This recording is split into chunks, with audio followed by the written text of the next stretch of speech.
Chapter 120, Ruin Number 12. Time slipped by unnoticed. Luo Xia was completely absorbed in deciphering the golden horned beast's golden secret patterns. He didn't notice how long he had been at it. Luo Feng stared at him in astonishment. Xia, could he actually comprehend an innate secret technique of the golden horned beast from those patterns? He asked Babada. Babada hesitated. I don't know. Luo Xia is the most talented I've ever seen at comprehension, but learning another life form's innate technique, that's extreme. It shouldn't be possible. Just then, Luo Xia opened his eyes. Luo Feng leaned forward eagerly. Well, did you learn anything? Babada watched on, hopeful despite his doubts. Luo Xia nodded slowly, but his expression darkened as he continued. I did gain something, but there's a catch. The golden horned beast's innate techniques, devour and clone, are tied to its inner world inside the crystal core. To use those abilities, you need an inner world similar to the beast's. In other words, you need that inner world first. Luo Feng listened and nodded. Having possessed the golden horned beast before, he already understood the point. The crystal core's inner world is the engine that digests devoured metals and nurtures clones. Without a comparable inner world, the devour and clone techniques can't be activated. So what did you get? Babada asked. It's not as simple as learning the full innate techniques, Luo Xia said with a wry smile. But if I cultivate a few more times, I should be able to comprehend the golden horned beast's enhancement innate secret technique. Babada's jaw dropped.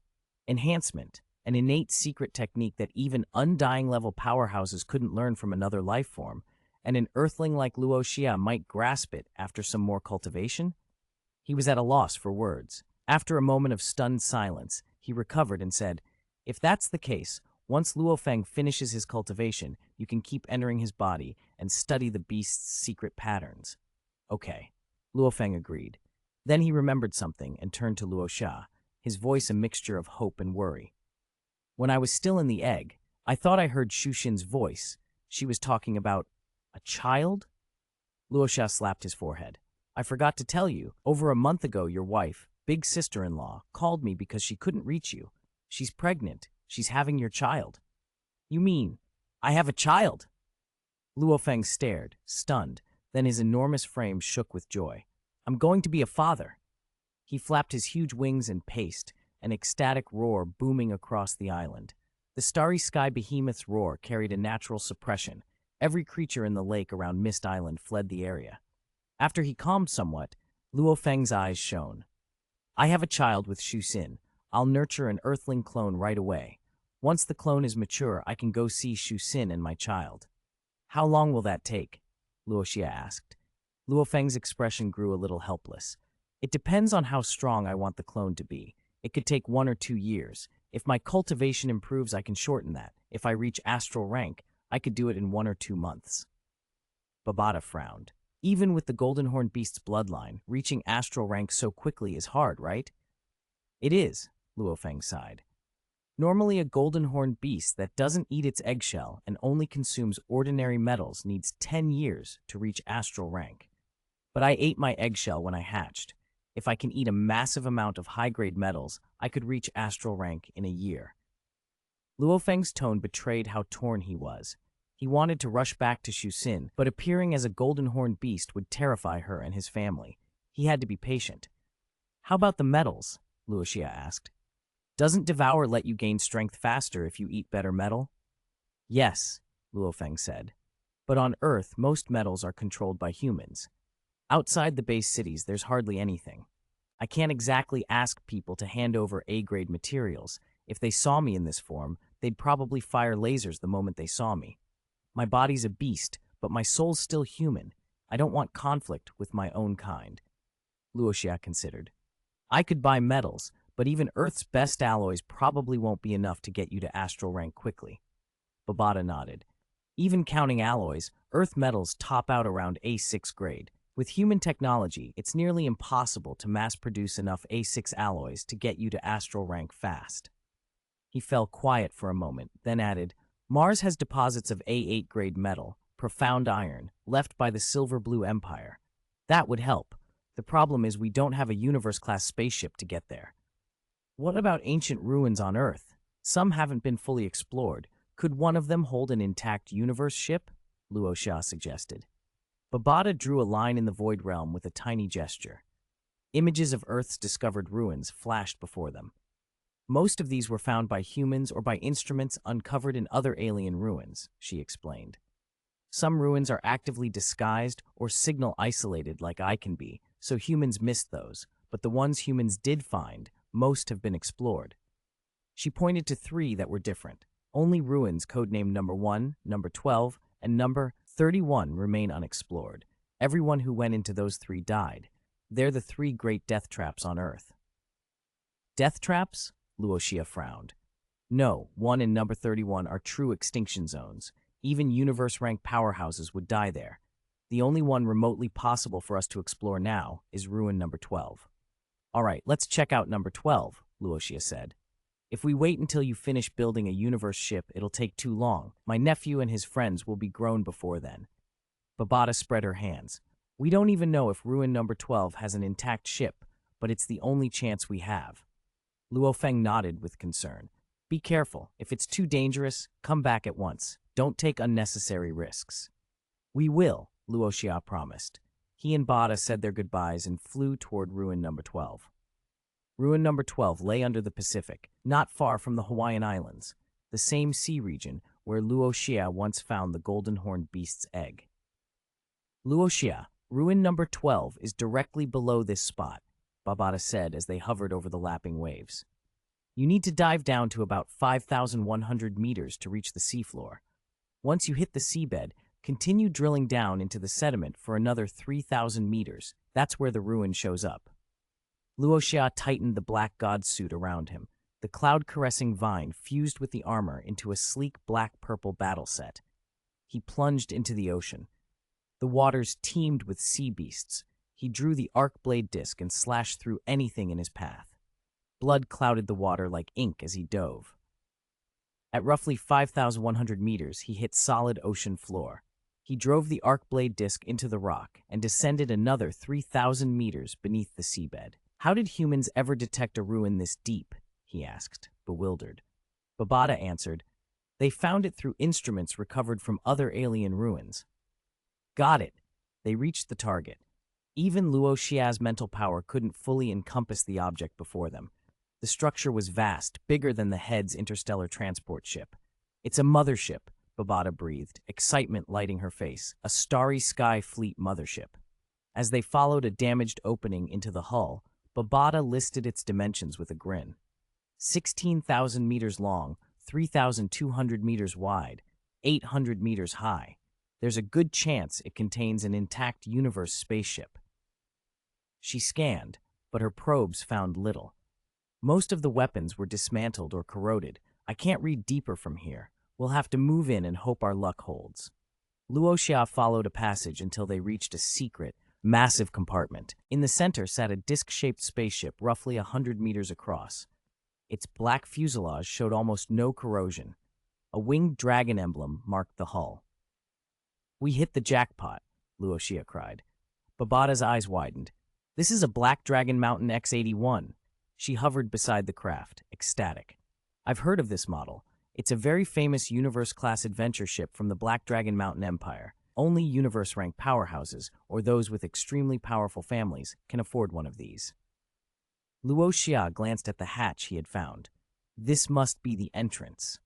Babada nodded. This is the model's hatch. Beyond it is a laser passage. The lasers are designed to kill planetary-level Tier 5 or Tier 6 martial artists. After the lasers, there's a gate. Unless you flip a switch, the gate can only be opened by raw force. To lift it by brute force, you'd need at least star-level Tier 4 strength. Luo Xia frowned. He was only planetary-level Tier 4. His 16-fold burst and divine wind leg wouldn't match a star-level Tier 4's raw strength. He considered smashing the gate with his domain and other abilities. I could use my domain, divine wind leg, 16-fold power, and the Qian Copper Mother to blast it open, he said. No, Babada waved him down. We can't damage this ship. We'll need it intact. Use this instead. She withdrew an axe-like tool from storage and handed it to him. What is this? Luo Xia asked. Giant Force Jack, Babada said. Think of it like a super jack used to repair starships. Slide the ultra-thin end into the gap between the gate and the ground, then use it to prop the gate open. Luo Xia nodded and followed her instructions. He slipped his hands into the hatch gap and shoved. The mechanism groaned, then moved enough for him to push inside. A 30-meter corridor opened before him. Rows of laser emitters dotted both sides. This was the laser passage. Luo Xia inhaled and released a gray domain that filled the passage. He activated Divine Windleg, multiplying his speed 16 times.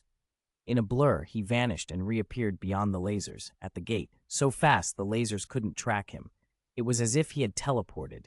He placed the giant force jack into the narrow gap beneath the gate.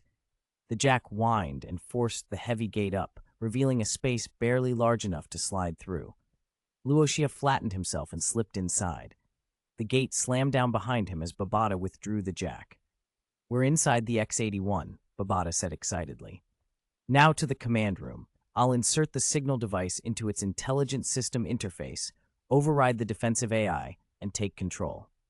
They moved through the ship toward the command center, but as they approached, the control panel's monitor flickered to life. A stream of universal cosmic text flashed across it, translating for their benefit. Human planetary level Psyker Master intruding.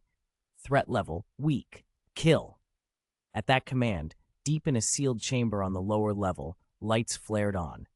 3 inert metal robots' optics blinked to life. Their internal energy surged.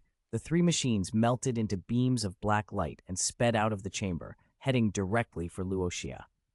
"Luo Xia, 3 robots are coming from behind," Babata warned. He turned just in time to see 3 dark streaks racing toward him. The 3 black streaks of light moved like lightning. By the time Luo Xia registered them, they were already on him, launching their attack. Whoosh! Air exploded. The lead robot, black as obsidian, swung a massive fist at his face. Luo Xia leaned back, letting the blow graze his chin, then snapped his right leg out and kicked the robot squarely in the torso. Boom! It flew backward, slamming hard into the alloy wall. Before he could draw a breath, the other 2 were on him. "Damn it!" Luo Xia swore, fingers already closing around the Chi-Hun copper mother, ready to smash them to scrap. A sharp voice cut in his head. "Don't destroy them, Luo Xia," Babata warned. "They're useful. Hold them off for a bit. I'll seize control." He had no choice but to sheath the copper artifact. Activating Divine Windleg, his speed spiked and he danced among the metal attackers. The robot he'd kicked earlier recovered and charged again. 3 of them moved in perfect synchronization, fast, powerful, relentless. Every strike rippled the air. But Luo Xia's speed and footwork were on another level. With Divine Windleg amplifying his reflexes, he didn't even need to open his domain to evade them. From Babata's vantage, 4 streaks of light chased and tangled through the alloy corridor. But no matter how the robots attacked, Luo Xia slipped through them. "All right," Babata crowed. Mid-dodge, one of the robots froze in place. "I've gained control of them." Luo Xia poked the motionless machine. "What good things are these?" "Their intelligence is low," Babata explained. "Not very powerful in combat either, but their bodies are cast from Wuyi metal, very tough and expensive. If you run short on cash once you enter the universe, you can sell them." "Wuyi metal?" Luo Xia rubbed his sore fist. "What grade?" "C-class."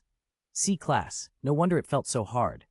He smiled at the joke and the absurdity of treating war machines as property. They walked on, the 3 robots falling into line behind him like obedient bodyguards. "They'll make good protectors for my parents," Luo Xia said. Babata nodded.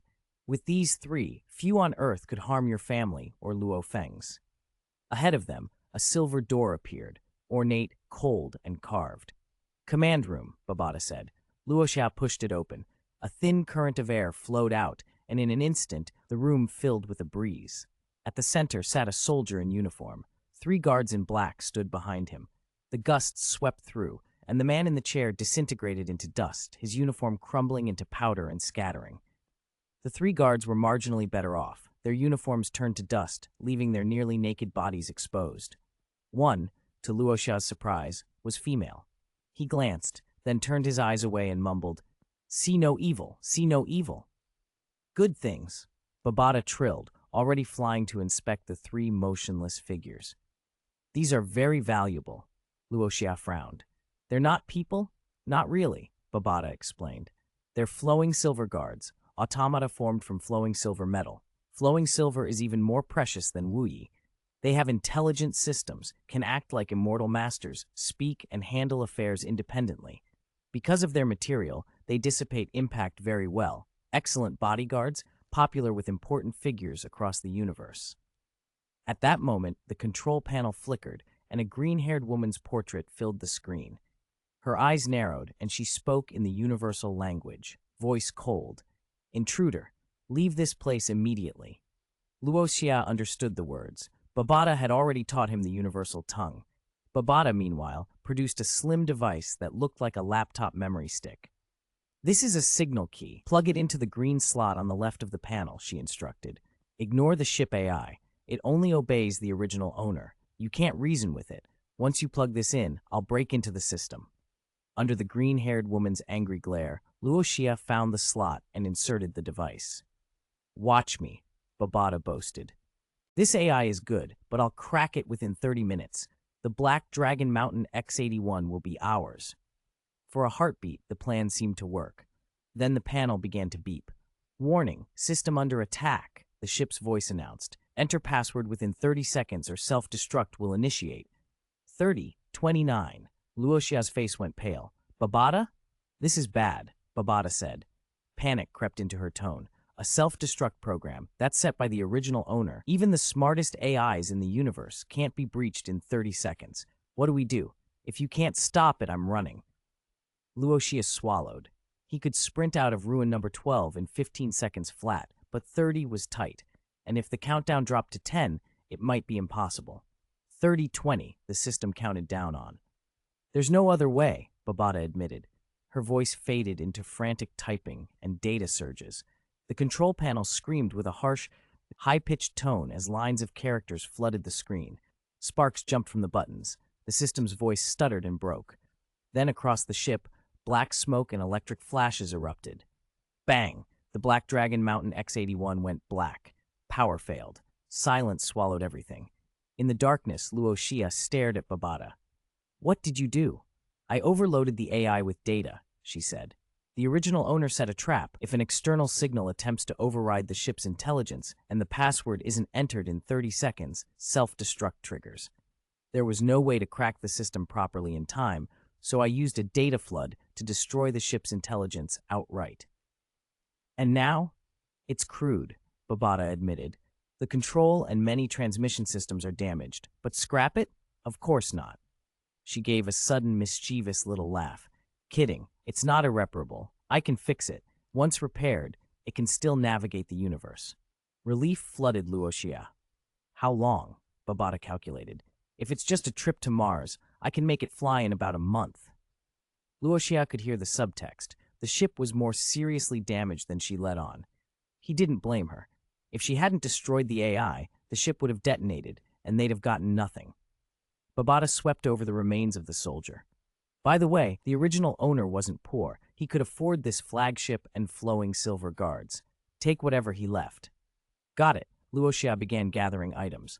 Rings, weapons, personal effects, into his storage. Babata lifted the 3 flowing silver guards. "Their energy is depleted.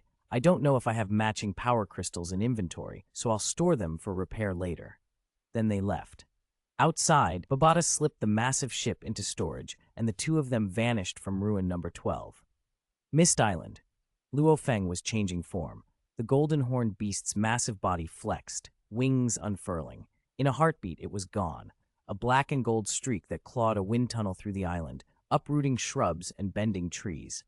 Roar! A monstrous fish-like predator launched from Lake Z, jaws gaping wide and bearing rows of needle teeth. It must have been 40 or 50 meters long, an advanced lord-level beast.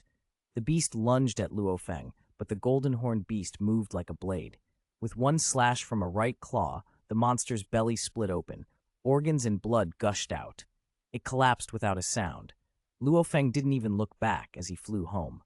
This golden-horned beast, it's newly born, but its power already outstrips nearly all Earth monsters. Speed, strength, defense. If Luo Xia hadn't found and fed it, it would have been a disaster, Luo Feng mused, impressed. A black-purple streak arrived beside him. Luo Xia had returned. "Xiao Xia, you're back. Did you find a universe ship in ruin number 12? he asked telepathically. Yes, Black Dragon Mountain X81, Luo Xia answered. He let the black god suit retract into a wristband and grinned. Babata will explain. Babata's voice streamed into their link and summarized the situation. Luo Feng's eyes widened. Under the sea lay a fleet flagship and an even rarer Universe-class ship. He was proud of his brother's find. The ship won't be fully repaired for a month. I'll cultivate here until then. I'll leave home and Shuxin in your care, Xiaoxia. Luo Feng dove into cultivation. Transformed into the golden horned beast, his progress accelerated. After consuming 2 Muya crystals, he advanced from planetary level 1 to planetary level 2. Luo Xia went home occasionally and, as requested, made sure to check in with Shuxin on his older brother's behalf. A month passed. Babata had patched the Black Dragon Mountain X81 enough to reach Mars at sublight speed. At dawn, Luo Xia said his goodbyes to Luo Feng and climbed skyward. When he reached about 8,000 meters, he stopped and told Babata, "Bring the ship out and make it invisible so satellites won't detect it." Of course, Babata replied with a smile. A top-tier ship from the Black Dragon Mountain Empire showing up on Earth would be a laugh. A massive disc-shaped ship materialized beside him, silent and cold. The outer hatch opened with a soft chime. Luo Xia slipped inside, the laser passage inactive now, and stepped through into the command room. Babata's avatar filled the main display. "Luo Xia, Demon Babata at your service," she declared, then answered his skeptical glance. "Yes, it can fly. I am Demon Babata. Some systems aren't fully repaired for long-range travel, but a trip to Mars is no problem." "Good." Luo Xia straightened, playing the part of a starship captain. "Let's depart." "Captain," Babata crowed. The ship thrummed faintly. In moments, the disk shimmered, dissolved into a phantom, and blasted through Earth's atmosphere into the black hush of space. "Shall I activate exterior view simulation?" Babata asked. "Level between 10% and 100%. "Activate 100%. The command room's walls dissolved and were replaced by the cold velvet of the starfield. Luo Xia turned. Behind him, the blue jewel of Earth slowly receded. It was the first time, in either life, that he had seen his home from such a distance. A hush settled in his chest, something vast and lonely that only the stars could teach. He shook it off. "Simulate at 10% now," he told Babata. "I want to enter virtual space. Wake me when we reach Mars." Babata nodded and guided his consciousness into the virtual space.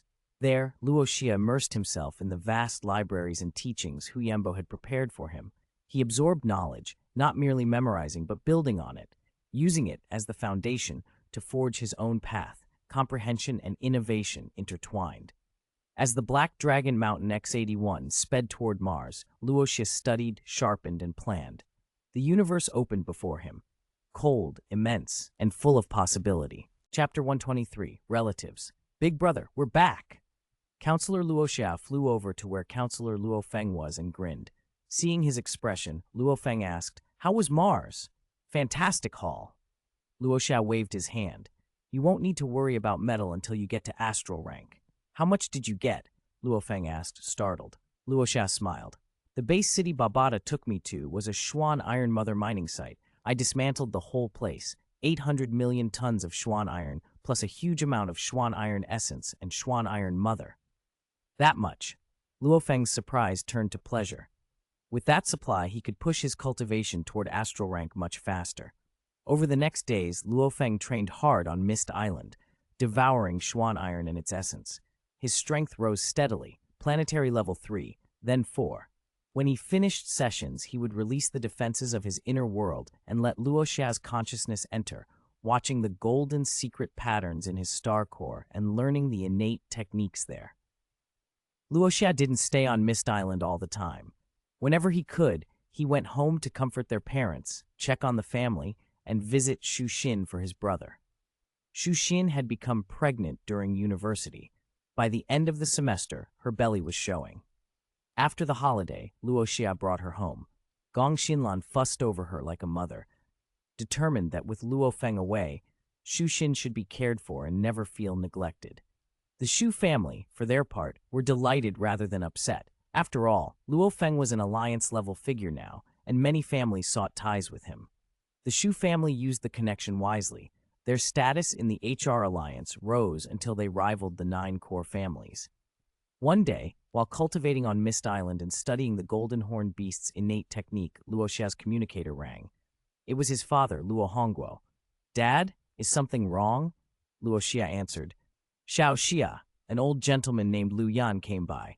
He says he found relatives of your mother and mine. You should come home." Luo Hongguo's voice was shaking with excitement. Luo Xia exchanged a quick look with Luo Feng, who lay opposite him, then said, "I'll be right there."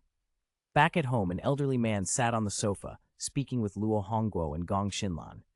Luo Hua's girlfriend Zhen Nan and Xu Xin listened from a chair. The old man rose when Luo Xia entered and extended his hand. "Counselor Luo Xia, hello! I am Lu Yan." "Mr. Lu, thank you for coming," Luo Xia replied, shaking the man's hand and taking a seat. Lu Yan explained that after Counselor Luo Feng's request to locate relatives, they had been searching archives. The Great Nirvana had damaged many records, making the search difficult, but they'd recently found some confirmed information and had come to inform the family. "What did you find?" Luo Xia asked. Luo Hongguo spoke up, hardly able to contain himself. "Mr. Lu found my cousin, your mother's paternal cousin. Your great-aunt is still alive." Luo Xia's mind flashed back. His father had often talked about his paternal aunt, Ms. Luo Hongqin, who had been fond of taking young Luo Hongguo out and spoiling him. He'd never expected her to still be alive. "We've only found these two so far," Lu Yan said apologetically. "We're still searching for other relatives." "That's more than enough," Luo Xia said gratefully. Lu Yan smiled, said he'd already sent the details, and took his leave. When Lu Yan left, Luo Hongguo and Gong Xinlan had tears in their eyes. Luo Hongguo wiped them away. "My great-aunt used to bring me treats when she visited. She even bought me a handheld game. I remember her face clearly." "Where do they live now?" he asked urgently. Luo Xia opened the information Lu Yan had sent. "They're in Tianjin City, Kyoto Base City." "That explains it," Luo Hongguo said. "They must have been traveling here when the disaster struck and settled down." Gong Xinlan looked at Xu Xin and said, "You stay home and rest. With your condition, it's better you don't travel." "Uncle, Auntie," Go Jinan said. "I'll stay and take care of her." Xu Xin smiled and nodded. With that decided, Luo Xia prepared and took his parents and his younger brother Luo Hua aboard a fighter jet to Tianjin. At around 4 in the afternoon, their dark blue intelligent fighter landed on the Limit Hall helipad. Luo Xia rented a car and drove them straight to the address Lu Yan had provided. They arrived at a villa in a residential community. Luo Xia pressed the doorbell. It rang and rang to no answer. Before he could resort to mental power to check, a neighbor came over. "Don't bother the bell. That family's not home. The old woman's in the hospital, and her son and daughter-in-law are with her." "Do you know which hospital?" Luo Xia asked. The neighbor stared at him. Luo Hongguo stepped forward. "I'm Luo Hongguo. The old woman must be my great-aunt." The man considered the name. "Luo Hongguo, that rings a bell. They're at the First People's Hospital." "Thank you." Luo Hongguo looked at the villa and then at his family. As they drove to the hospital, he said with emotion, "They're better off than we were. They live in a villa now." Luo Xia read the file Lu Yan had sent. Great-aunt's grandchildren were top students. They entered Kyoto University at 15 and now work at a national key research institute. The villa was provided by the institute. Gong Xinlan smiled. "So clever, just like our children." Conversation lightened the drive, and by the time they reached the hospital, they were laughing. At the reception, Luo Xia asked the nurse for the ward. The woman hesitated when she saw him. There was something familiar about his face, but checked the system and gave them the ward number. Only after they left did she realize with a start, "Wait, that was Inspector Luo." Inside the ward, an old woman with white hair lay pale in bed. On a sofa, a middle-aged couple slept fitfully. By the bed sat a young man and woman in their 20s talking anxiously. They looked up as Luo Xia and his family entered. The young man stood, puzzled. "Who are you?" Luo Hongguo pushed past, his breath short as he looked at the bed. The old woman blinked, confused at first, then her face lit. You are," she began. The couple on the sofa woke. The woman leaned forward, worried. "Mom, what is it?" The middle-aged man glared suspiciously at Luo Hongguo. "Who are you?" "It's me, Luo Hongguo." Luo Hongguo's voice trembled. "You must be Tong Cheng, right? Do you remember me?" Tong Cheng's frown slowly smoothed. Luo Hongguo? He said, surprised. Then his expression changed to recognition. Your cousin Hongguo? The old woman struggled to sit upright, tears filling her eyes. Is it really, Hongguo? It's me, Auntie. Luo Hongguo stepped forward and knelt so she could see him clearly. It really is me. You look just like your father. She reached out with a thin, dry hand and gripped his, sobbing, I didn't expect to see you before I die. Tang Cheng stood up, emotional. Cousin! God, 40 years. The old woman laughed through her tears. When you came in, I thought I was dreaming. Where are your parents? Luo Hongguo shook his head. Then he called, Ahua, Xiao Xia, come meet them. Luo Xia and Luo Hua stepped forward. Luo Hongguo introduced them. These are my two sons, twins. I have an older son, but he's on a mission and couldn't come. The old woman studied them. You've all grown. Ahua is a bit more delicate looking, and Xiao Xia is sturdier. She waved at the young man and woman by the bed. Yongqing, Yongyuan, come meet them. What a coincidence. Twins. Before they could settle, the ward door was kicked open. Everyone startled. A young man with cold eyes strode in with two burly-looking bodyguards at his side. The atmosphere changed. What are you doing here? Tang Yongqing snapped, anger flaring. You've only got 3 days to decide, she spat at him. The intruder, Wang Xing'an, smirked. Yongqing, you should know my temper. His words carried a clear threat. Tang Yongqing's face went pale. Her brother Tang Yongyuan stepped forward in defense. Wang Xing'an, don't be ridiculous. My sister and I are first-level researchers at the Institute. Cut the crap, Wang Xing'an sneered, interrupting. I don't care about your institute. Kid, just because your sister's here, don't think I won't touch you. 3 days. If she doesn't agree, I'll deal with both of you. Tears welled in Tang Yongqing's eyes. The room went tense. A calm voice broke the silence. Second brother, I'm surprised there are still idiots like this in our era. What 3 days? Did he watch too many soap operas? Everyone turned to see Luo Xia smiling at his twin, Luo Hua. Tang Yongqing and the others froze. Wang Xing'an's face darkened. You dare mock me, boss? Number 2, tear their mouths. His two bodyguards advanced with sinister grins. Tang Yongqing rushed in front of Luo Xia and Luo Hua, shielding them. Don't interfere. That's Wang Xing'an. He's the Wang family's heir. His mother is connected with the military region. Luo Xia's voice stayed calm. Cousin? Should I call you cousin? He narrowed his eyes at Wang Xing'an. Wang Xing'an, huh? If the Wang family really chose him as heir, it looks like the family's running out of talent this generation. As he spoke, an invisible force wrapped around the two bodyguards. To everyone's astonishment, the men turned beet red and were lifted off the floor, their limbs flailing. Ordinary mental power couldn't physically affect bodies, but Luo Xia's was vast and refined. Controlling them was effortless for him. Wang Xing'an froze, startled, then angry. Suddenly, he too felt himself being hoisted by that same invisible grip. Luo Xia spread his hands and shrugged. See? I didn't even touch you. I'm going to take care of this, Luo Xia said to his family. You all stay with Auntie. He used his mental power to carry Wang Xing'an and his two bodyguards into the corridor. Behind him, Tang Cheng and his family watched, stunned and uncertain. Tang Cheng turned to Luo Hongguo. Cousin, this Xiao Xia he. Luo Hongguo smiled, reassured. Don't worry, Xiao Xia will handle it. Luo Hua chuckled. That's right, even if the current head of the Wang family himself showed up, my little brother could deal with him. Chapter 124. Luo Feng breaks through the stellar level. Luo Xia's mental power grabbed Wang Xing'an and his two lackeys and lifted them into the hospital corridor. A few patients and nurses were still passing by.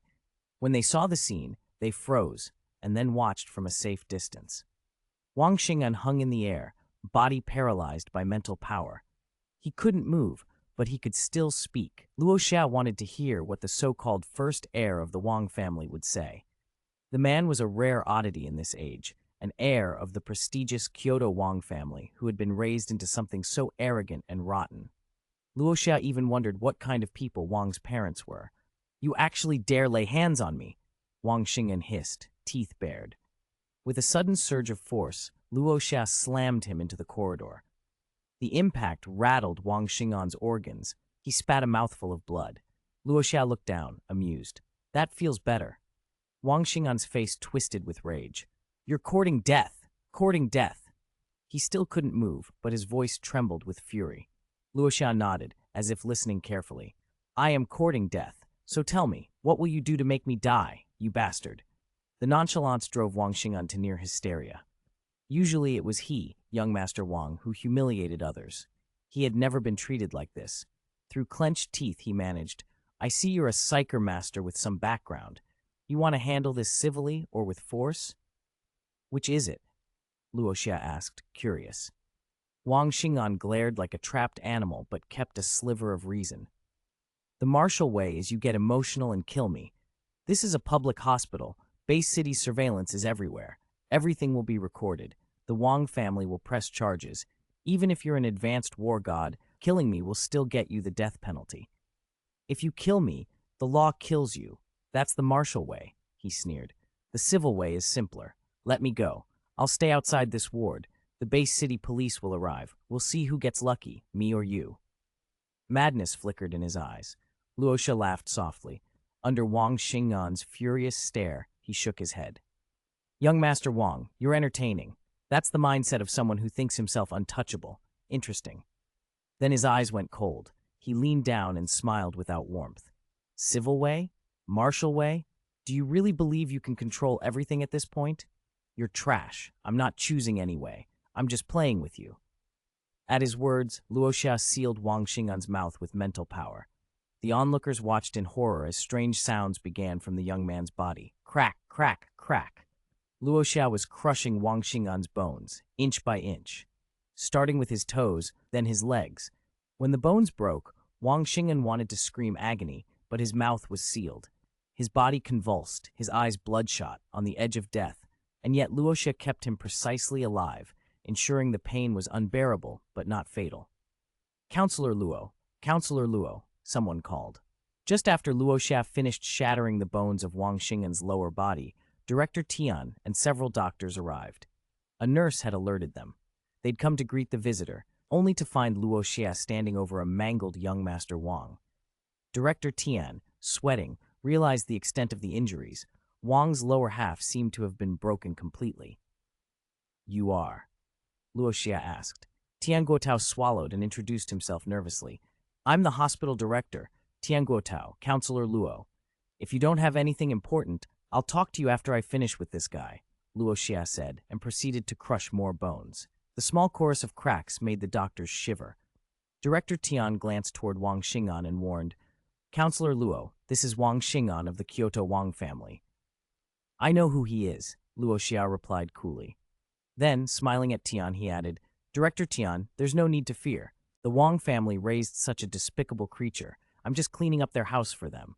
They should be grateful. By then, Luo Xia had begun breaking Wang Xing'an's ribs. The director felt sick to his stomach. Mind and soul intact, but flayed by pain, Wang Xing'an lay in torment that would have killed an ordinary person long ago, except Luo Xia's precise control prevented death. A short while later, armed police arrived, the special action team assigned to deal with lawless martial artists. Their captain, a tall man named Li Dong, stepped forward and bowed respectfully to Luo Xia. Counselor Luo, I'm Captain Li Dong of the Special Action Team. Every family has its rules, and every nation its laws. Wang Xing'an's crimes will be punished by the law. Please remain calm. I am calm, Luo Xia said, and with one final movement he broke Wang Xing'an's nasal bone. It's still alive. Take it away. Two team members unfurled a stretcher and carried the shattered, half-conscious Wang Xing'an away. Li Dong hesitated before leaving, then turned back at Luo Xia's voice. Captain Li. Li Dong faced him. Does Counselor Luo have any further instructions?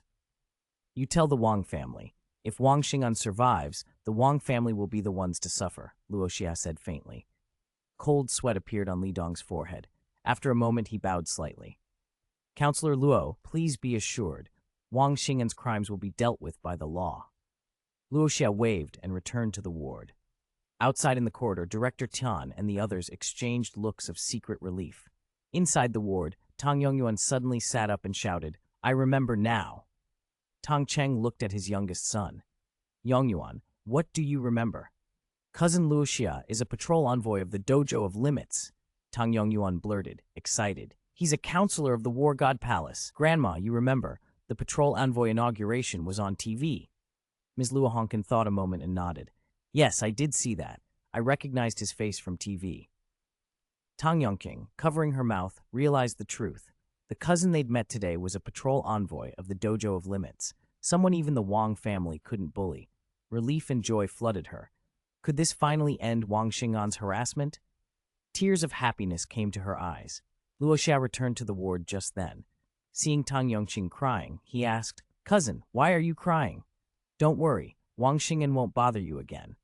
Tang Yongqing wiped her tears and smiled up at him. "Thank you, cousin." "For what?" "I'm family. How could I stand by and watch you be bullied?" Luo Xia replied with a grin. Laughter broke the tension in the ward.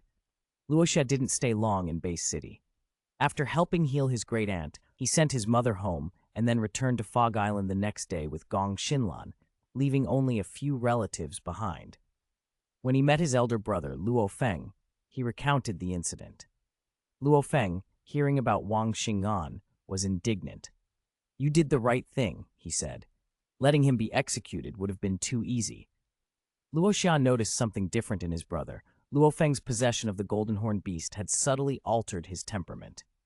He probably wouldn't have condoned breaking all of Wang Xing'an's bones before, but now he approved.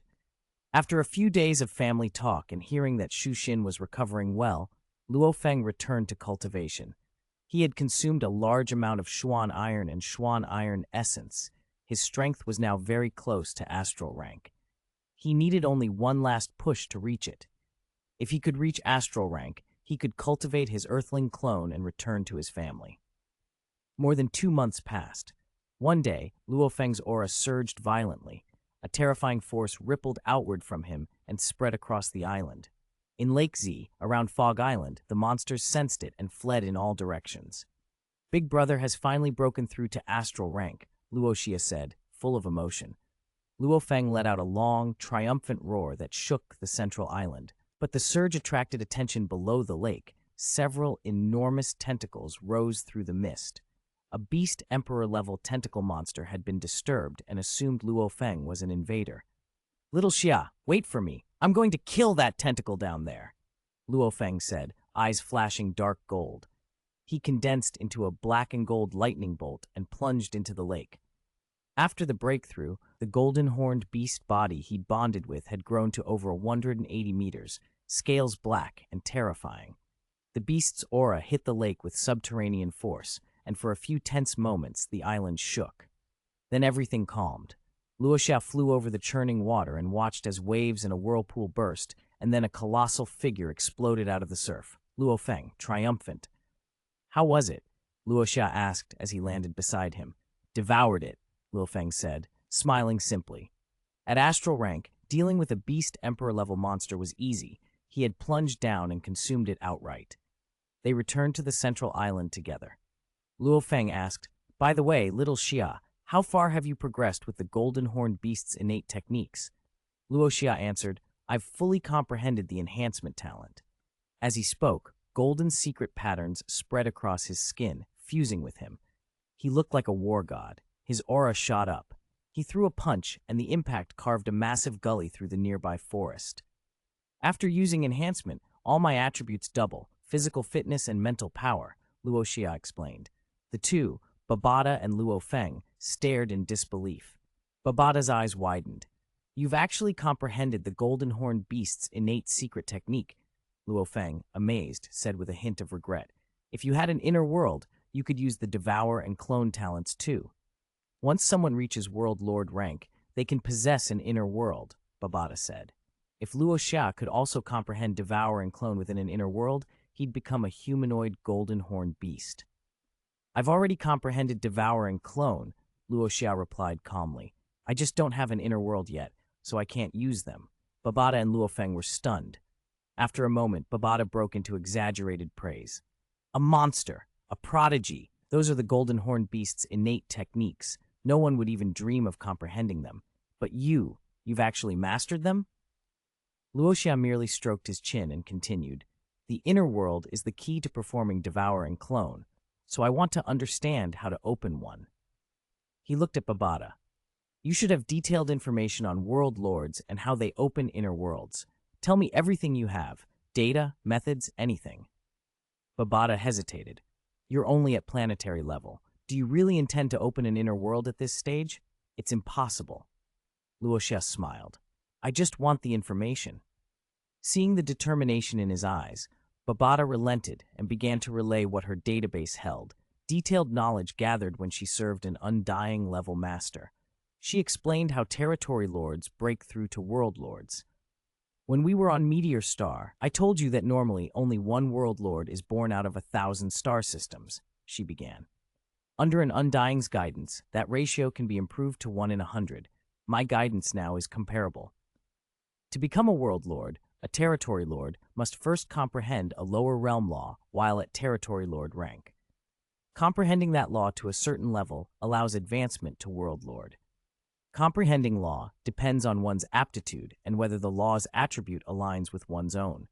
If your attribute is gold, but you study wind law, you'll get poor results for your effort. When a law is comprehended enough, a territory lord's mental power and origin force begin to merge into world force, which can form any substance. The soul crystal, the mental power crystal in your sea of consciousness, and the origin force crystal, the tiny planet in your dantian, will fuse into an origin pearl. When world force is born, the world lords can communicate with the cosmic origin. With the cosmic origin's assistance, an inner world can be opened. A world lord's inner world differs from the golden horn beasts. The beast's inner world cannot support living creatures, whereas a world lord's inner world is like the outside world. It can evolve life and harbor living beings. Luo Xia and Luo Feng listened intently. Babata's explanation helped them better understand the gap between territory lords and world lords, and what opening an inner world truly required. The air on Fog Island settled as the two brothers absorbed the knowledge, each preparing for the next step in their long climb. Chapter 125, Open Up the Inner World. Under Babata's narration, Luo Xia and Luo Feng quickly gained a clear picture of what being a world lord entailed. In short, to become a world lord, one must have a deep comprehension of a lower original law. The lower laws are the 8 elemental laws: metal, wood, water, fire, earth, wind, lightning, and light, while the higher laws are time and space. Time law corresponds to wind, lightning, and light. Space law corresponds to metal, wood, water, fire, and earth. When someone advances to world lord rank, the mental power in their sea of consciousness and the gene energy in their body will fuse, producing a unique, overwhelming force called world force. It is world force that opens the inner world inside a world lord. Babata, so when mental power and gene energy fuse, world force is produced, and that's what opens the inner world, Luo Xia asked after listening. That's right, Babata nodded, then fixed his gaze on the two of them. But remember, mental power is mental power, and gene energy is gene energy. They're normally separate and don't interfere with each other.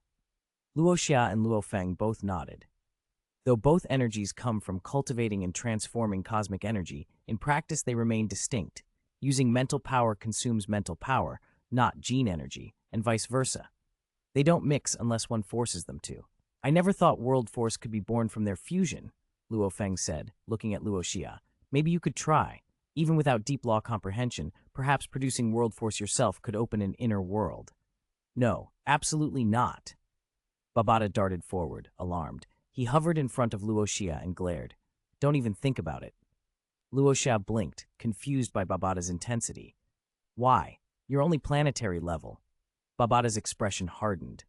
If you were to force that fusion and somehow spawn world force, it would kill you instantly. Your body cannot withstand world force at your current level. Since the universe began, many have considered opening an inner world before reaching territory lord rank. Some actually tried. All failed. A body below territory lord simply can't bear world force. He leaned closer, voice softening. Luo Xia, you're the most exceptional genius I've ever seen in comprehension. Even Hong, who had a domain at planetary level, wouldn't compare to 1/10,000th of you. Your earthling aptitude limits you, but if you progress steadily, I believe you can surpass your master someday. Don't be foolish. I won't let my most prized disciple die for impatience. Hearing Babata's earnest warning, Luo Feng's excitement cooled into concern. Little Xia, Babata's right. World Lord rank is far away. Don't try to leap there. Devouring and cloning are talents tied to the Golden Horn beast race. Don't force it. I know what's best for me, Luo Xia said, though inwardly he felt reluctant. Was it really impossible to open an inner world before World Lord rank? Over the next days, Luo Xia cultivated steadily and did not attempt to fuse mental power and gene energy. Both Babada and Luo Feng secretly breathed easier. They had been terrified Luo Xia might act on a sudden impulse. Indeed, merely producing world force by fusing one's own energies is not enough to open a true inner world. The assistance of the cosmic origin is required, and that requires law comprehension. That's why World Lord requires a deep understanding of a certain lower law. Luo Xia's current strength: mental power, planetary level, 8th rank; martial artist, planetary level, 6th rank. As Babada lamented, earthling aptitude was poor. Even with Muya Crystal, Luo Xia could not advance to astral rank within months the way Luo Feng had after possession by a golden horned beast. Compared to Hong and Thunder God, however, his speed was still remarkable. Hong sat at planetary 6th, Thunder God at planetary 7th. Advancing becomes progressively harder. For Luo Xia to catch up and surpass others so quickly was unusual. Excluding Luo Feng, Luo Xia's true hard power was top in the world. One day, while mulling over the inner world question, Luo Xia's communicator rang. He answered, "Dad, what's happened? Your sister-in-law's going into labor, and your big brother's not here. Hurry back. We're at Jiangnan First People's Hospital in the city." Luo Hongguo's voice crackled with concern and noise in the background. Luo Xia was surprised. Luo Feng, beside him, suddenly erupted, his massive body trembling the island like an earthquake. "Little Xia, are you all right?" Startled by Luo Feng's roar, Luo Hongguo hurriedly said, "If you're busy, don't come. Your mother and I will be fine." "I'll be right there." Luo Xia glanced at a jittery, overexcited Luo Feng. "Jiangnan First People's Hospital. I'm on my way. Go and tell Xushin she did a good job." Luo Feng paced ferociously, shouting in delight. "Ha! I'm going to be a father. I'm going to be a father." Luo Xia smiled to himself, shook his head at his brother's giddiness, then launched into the sky on the planetary magnetic current and flew to Jiangnan Base City. At the hospital, Luo Hongguo, Gong Xinlan, and the rest waited anxiously outside the operating room. The Shu family was there too, though only Xushin's brother, Shu Gang, had come. He paced at the door until Luo Xia arrived. "Counselor Luo Xia," the hospital dean greeted as he saw them. "Uncle Doctor," Luo Xia nodded, then asked his parents, "How long has she been in?" "About an hour," Luo Hongguo said. Shu Gang hurried over. "Counselor Luo Xia, just call me Little Xia," Luo Xia smiled. Shu Gang, who still felt guilty thinking about their earlier confrontation at the HR Alliance Mall, flushed and said, "All right, Little Xia." Then the light on the operation room turned from red to green. A nurse emerged. Gong Xinlan rushed forward. "How is she?" The nurse, respectful because she recognized her, smiled. "Mother and babies are fine. Miss Xushin gave birth to 2 boys. The eldest is about 3.8 kilograms, the second about 3.05 kilograms. Relief and joy broke across everyone's faces. Xushin was then brought out on a bed, pale but steady. Gong Xinlan took her hand. "Xiaoxin, how are you?" "I'm fine, Auntie," Xushin whispered. The nurse suggested moving her to the ward, and soon 2 chubby baby boys were brought in, pink, plump, sleeping with tiny puckered mouths. Gong Xinlan took the elder, placing the younger by Xushin. Luo Hua commented with a smile that newborns always look like little monkeys. Gong Xinlan scolded him playfully. "When you and Little Xia were born, you were uglier than these babies." Luo Xia stood between laughter and tears as his family fussed. Xushin, lying pale and content, asked quietly, "Can your big brother still not come back?" "He has a difficult mission. He probably won't return for a year or 2, Luo Xia answered, and the room dipped into a little gloom. To lift spirits, he asked, "What will you name them?" "We'll call them nicknames for now," Xushin said. "We'll wait for your big brother to decide formal names." "What nicknames?" Luo Xia pressed. She looked at the 2 sleeping boys and smiled. "Tuan Tuan and Yuan Yuan." "Tuan Tuan and Yuan Yuan." Luo Xia sighed, feeling a twinge of guilt that his brother was absent. He asked his mother if he could hold one. Gong Xinlan showed him how to support the head and passed Tuan Tuan into his arms. "Do, Tuan Tuan, I'm your 3rd uncle," Luo Xia teased. The baby hadn't opened his eyes, but at the sound of Luo Xia's voice his lips curled faintly in what might have been a smile. 3 days later, Xin returned home to recuperate under Gong Xinlan's careful care. Luo Xia stayed a few days too, taking many photos of the two suns before returning to Mist Island. Look at them, Xiao Xia! Luo Feng gaped at the photos, grinning until his features looked almost feral. Their mouths and noses are like mine, the eyes like their mother's, so cute. Babata watched the foolish smile and shook his head gently. Luo Feng couldn't contain his happiness for days, repeatedly studying the baby photos. Meanwhile, Luo Xia returned to the deep pit he dug on Mist Island, the 15,000-meter dark chasm where the meteor star had once been, and sat cross-legged. He had not been idle at home. He'd been thinking, calculating, deducing a way to open an inner world. He estimated his chance at about 40%, not guaranteed, but the best probability he could justify. All right, let's begin. He took a slow breath, adjusted his state, and set his mind to the attempt. A thread of mental power detached from his sea of consciousness and flowed down his meridians into his dantian. Inside his dantian, 5 miniature planets circled a central cyan crystal world. Luo Xia concentrated, and from that central crystal streamed a flow of gene energy. Rotate. Under his will, the gene energy and mental power chased each other, spiraling until they assumed the pattern of yin and yang, two interlocking fish. He activated his Godspeed domain, keeping it tight around himself. The domain sharpened his neural reaction speed, allowing precise control. Twofold reinforcement, he murmured. Golden sigils bloomed across his skin, a hazy light making him look like a war Buddha in the dark. His physique and mental power strengthened. He watched the two energies, mental power and gene energy, crook and knead together, then began the slow, deliberate process of merging them. This was the most dangerous move. When the two forces finally touched and fused, a wisp of world force flared into being. For an instant, it was as if heaven and earth split open inside his dantian. World force was not something a planetary-level body could bear. Luo Xia's reinforced body immediately developed cracks. Skin split, muscles tore, bones groaned and began to fracture. A supernal, unbearable pain smashed into his mind. Still, he held on.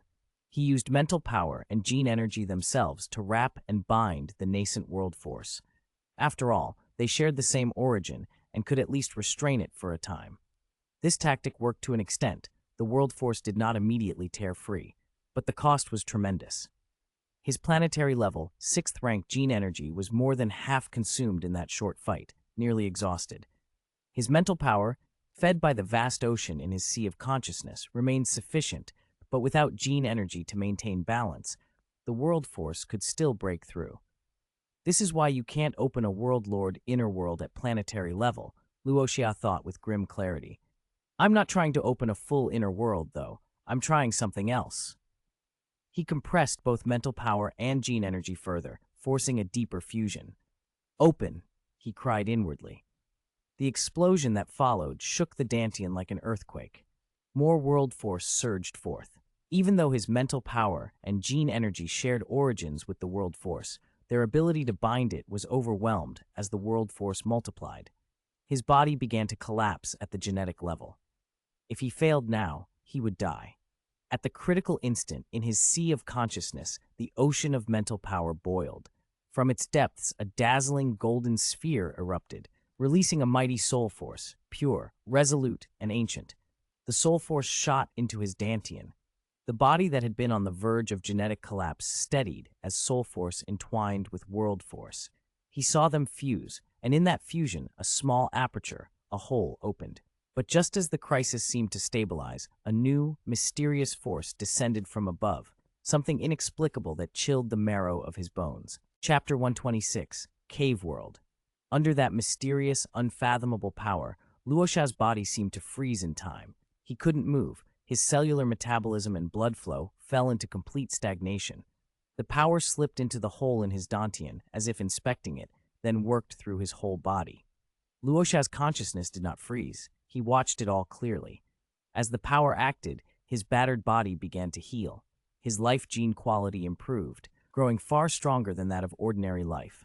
1 time, 2 times, 3, 9, 10. At last his life gene reached 10 times the normal level. As his life gene strengthened, his martial artist realm climbed as well. Planetary levels passed, and he surged to astral rank 1. Suddenly, Luo Xia's awareness found itself in a strange space filled with countless floating motes of light. Each mote contained an immense, incomprehensible power. Bewildered, he thought, "Where am I? How did I get here?"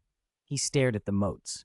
Before he could make sense of them, one of the motes exploded into a streak of light and shot straight into his consciousness at a velocity far beyond the speed of light. Here, the light barrier seemed meaningless. Luo Xia had no time to react. The streak plunged into him, and a torrent of images flooded his mind. He saw the opening of heaven and earth, the birth of universes, life proliferating, civilizations budding and thriving. He saw universes collapsing, life withering, civilizations crumbling, stars dying out. Images flashed and vanished, then were wiped from his memory as if they were not meant to be kept. Suddenly, Luo Xia's consciousness was expelled from that space. 15,000 meters below ground, Luo Xia blinked and opened his eyes. The mysterious power had gone as abruptly as it had come. His body, frozen moments before, could move again. He probed his dantian and froze at the changes within. The 6 miniature planets had vanished. In their place hovered a glowing fire sphere like a tiny star, slowly rotating. Beside that star sat a black hole, the hole in his dantian. When he extended his awareness into that hole, he found only emptiness, a small void the size of the star beside it. As soon as he focused, the hole erupted with a ravenous swallowing force. Cosmic energy nearby surged into his body, pouring into the dantian hole. Once inside, the energy was refined into an extraordinarily pure origin power and mental power. The origin power flowed into the adjacent star. The mental power streamed into his sea of consciousness and strengthened its mental power star. With this infusion, Luo Xia's realm had reached astral rank 1, and his mental power soared to astral rank 3. The mental power crystal planet in his sea of consciousness had grown into a flaming star, flanked by 2 smaller orbiting stars. He exhaled, thinking, "Fortune and danger have indeed come together." He considered what had just happened. This nascent internal world, no, not yet a true inner world, more a prototype, looked like a hollow void. He decided to call it a cave heaven world, similar to the legendary opening a cave heaven. Opening it had almost killed him. It had been extremely dangerous. But the success brought enormous rewards. Not only had his realm advanced and his life gene multiplied tenfold, he had also been infused with a new innate secret technique. The memory left by the light mote gave him an innate technique called heaven opening, earth splitting. It was incredibly potent. If he were powerful enough, Luo Xia learned, he could carve out a region of heaven and earth under his absolute control in the outside world. Enemies trapped inside would have their strength suppressed, while he would be vastly strengthened. In that region, spatial techniques would be unusable. No teleportation, no tearing of space. But Luo Xia's current strength was far from that. For now, the technique could only slice spatially. In effect, it could damage space itself. At his level, that was already devastating. Unless an opponent had special spatial defenses, his heaven-opening, earth-splitting could inflict real harm. Had he truly attracted the universe's original will? Luo Xia guessed so. In all the ages since the cosmos began, he might be the first at the planetary level to open a cave heaven world, and the cosmic will had appeared to reward him. Still, the most practical gains were tangible. He could now use the golden horned beast's 2 innate talents that he had learned, devour and clone. He tested devour first. A golden rune pattern flashed on his abdomen, and his cave heaven world appeared, hungrily drawing in nearby cosmic energy. Once the energy entered the cave heaven world, it was transformed into origin power and mental power. Because the cave heaven world was only a prototype, devour could currently only swallow pure energies, cosmic energy and energy crystals like Muya crystals. It could not digest physical materials, such as metal, stone, or wood. If they were sucked in, he could not break them down and would have to spit them back out. But the conversion rate was astounding. Energy converted to origin and mental power more than 10 times faster than his previous methods. This will let me cultivate far more efficiently, he thought. He then probed the clone talent. Like the golden horn beast, he could gestate clones at planetary, universe rank, and world lord rank. But there was a drawback. If a clone died, it was truly dead. It could not be resurrected or reformed, and the gestation quota for that clone would not be returned. That differed from the golden horned beast's clone talent.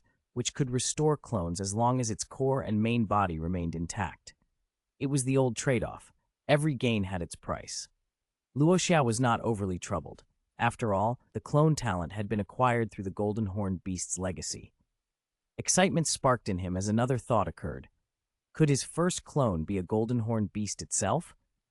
If so, that clone might have its own clone quotas, effectively multiplying his slots.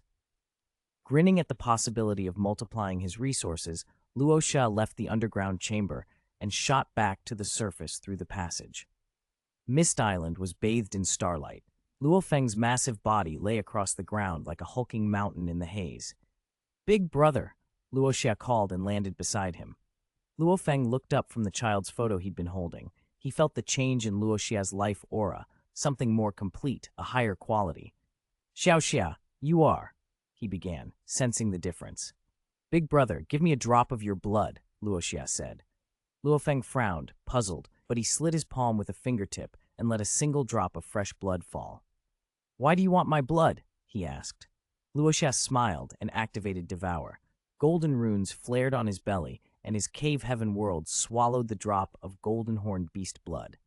Luo Feng gaped. "You? Haha, big brother. I opened a cave heaven world inside my den. I can now use the golden horned beast's Devour and Clone talents," Luo Xia announced. Babada, who had been playing a game in the virtual space, flinched so hard at the shout that his game character died. He flew out of his wristband to look at them. "What did you just say?" he demanded. Luo Xia repeated his explanation. Babada's eyes went wide. After a long moment, he scolded, "I told you not to try that. You could have died. If you had." His voice trailed off, and fear flickered across his face. "You can't be reckless. If anything happened to you, only your big brother and I would be left on Yunmo planet." Luo Feng's expression was grave. "Xiao Xia, don't take risks like that again. If you'd been lost, how would I explain it to Mom, Dad, and Ahua?" Luo Xia bowed his head. "I understand, big brother. There won't be a next time." Babada still could not hide his awe. "You actually succeeded. How did you pull it off?" But he remained more relieved than angry. Babada then asked the practical question. "You used Luo Feng's blood. You plan to gestate a golden horned beast clone?" Luo Xia nodded. "Yes, if I can gestate a golden horned beast, it might have its own clone slots as well." "That would be insane," Babada clapped excitedly. "Your main body and the golden horned beast could exist simultaneously. If the beast has independent cloning capacity, that multiplies your potential dramatically. Luo Xia, you're a genius." Luo Xia smiled, slightly embarrassed by the hyperbole. Luo Feng asked, "How long will it take to gestate?" Luo Xia closed his eyes and entered his cave heaven world to check. Inside the empty void, the single drop of golden horned beast blood hung like a seed. He activated Clone. Golden runes crawled across his body as his origin and mental power stars poured out strands of force. Those energies entered the cave heaven world and wrapped around the blood, forming a golden egg etched with Luo Xia's runes. The blood decomposed into genetic material inside the egg as the egg absorbed it and began gestation. If left to gestate naturally, Luo Xia reported when he opened his eyes, it will take over 130 years. 130 years? Luo Feng blinked. That long? Babada was practical. Actually, that's not too long. The Golden Horned Beast is a peak bloodline, and your cave heaven world is only a prototype, with limitations. But can you speed it up? Yes, Luo Xia said. If I supply enough energy, I can shorten the process. Will any energy work? Muya crystal? Babada asked. Yes, with sufficient Muya crystal, I can reduce the gestation to 1 or 2 years. Luo Xia nodded. Babada hesitated. I'd been saving Muya crystals for you and your brothers and for cultivating the cloud-caressing vine. The vine uses the most of them. Luo Feng considered and said, compared to the golden horned beast, the cloud-caressing vine can be slowed down a bit. Babada, give the remaining Muya crystals to Xiao Xia. If his golden horned beast hatches sooner, it'll greatly increase his combat power. Babada agreed after a moment. All right, we'll use the remaining Muya crystals to speed this up. The ones I saved would have taken you to Astral Rank 3 anyway, but this is more important right now. He withdrew a Muya crystal from storage and handed it over. Luo Xia activated Devour and swallowed the crystal into his cave heaven world. The proto-world digested the crystal's energy and fed it into the gestation. Under Luo Xia's perception, the golden horned beast's development accelerated noticeably. With the energy supply boosted, the hatching sped up from centuries to a span measured in years. Luo Xia felt the cave heaven world working steadily, the golden egg growing firmer and more complete. The path to a new, powerful ally and a dramatic change in his fighting potential had begun. Chapter 127, Danger from the Universe. In the days that followed, Luo Xia and Luo Feng remained on Mist Island, continuing to nurture their respective clones. Luo Feng's earthling clone was nearly mature. By his reckoning, it would fully hatch in less than 5 days. That afternoon, the two brothers were sparring. Their duel carried them from the island into the lake and then into the sky. From Babata's vantage point below, they were like twin streaks of light, chasing, colliding, and tearing through both cloud and air. Wherever they struck, the sky seemed to split and the earth trembled. Each clash sent terrifying energy tides rippling outward. Lake Zhe was churned into monstrous waves. Boom! They collided again. No flashy techniques now, just raw physical force. After Luo Xia's life genes had improved tenfold, his physique rivaled that of the golden horned beast. When they struck one another, the air itself rippled. Each impact detonated energy so fierce it gouged a crater several hundred meters across on Lake Z's surface, sending titanic waves surging in all directions. "Xiaoxia, your body's gotten this strong?" Luo Feng shouted, astonished. He hadn't expected Luo Xia to match the golden horned beast purely by brute strength. Babata's claim that Luo Xia had essentially become a humanoid golden horned beast suddenly made sense. "Big brother, be careful. Now I'm getting serious." Luo Xia grinned and called out. Golden patterns flared across his skin. His speed doubled. Divine wind leg. In a blink, he vanished from sight, only an afterimage left behind. A moment later, a blast of force exploded above Luo Feng's head. So fast. Luo Feng's eyes narrowed. He'd been through the possession of the golden horned beast, and his own power had crept into the astral ranks. He could react now. He swung his dragon-like tail in a sweeping strike to intercept the kick. Luo Xia aborted the attack to avoid the tail and triggered a 16-nike speed burst, teleporting to Luo Feng's flank and throwing a blow that darkened the sky, a fist that tore the wind itself. Golden light flared across the beast's scales as Luo Feng activated his own enhancement talent. His wings beat and his enormous body shifted aside with exquisite speed and agility, dodging the punch. They continued their aerial duel, pushing speed and strength to extremes. Their movements were too fast for any ordinary eye to follow. Sometimes sonic booms erupted in the sky, the whistling shockwaves rolling outward like tidal storms. In a heartbeat, they'd crashed into each other hundreds of times. Babata watched with wide, admiring eyes. "Incredible. I thought the Earthling life genes would cap Luo Xia's growth, but opening his cave heaven world boosted and evolved those genes. They're nearly on par with the golden horned beasts now. Without that limitation, his path to true strength will be smooth. Master, I can already see Yunmo planet flourishing under your two disciples." Their battle reached its climax when Luo Xia unleashed the full force of his domain. Under the Godspeed domain, his speed spiked again. Even with all his might, Luo Feng couldn't match him. When Luo Xia combined peak speed with a 16x burst, the kinetic potential was devastating. The golden horned beast was kicked like a falling meteor, its massive body plummeting from the sky, its descent stirring columns of air, Lake Z erupting into splashes thousands of meters high. It slammed into the ground and was knocked down more than 1,000 meters before it finally came to a halt. "So strong," the beast muttered, submerged beneath a mountain of rock and mud. In its dark golden eyes, Luo Feng felt a surge of emotion. He had hoped the possession would put him ahead of his brother. At first, he had surpassed Luo Xia, but Luo Xia soon caught up and now outpaced him. The beast burst free of the earth and shot back into the air.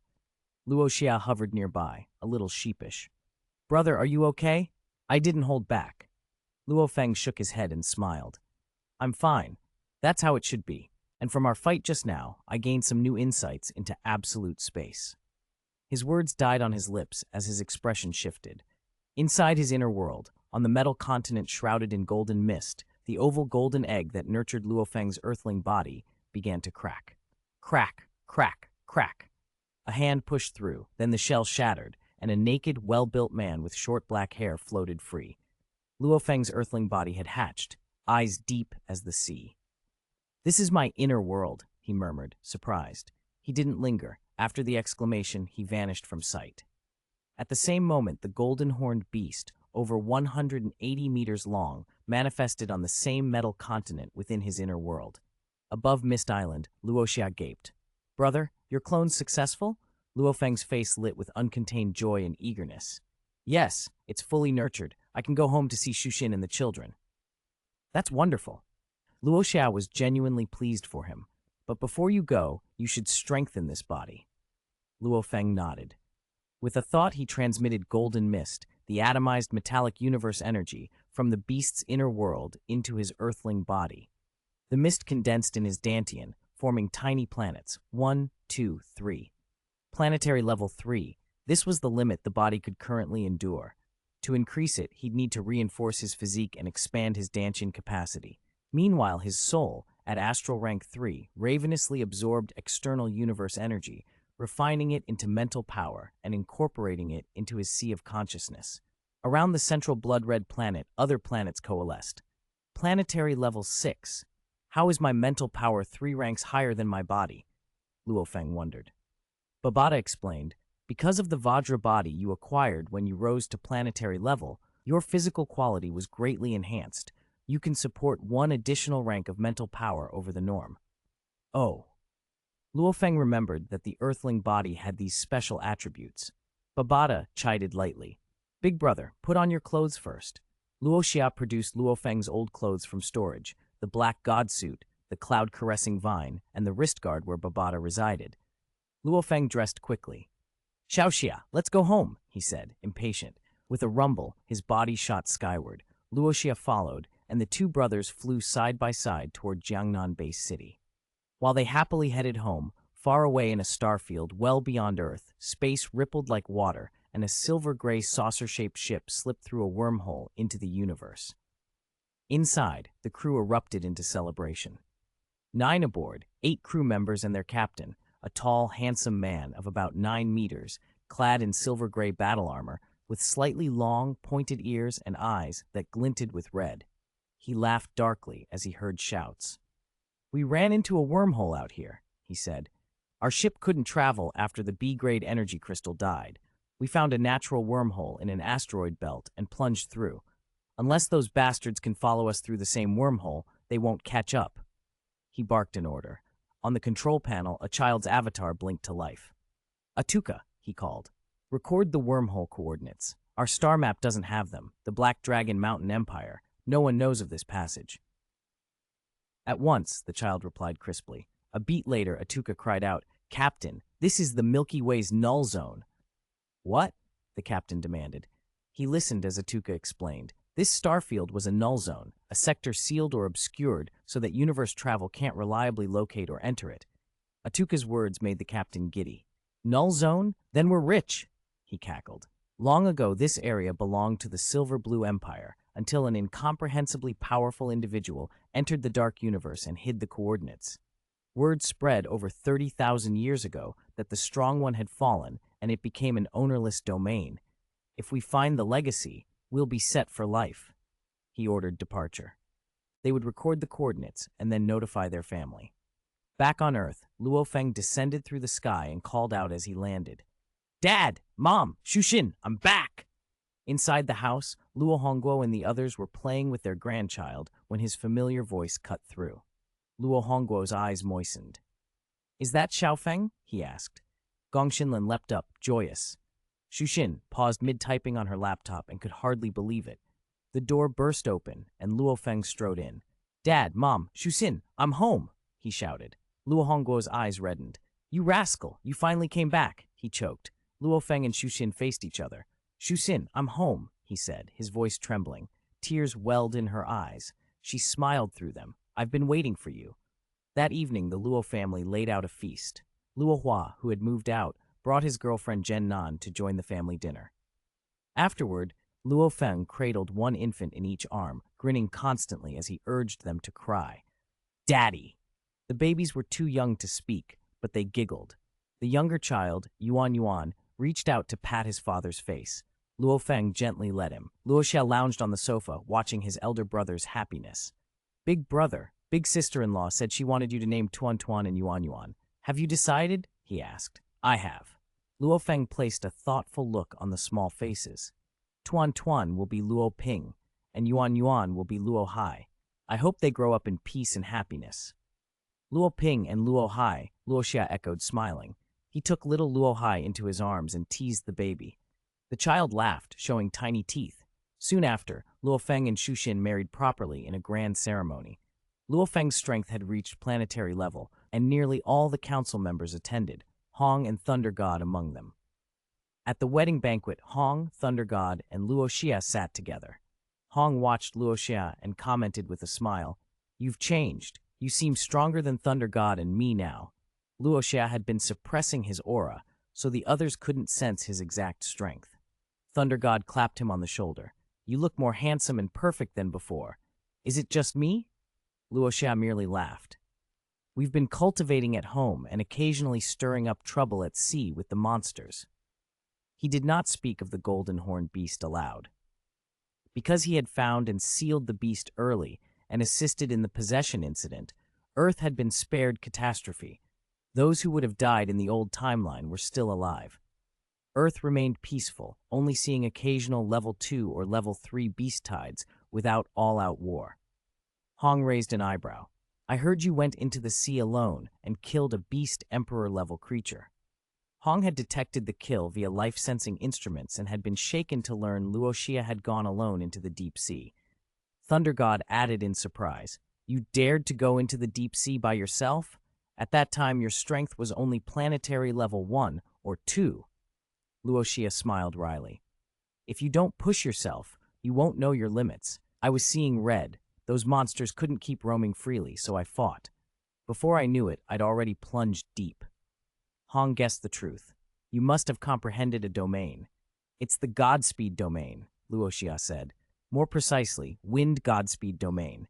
It greatly increases my speed and neural reaction time. With it, I could go into the deep sea alone and flee if I couldn't fight. Hong and Thunder God nodded in understanding and clinked glasses. The atmosphere at the banquet was warm and relaxed. Everyone was pleased to see the family reunited. Later, Hong and Thunder God left, both occupied with cultivation and the affairs of the War God Palace and their martial halls. After the wedding, Luo Feng and Xu Xin moved into a house arranged by the Dojo of Limits in Mingyu community. Luo Hongguo and Gong Xinlan stayed in the old house with Luo Xia. Luo Hua, now a martial artist of intermediate physical rank, had bought a villa in Mingyue community and moved in with his girlfriend Jen Nan. For the moment, Earth was peaceful, families reunited, and the future looked bright. But somewhere beyond the stars, a ship had slipped into the Milky Way's null zone, and the arrival of strangers in that impossible region would soon set forces in motion that neither Luo Feng nor his family could yet sense. Chapter 128. Let's go to Qilong's star. Life on Earth had been peaceful. After Luo Feng and Xu Xin married, nothing major disturbed the world. Under Babada's guidance, Luo Xia and Luo Feng trained methodically. Because the Muya crystal had to be diverted to nourish the golden horned beast clone in the cave heaven world, Luo Xia's cultivation slowed, but Luo Feng's path was simpler. He absorbed metal to expand his inner world, and his strength rose accordingly. With the large amounts of Xuan iron and Xuan iron essence that Luo Xia and Babada had brought back from Mars, his progress was rapid. After a year, Luo Xia had barely reached Astral Rank 2. Luo Feng's golden horned form had already achieved Astral Rank 3. His human body stood at Psyker Master Planetary Level 9 and Martial Artist Planetary Level 6. While the two trained, a silver-gray ship cruised steadily through the cosmic star domain toward Earth. Inside that ship, the captain reclined in a lounge chair, eyes closed. The little indicator on his wrist's auxiliary optic computer flickered faintly. His consciousness had slipped into the virtual universe network. The virtual universe network spanned the cosmos. Any race with an account could enter it and meet others tens of millions of light-years away. Its realism was absolute. Anything possible in the real universe could be done there. The wrist display dimmed, and the captain opened his eyes with a grin. He just bought an ancient star map, a snapshot of the Milky Way from 1 million years ago, showing a particular void region. He called up his ship's AI. Atuka, scan that star domain for me. How many resource planets? How many life planets? Atuka's hollow sprang out of the wrist device. Captain, the scan shows 61 resource planets and 2 life planets. 2 life planets? The captain's eyes glittered. Jackpot. Life planets were worth fortunes. If the natives were weak or there were unique products, they could be sold to the right buyers for unimaginable sums. The captain asked, Atuka, calculate travel time to each life planet. At our current sublight speed, Life Planet 1 is 136 years away. Life Planet 2 is 2 years and 8 months. No contest. The captain gave the order instantly. Full speed to Life Planet 2. I hope it's rich. If not, well, we'll sell the whole thing. At once, Captain, Atuka replied, and the ship altered course toward Life Planet 2, Earth. Nobody on Earth had any idea. Luo Xia, however, knew enough to be worried. After the Golden Horn Beast crisis, Earth would face another wave, a crisis from the wider universe. He couldn't remember the original timeline, only that such a threat would come. He pressed Babata to finish repairing the Black Dragon Mountain X-81 as quickly as possible so they could get into the cosmic star domain. If they could act fast, buy Earth's protection under the Silver Blue Empire or the Black Dragon Mountain Empire, they might buy the planet some time. Babata, when will the Black Dragon Mountain X-81 be fixed? Luo Xia asked. Soon, soon, Babata replied. A month ago you said that, Luo Xia muttered. How soon is soon? Babata gave a guilty look. At least 2 more months. My fault. The ship's AI triggered its self-destruct program because I underestimated it. I'm fixing what I can. Luo Xia sighed and headed toward the villa entrance, where a small, solid bundle of energy barreled toward him, shouting, Third uncle! Third uncle! He knelt to scoop the boy up. What is it? What do you want to do today? Luo Feng, holding their eldest son's hand, stood behind them, watching the younger child squirm happily in Luo Xia's arms. The younger boy, Luo Hai, pointed at the sky and giggled. Third uncle, take me flying. You want to go up? Luo Xia laughed and hoisted the excited one high. Third uncle will take you. Oh, flying, Luo Hai squealed. After a few minutes in the air, Luo Xia set him down. The little rascal sprang free and ran over to his twin, beaming. Brother, did you see? I flew. Luo Ping, the calmer twin, more like Shu Xin in temperament, pouted. The twins were only a little over a year old, but they'd inherited impeccable genes. Their fitness already outshone many 11 or 12-year-olds. Luo Hai was loud and adventurous like his father. Luo Ping was reserved. Luo Feng ruffled his younger son's hair. Go play with your brother. Your third uncle and I need to talk. Okay, Dad. Luo Hai obeyed, and the brothers trotted off together into the sun. Luo Xia turned back to Luo Feng. Babata says the ship will be repaired in 2 months. Big brother, will you come with me to the universe? Luo Feng looked surprised, then nodded. Yes, I won't let you go alone. 2 months later, the silver-gray ship was still edging closer in its trajectory. On Earth, Luo Xia was training in the gravity chamber when Babata's voice called. Luo Xia! Luo Xia! Is it fixed? He asked, hopeful. Yes, the auxiliary power system on the Black Dragon Mountain X-81 is repaired. All hardware is functioning. We can leave now. Luo Xia's excitement matched Babata's. Great. I'll tell Big Brother. We'll leave soon. This trip would be different from their last journey to Mars.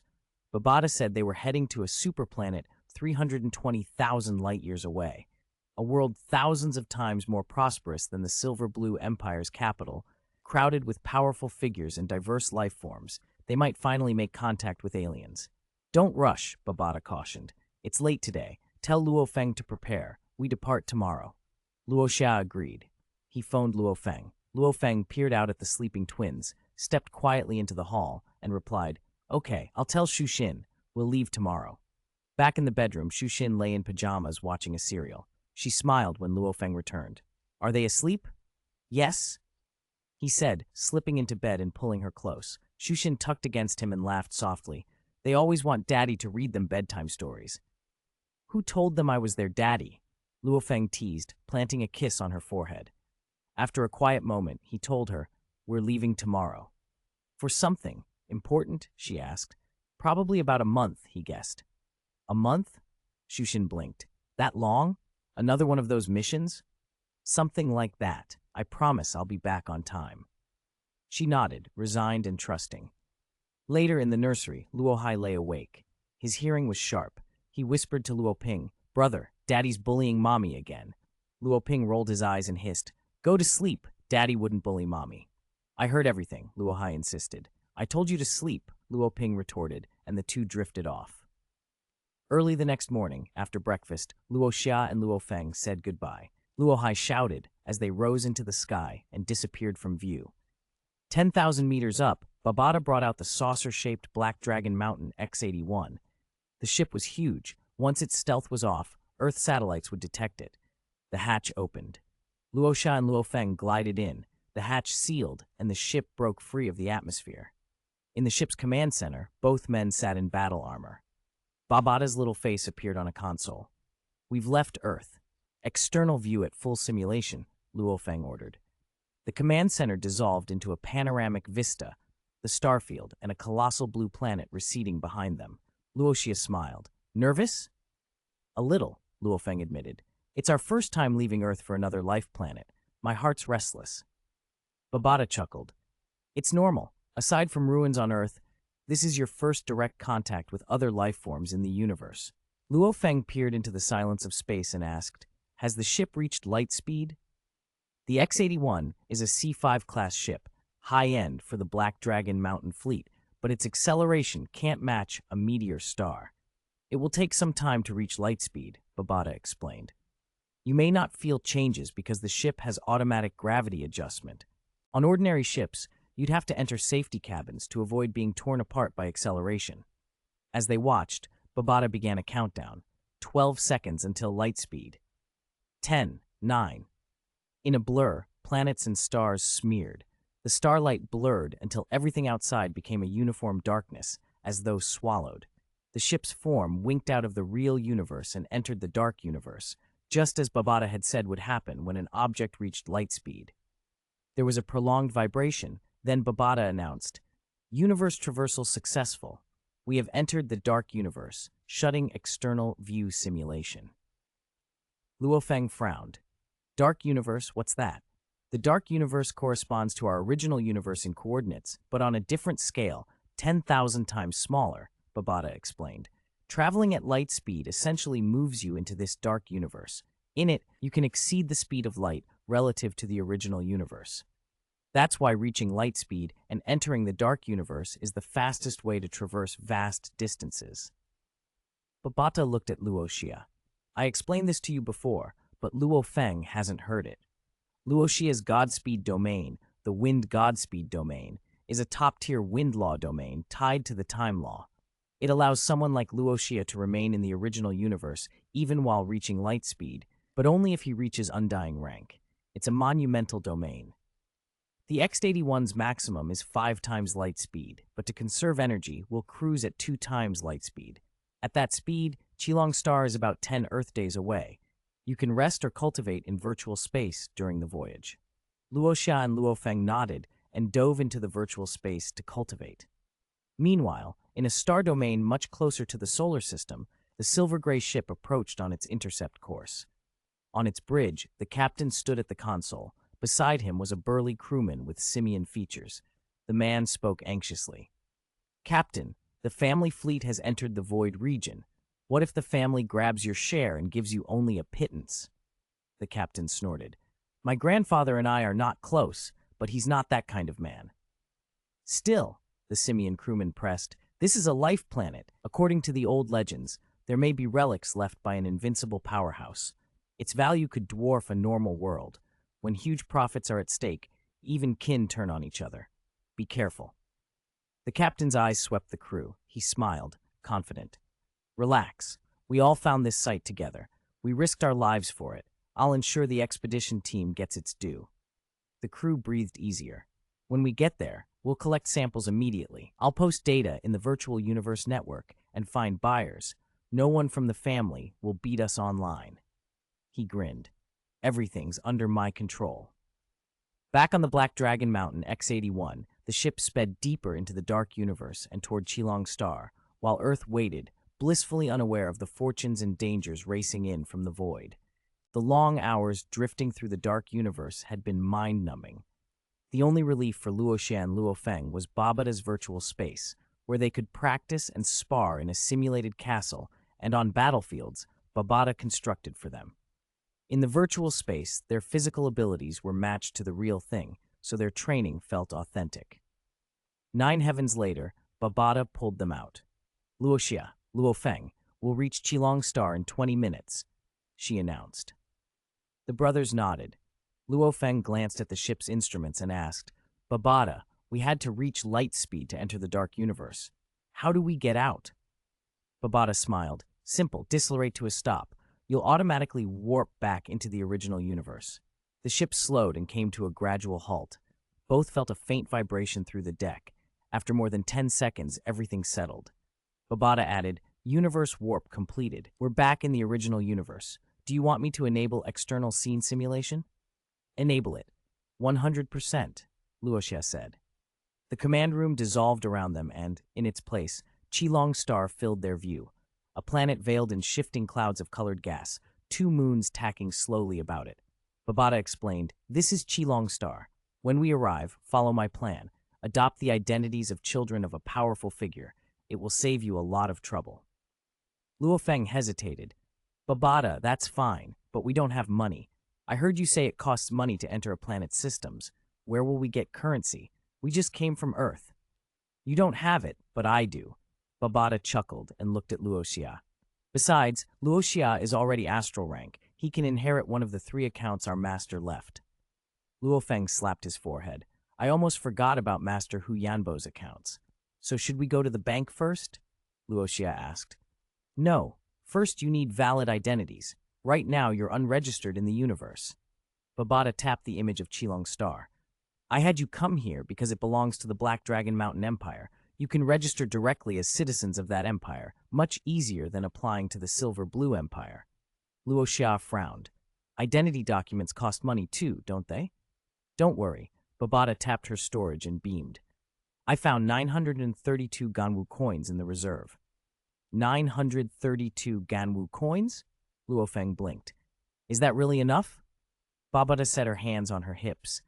Ganwu coins aren't the same as Black Dragon coins or cheap Silver Blue credits. 1 Ganwu coin exchanges for 1,000 Black Dragon coins. That's enough for identity paperwork. The Black Dragon ship had already begun its descent. Qilong Star's atmosphere made the planet look like a drifting neon sculpture. The clouds and gases flowed in visible streams of color. Receiving docking guidance, Babada announced. The ship followed the signal toward a vast orbital dock. Below, a silver city sprawled, ships of all sizes packed into lanes and berths. Signal received. Proceeding to Sector C, Babada said. Sector A is for ordinary craft and warships. Sector B for B-class vessels. Our Black Dragon Mountain X-81 is C-class, so we park in Sector C. Sector C was reserved for expensive ships. Guided by the beacon, their ship slid into an empty berth and descended. The hatch opened and the brothers floated out. Gravity here's about 3 times Earth's, Luo Feng grunted. A 2-meter-8 tall, green-skinned man in a gray uniform and with curved horns flew up to them. He spoke in perfect common, polite and formal. Welcome to Qilong Star, gentlemen. Parking fee for the Black Dragon Mountain X-81 is 600 Black Dragon coins per year. Anything less than a year is charged as the full year. Here is your parking pass. He handed them a translucent silver card imprinted with a C. Luo Xia took a Ganwu coin from storage, flicked it to the man and said in flawless common, "Keep the change." The man's eyes lit up.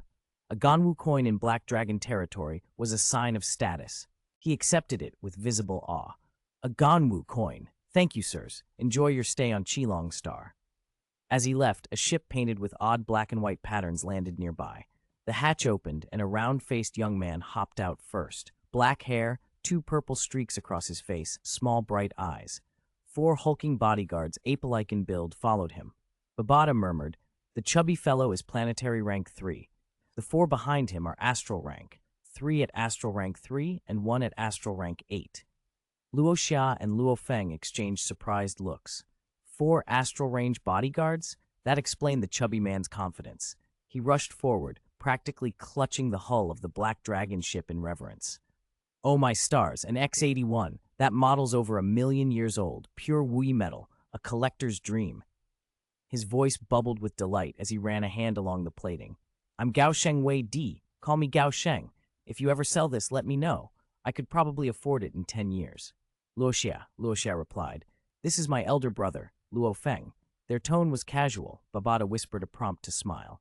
Gao Sheng, still gawking, asked, curious, are you two alone? No bodyguards? Qilong Star's territories outside Qilong City can be dangerous. Luo Xia and Luo Feng exchanged glances and smiled. At Babada's command, their storage opened and 2 silver-armored guards in black uniforms unfolded behind them.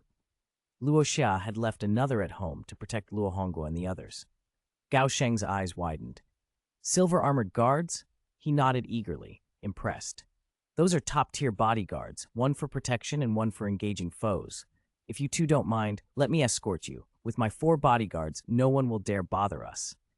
Babada approved. Go with him. Anyone with 4 astral range bodyguards is not to be trifled with.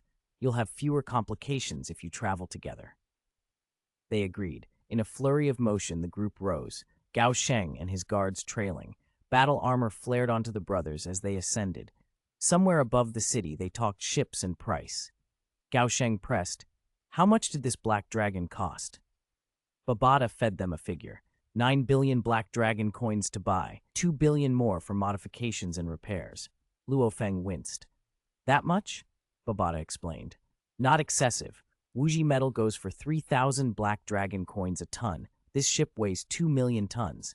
9 billion isn't extravagant for a craft like this. Gao Sheng's envy showed. You two lucked into an antique. You're set. I'll have one someday, after 10 years. He rubbed his pudgy fingers together. My father promised to transfer a planet to me once I come of age. A planet has over 11 billion people. If each brings in 100 karobi a year, about 0.6 black dragon coins, then that's 600 million a year. With that income, borrowing 20 billion is easy. Luo Xia and Luo Feng exchanged looks. Owning a planet, essentially a personal fiefdom, was beyond their imagination. They flew over an expanse of cloud that shimmered with color. So beautiful, Luo Feng breathed. This star attracts powerful people because of its scenery, Gao Sheng said. Over time, they brought wealth and made Qilong Star prosper.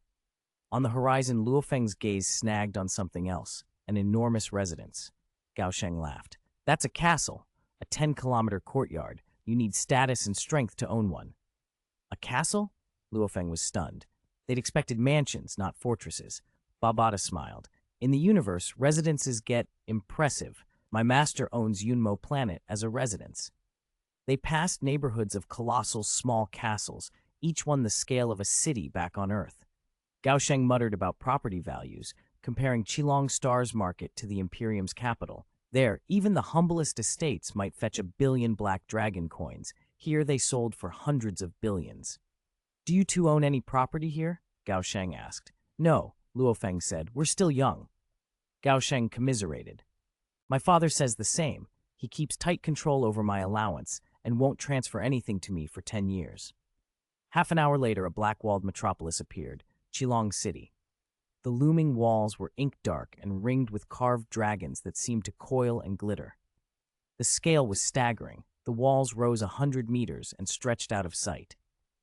This city's over 3 million years old, Gao Sheng said with pride. Babada added, don't judge the universe by Earth standards. Empires here survive for hundreds of millions of years. 50,000 years sounds like an eternity to Earthlings, but for many long-lived beings, it's like 5 or 6 years on Earth. They landed at the city gate where a steady stream of traffic flowed in and out. As they entered, their communicators registered Qilong City's service number, enabling local messaging and calls. Give me your comm codes, Gao Sheng said. I'm visiting an elder. If I'm free tonight, I'll take you both to dinner. They exchanged numbers, and, after a wave from Gao Sheng, the brothers continued into the city. The architecture was alien but beautiful. People of many shapes and colors passed. Babada identified their strength levels as they went. Planetary rank 6, planetary rank 8, astral rank 6, planetary rank 3. Even casual passersby were often significantly stronger than the brothers. According to the service desk, the Black Dragon Mountain Empire's administrative office on Qilong Star is about 200 kilometers from here, Babata said. Step 1 of our plan is to register for citizenship with the Black Dragon Mountain Empire. Right. They ascended and headed toward the administrative building. 2 bronze-skinned guards, nearly 6 meters tall, stood sentinel at the entrance. The building's entry guards were impressed to see the silver-armored bodyguard accompany them. Anyone with such protection was clearly of some status. They opened the doors with formal courtesy. Babata guided them to an elevator. You need to apply on the 32nd floor. Take the circular sofa. They sat. The platform rose. When it reached the 32nd floor, a lithe woman with rabbit-like ears flew over, elegant and otherworldly. She bowed slightly, smiling. Can I help you? We'd like to apply for citizenship in the Black Dragon Mountain Empire, Luo Xia said. The rabbit-eared woman stared, astonished. You want to join the Black Dragon Mountain Empire? In this day and age, there are still people without citizenship? The receptionist hesitated for a heartbeat, then recovered her professionalism and smiled, leading them down the corridor. Gentlemen, please go to the left, the second-to-last room at the far end. Thank you, Luo Xia said, politeness sincere. He and Luo Feng walked in, flanked by the silver guard. The receptionist's eyes brightened as she watched them go. He had actually thanked her. These two must be scions of a very prominent family. Even with 2 silver guards, there was no arrogance on them. The 32nd floor held many rooms for different procedures. Luo Xia and Luo Feng followed the receptionist's directions until they reached the indicated door. A silver guard knocked once. Please come in. A clear, authoritative voice answered. Luo Feng stepped forward, Luo Xia at his side. Inside, the office was spacious. 2 attendants, dark-skinned, lean, and with blood-red eyes, looked like fantasy dark elves at first glance. They cast a casual glance at the brothers, then stiffened when they noticed the silver guard trailing them. Their expressions immediately softened into welcoming smiles. How may we assist you? One asked. Luo Feng returned the smile. We want to apply for citizenship in the Black Dragon Mountain Empire. The other attendant inquired, What were your previous nationalities, gentlemen? Do you have release documents? My brother and I are both stateless, Luo Feng replied. The attendants froze. They scrutinized the 2 brothers and then glanced at the silver guard. Clearly anyone protected by a silver guard wasn't ordinary. Stateless? That suggested these young men might have been raised in isolation by some powerful force and were only now coming into the wider world. Please stand here for a moment, one attendant said. We need to verify your statement. All right, the brothers answered in unison. The attendant touched an instrument on his arm. Beeps sounded as 2 hazy lights enveloped Luo Feng and Luo Xia. The device emitted a couple more tones, and the attendant read the result on its screen, 2 lines of the universe's common language. No such person found. He nodded to his colleague. Since you have never been registered with any nationality, many of the usual steps can be skipped. You only need to pay 5 Black Dragon coins each for Black Dragon Mountain Empire citizenship. Luo Xia flicked his hand and a Ganwu coin flew across the desk. A Ganwu coin. The attendant's eyes lit up. He happily accepted it, produced wafer-thin special banknotes from his pocket, did a quick calculation, and bowed slightly as he handed them to Luo Xia. Sir, here is your change, 900 Black Dragon coins. In under 20 minutes, the rest of the paperwork was finished. Luo Xia and Luo Feng received their identification documents and were entered into the Black Dragon Mountain Empire's citizen system. They were no longer unregistered in the universe. Next, should we go claim the account's master left us? Luo Feng asked as they stepped out of the administrative building. Let's go. You can look forward to it, Babata said with a grin, leading them down the street. The Universe Galaxy Bank's branch on Chulong Star is about 100 kilometers that way. They flew toward the direction Babata indicated and soon stood before a massive, opulent structure, pure sci-fi luxury. The first thought that crossed Luo Xia's mind was, wealthy. Is this the Universe Galaxy Bank branch? It's extravagant. Luo Xia couldn't hide his awe. Babata perched on Luo Xia's shoulder, arms folded. The Universe Galaxy Bank is one of the 5 major powers in the universe. Even a branch must display prestige. The 5 major powers? Luo Feng asked. Are they stronger than universe nations? Babata nodded. In influence, yes.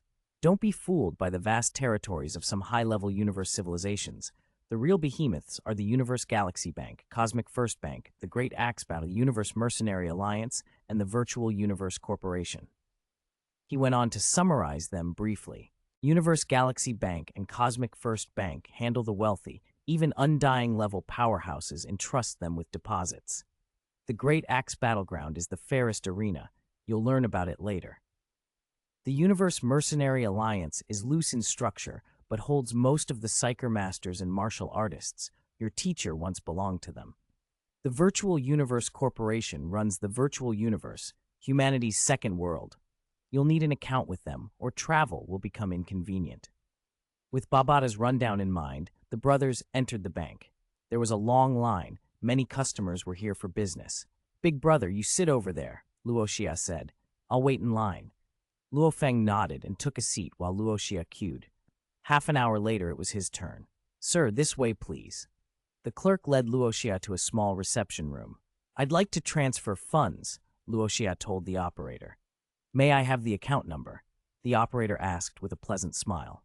Babada had already told Luo Xia the number. He recited it without hesitation. 8492-8593, WOX 8528-5285-032. The operator began processing, pinging the virtual universe network for verification. Her expression shifted from neutral to stunned as the response came back. She glanced at Luo Xia, then abruptly stood. "Please wait a moment. I must inform the branch manager." She hurried out in a fluster. Up on the 9th floor, branch manager Filt was hosting a 2-star client named Miss Lola. She was from a prominent family, and she had a 2-star account that likely came from an elder's favor. Filt attended to her with careful politeness. Losing such a client would be a serious blow. The door to the reception room swung open. Both Miss Lola and Filt looked up in annoyance. The deputy manager, Kaolabi, strode in and kept winking at Filt. "What's going on?" Filt demanded, slightly irritated. "Branch manager, you should come with me," Kaolabi said, sweating. "This is serious." Filt paused, glanced at Ms. Lola, and, seeing her disapproval, quickly bowed. "Ms. Lola, please excuse me for a moment." He followed Kaolabi into a nearby confidential room, a space designed to prevent eavesdropping, so secure that even undying-level powerhouse couldn't hear conversations inside from outside. "Speak," Filt said once the door sealed. Kaolabi whispered, "There's a customer downstairs who wants to withdraw and transfer money. The account he's using, it's a 5-star account." Filt went pale. A 5-star account?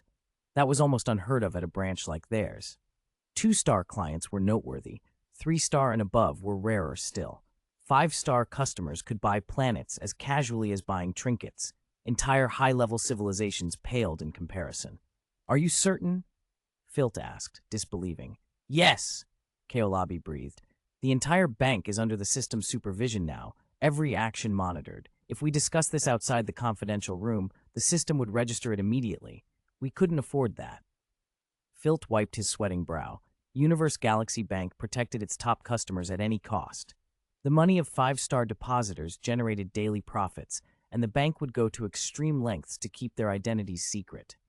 That explained why Kaolabi had dragged him into the confidential room. Back downstairs, Luo Xia waited, expecting the heightened reaction. Accounts left by an undying-level powerhouse weren't ordinary. It didn't take long before branch manager Filt himself arrived, bowing respectfully. "Respected guest, hello. I am Filt, the manager of this branch. Please follow me." Luo Xia nodded and followed the slightly portly manager. They rode the elevator up to the 13th floor. A metallic service robot greeted them as they stepped out. "Respected guest, the Universe Galaxy Bank welcomes you." Luo Xia glanced at Filt, then at the robot. "Is someone remotely controlling that?" he asked Babada silently. "Yes," Babada replied with a chuckle. "This is a 5-star account. The branch manager isn't qualified to handle it directly. Someone from bank headquarters is probably operating that robot." They entered an opulent reception room. The robot addressed Luo Xia respectfully. "Respected sir, I must confirm, are you withdrawing and transferring funds from account 8492-8593 BOXH 8528-5285-032? Luo Xia nodded. "Yes, please open a new account for me and transfer the funds there." "Understood." The robot extended a black and gold touch panel on its arm. Please use your mental power to scan the panel. Luo Xia complied. With Babada's earlier instruction, he had the procedure memorized. He focused mental power to scan the panel. Beep. Data matched, the robot confirmed. Please enter the triple four-dimensional waveband password. You can input by mental power, voice, or manual entry. The triple four-dimensional waveband password was complex and constantly shifted with time and spatial coordinates. Luo Xia calculated the password from the original key, current time-space coordinates, and his mental level. With Babada's help, it took only a moment to enter the three-layer password via mental power. Password accepted. A virtual screen popped up from his arm guard, displaying the account's balance. Luo Xia's mental command triggered a balance query. A long string of zeros appeared on the screen. 10 billion Ganwu coin. Luo Xia blinked. An astral rank account with 10 billion Ganwu coin? That was astronomical, convertible into 10 trillion Black Dragon coins. Even many universe-rank powerhouses would have to sell planets to match that. Babada spoke up. When Master first came to Earth, he planned for only one disciple. He prepared 10 billion Ganwu coin, thinking that would be more than enough. He didn't expect both you and your brother to show such good mental power. Each of you will receive 5 billion. For direct disciples in those great families, receiving 100 million Ganwu coin is already impressive. Luo Xia nodded. The money they had was beyond what privileged young masters usually got from their families. It was already staggering. The reception room door opened. Manager Filt entered, carrying a golden tray with a bank card. He bowed deeply. Respected Mr. Luo Xia, here is the bank card you've opened with us. Please bind it with your divine thought imprint. Luo Xia scanned the card with his mental power and imprinted his divine thought. From then on, only he could use the card. Babada, tell elder brother to get his card too. I'll transfer him 5 billion, Luo Xia said. I already told him, Babada replied. Luo Xia turned back to the robot. Please transfer the entire 10 billion Ganwu coin from the old account to my new card. Understood, respected guest. The robot processed the request and completed the transfer. Luo Xia thanked the robot and left the reception room. Filt escorted him down to the first-floor lobby with utmost deference before stepping aside. Luo Feng, having set up his card as well, joined Luo Xia. So how much did Master leave us? Luo Feng asked curiously. 10 billion Ganwu coin, Luo Xia said with a smile. But I'll transfer 5 billion to you. Luo Feng shook his head. Leave it on your card. If I need something, I'll ask you. If I have 5 billion on a separate card and it isn't enough, transferring back and forth will be a hassle. Luo Xia nodded. Where to now? To the Virtual Universe Corporation to open an account, Babada replied. The brothers set off again, heading for the Virtual Universe Corporation. Chapter 131, Conflict in the Restaurant, Chulong City, Virtual Universe Corporation. Luo Xia and Luo Feng walked into the lobby and approached the service counter. Welcome to Virtual Universe Corporation. How can I help you?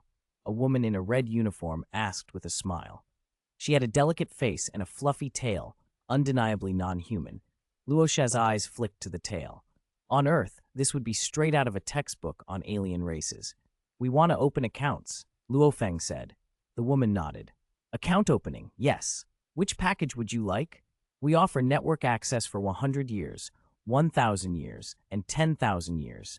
The annual network fee is 100 Black Dragon coins. Luo Feng raised an eyebrow. Do you sell consciousness induction helmets here? He and Luo Xia had discussed this on the way over. If Earth would one day connect to the universe, starting with the virtual universe made sense. The network spanned the entire cosmos. And with a consciousness induction helmet, someone from Earth could interact with alien civilizations without leaving home. They wanted helmets to bring back for a select few Earthlings, so those people could learn within the virtual universe and bring advanced knowledge back to their world. One consciousness induction helmet is 100 Black Dragon coins. The receptionist replied, looking mildly surprised. Most people here used auxiliary optical computers or advanced intelligent optics. Helmets were rare now. Luo Feng continued, Do you have anonymous accounts? Babada had explained anonymous accounts to them. Some Star Lords bought helmets and distributed them to their citizens. Those citizens used anonymous accounts that weren't tied to an individual. Anonymous accounts had a fixed validity, 100 years, after which they had to be repurchased. Yes, the receptionist said. Anonymous accounts are valid for 100 years. Each costs 2,000 black dragon coins. All right, Luo Feng said. We'll take 10,000 anonymous accounts and 10,000 consciousness helmets. For the regular accounts, the 100-year package is enough. Thanks to the funds their teacher had left behind, money was no issue. The receptionist's eyes widened a little at the scale of the order. Sir, that comes to 500 million black dragon coins, 50,000 Ganwu coins. Your 2 account openings and 100 years of network fees will be an additional 6 Ganwu coins. Luo Xia nodded and stepped forward to pay. The paperwork was handled quickly, then the receptionist had someone bring them to the warehouse to pick up the helmets. 10,000 helmets took up some space. At the warehouse, Luo Xia opened his storage ring and slipped the helmets into the ring's interior. The helmets weren't large. The storage space he'd disguised was just big enough to hold them without revealing that his ring was an especially high-grade item. Babada had warned that if anyone discovered his spatial ring's capacity exceeded 30 million cubic meters, it would draw dangerous attention. Where to next? Luo Xia asked as they left the Virtual Universe Corporation. Babada chimed in.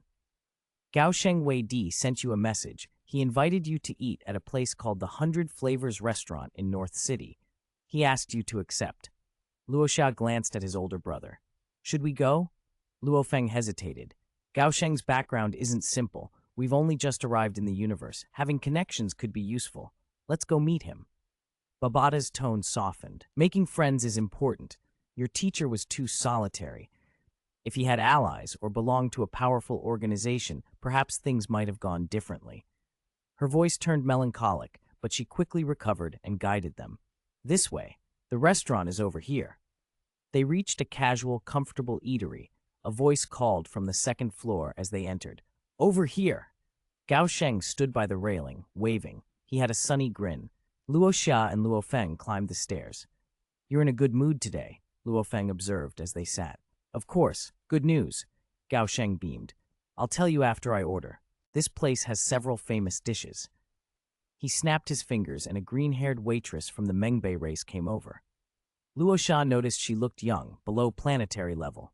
On Chulong Star, most people in public were planetary level or astral rank. Someone below planetary level was a rarity. Didn't you see her? Gaosheng said when he caught them staring. Mengbei women are all beautiful. If you like her, tell the boss. She can come with you. Come with us? Luo Feng said, surprised. Luo Xia looked thoughtful. Gaosheng continued darkly. A beautiful woman who isn't even planetary level has a tragic life. Without citizenship, no legal protection. People with power can take or kill them, even sell them as slaves. If she could come with you, she'd be lucky. Luo Feng was shocked. Babada had mentioned this. In the universe, the weak had almost no rights. The strong preyed upon the weak, and it was a brutal, indifferent reality. You see, she's looking at you two, Gaosheng teased. If either of you wants her, just take her. Luo Feng shook his head. He already had Xu Xin. The Mengbei girl blushed when she noticed Luo Xia looking and hurried away. Soon the table filled with exotic dishes. They tasted strange at first, but were delicious. Despite the universe's diversity, taste buds weren't so different from Earthlings.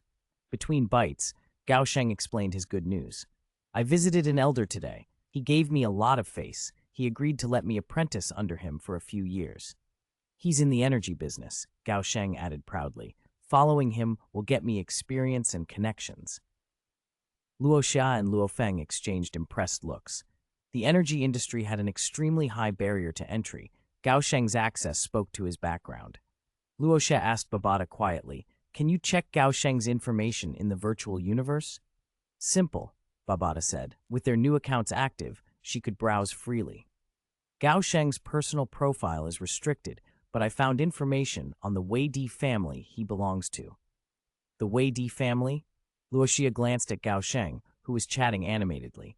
Yes, they're a commercial family from the Karo Empire, Babada said. Most of their influence is now in the Black Dragon Mountain Empire. and they're working to expand into the Ganwu universe country. Even their ancestral house has over 10 universe-rank powerhouses. No wonder Gao Sheng went out with 4 astral-rank bodyguards. His background was substantial. So when are you two leaving? Gao Sheng suddenly asked. I'm staying on Chulong Star for a few years. If you aren't in a hurry, we can hang out often. We're leaving soon. Maybe today, Luo Feng answered. Our family elders have other plans for us. If the elders say so, it can't be helped, Gao Sheng said. But we can meet in the virtual universe. Send me your account numbers. They exchanged account numbers and added each other as friends. At the restaurant stairs, 3 tall young men came up, each nearly 2 meters, silver hair, wearing dark uniforms. The one in the middle wore a colorful medal on his chest. Lend me your mental power weapon for half a day, Waylon, one of them said. Waylon flipped his hand and a metallic disc appeared, like a ring of axe blades etched with strange patterns. It's a low-grade, second-tier mental power weapon. I begged my family for it. I nearly drained my accounts, 6 billion black dragon coins. If I don't become universe rank, it'll be with me for life. His boast carried through the restaurant. Luo Xia muttered, he's showing off on purpose. Gao Sheng laughed. Curious, Luo Feng asked Babata, what tier are our devices? The Duntian shuttle and Little Xia's Arcblade disc. Both are 3rd-tier mental power weapons, Babata explained. The Duntian shuttle is low-grade 3rd tier because it's very difficult to control. The Arcblade disc is medium-grade 3rd tier. Both can be used up to universe rank. Between 3rd and higher tiers are 4th and 5th tiers, corresponding to Territory Lord and World Lord levels. Waylon was still flaunting his disc, controlling it to fly around the 2nd floor. When my mental power amplitude reaches 18, I can unleash its 2nd-tier power, he boasted as the disc swept past a waitress, sending her reeling. Don't be scared. My control is perfect, Waylon crowed, gratified, but the disc flew toward the green-haired Mengbei girl carrying a tray. She hadn't seen it coming and was startled. The plate wobbled, sauce splashed onto the golden disc, staining it. My weapon, Waylon shrieked. Fury twisted his face as he called the disc back. Covered in dark sauce, he trembled with rage, like someone who just had a new luxury car scratched. Bastard! His eyes fixed on the pale-faced girl. He sent the disc flying at her as if to kill. Die! No! The girl cried. Luo Xia vanished from his seat and reappeared in front of her. He pinched the flying disc between his fingers. The weapon thrummed with terrifying mental power. Normally, only a universe rank could hold it.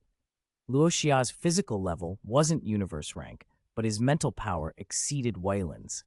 With direct force from his mind, he dampened the disc's energy and, with a single hand, grabbed it. You don't show off like that, Luo Xia said coolly. Do your parents know you flashed a 6 billion weapon?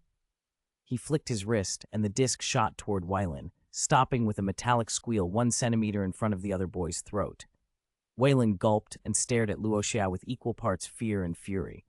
Who are you? He demanded. Luo Xia didn't answer. He extended a hand to the Mengbei girl, who was trembling on the floor.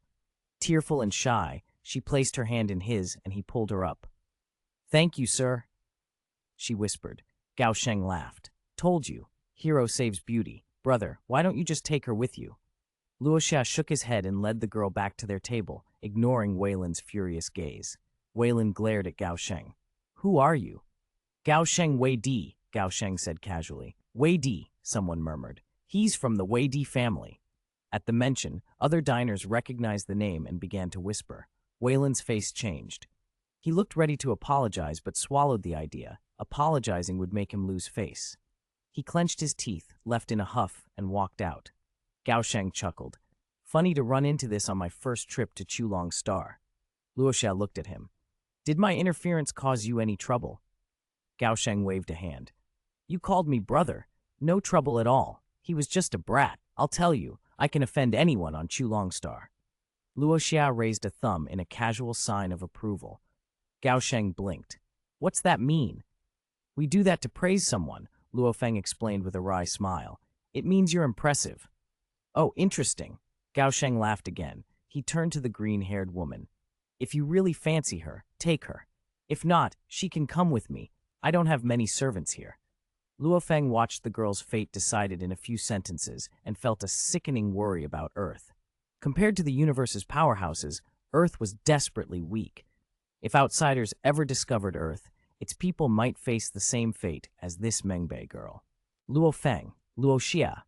Now that we've eaten, how about we go to the slave market? Gao Sheng suggested with a smile. It wouldn't hurt to pick up a few servants and bodyguards. Luo Xia and Luo Feng exchanged a look and nodded. All right, let's go take a look. The 100 Flavors restaurant wasn't far from the market, and they reached it quickly. The slave market sprawled across more than 300 square kilometers. On Earth, that would be the size of a small city. Here, in a settlement with a history of over 3 million years, it was only a district. The place was crowded and noisy. According to Gao Sheng, Chulong Star's slave market was the largest in the surrounding hundreds of star systems. These Luo people are physically strong, Gao Sheng said as they walked. They don't have cultivation, so they're a bit simple, but their raw bodies are comparable to a disciple Tier 9 martial artist back on Earth. They go for 20 black dragon coins each. If you buy in bulk, you can get a discount. Luo Feng stared, stunned.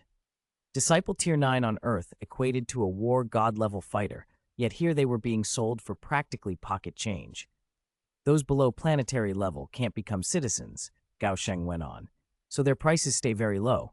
Unless they're exceptionally beautiful women or have some unique trait, they're generally around 10 black dragon coins. Gao Sheng's finger jabbed toward a display. Look, over there, beauties! They glanced over and saw a row of astonishingly beautiful women behind transparent display panes. They looked human in most respects, but had cat-like ears and fluffy tails. 5,000 black dragon coins each, first-class beauties, discounts for bulk purchases, one of the women called out in a sweet voice. Luo Xia and Luo Feng glanced and then moved on. Something else had caught their attention. A different square was vibrating with strong auras. They drifted toward it. Men and women in the displays were radiating powerful martial and psychic energy. Planetary level Tier 8 martial artist, 20,000 black dragon coins, a merchant advertised. Planetary level Tier 9 Psyker Master, 100,000 black dragon coins. Luo Feng's face hardened. A planetary level Tier 9 Psyker Master would be an almost unbeatable powerhouse on Earth, yet the price tag was only 100,000. Gao Sheng shrugged. Planetary level folks are mostly useful as thugs or servants. For real protection, you want astral rank. He pointed toward another sector. But astral rank isn't cheap, usually in the millions. They followed him. A group of 18 astral rank martial artists and psyker masters stood there, one for each astral tier from 1 to 9. The moment Luo Xia and the others approached, the astral slaves actively flared their auras. These are serious, Gao Sheng muttered, rubbing his calves. Just looking at them makes my legs tremble. Luo Feng studied the price tags. Astral rank Tier 1, 1 million. Tier 4, 20 million. Tier 9, 5 billion. He shook his head in surprise. Still a lot cheaper than I expected in some cases. A slave merchant scurried up as soon as they stopped.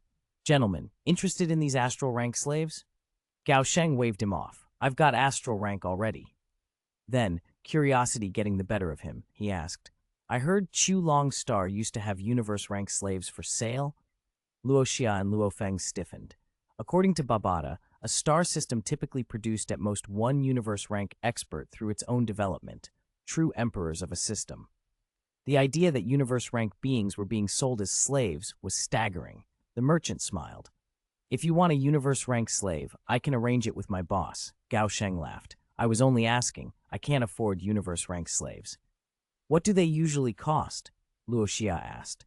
The merchant's expression turned grave.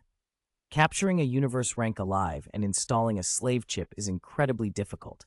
A universe rank slave is priced in the trillions of black dragon coins, more expensive than a planet. Luo Xia sighed.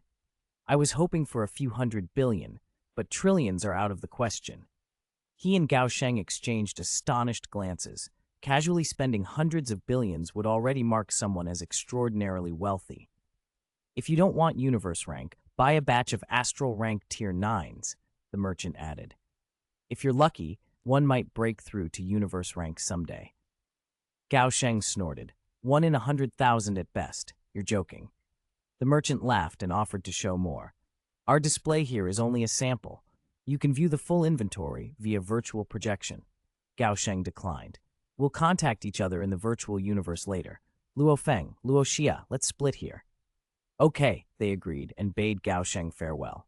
The merchant led Luo and Luo Feng to a luxurious reception room and filled the space with projections, full profiles, strength ratings, race data.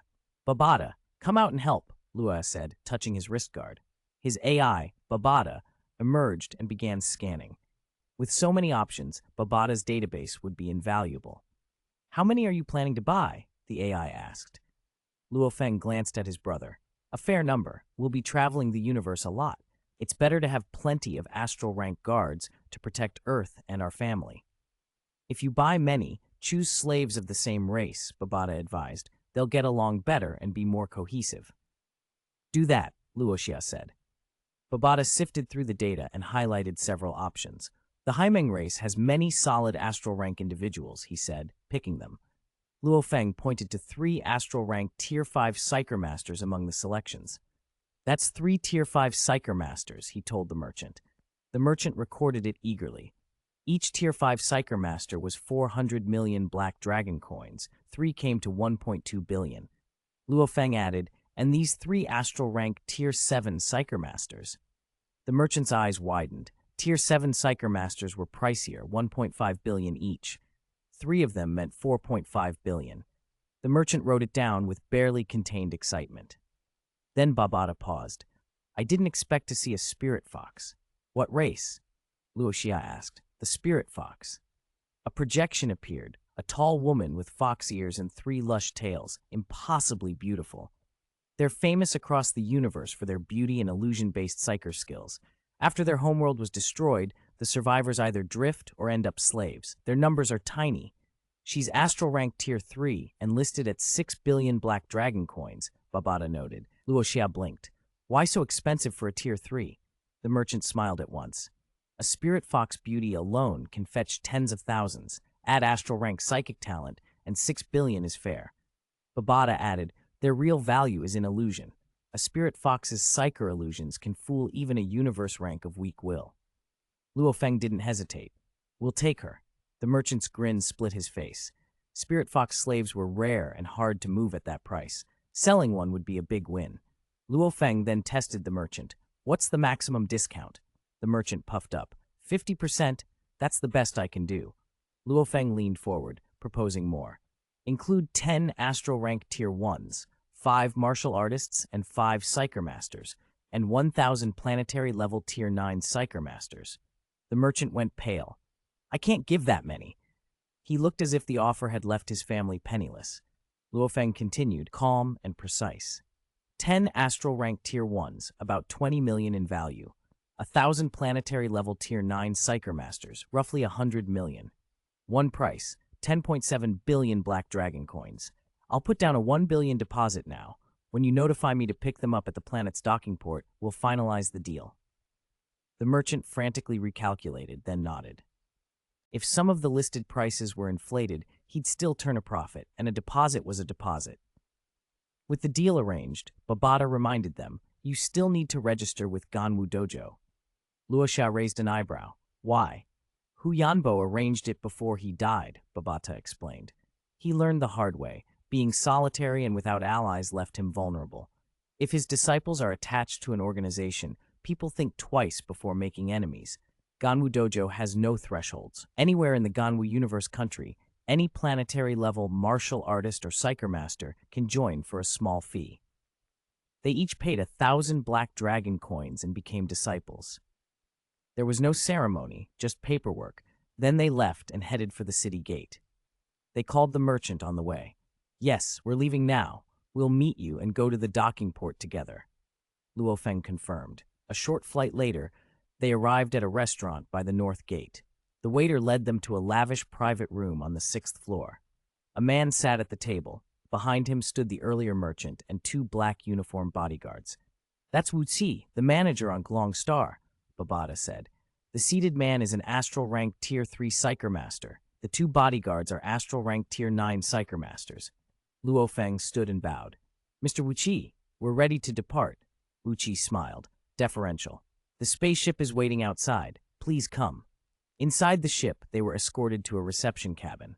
Over a meal, Wu Qi asked politely, "May I ask where you gentlemen are from?" Luo Feng smiled but shook his head. "Sorry, inconvenient to say." Wu Qi only bowed. He was used to keeping his mouth shut with big clients. The ship had already reached the planet's docking port by the time they finished eating. "Gentlemen," Wu Qi said, standing, "we'll begin the transfer. From now on, your recognition authority will control these slaves, not our merchants. That process takes some time." "Understood," Luo Feng replied. Wu Qi led them to the ship's second lower deck. A circular hall more than 100 meters across was filled with men and women standing perfectly still, some broad-shouldered, some aloof, some breathtakingly beautiful. They wore uniform attire that hid nothing of their training or bearing. "Mr. Luo, please stand at the front," Wu Qi instructed.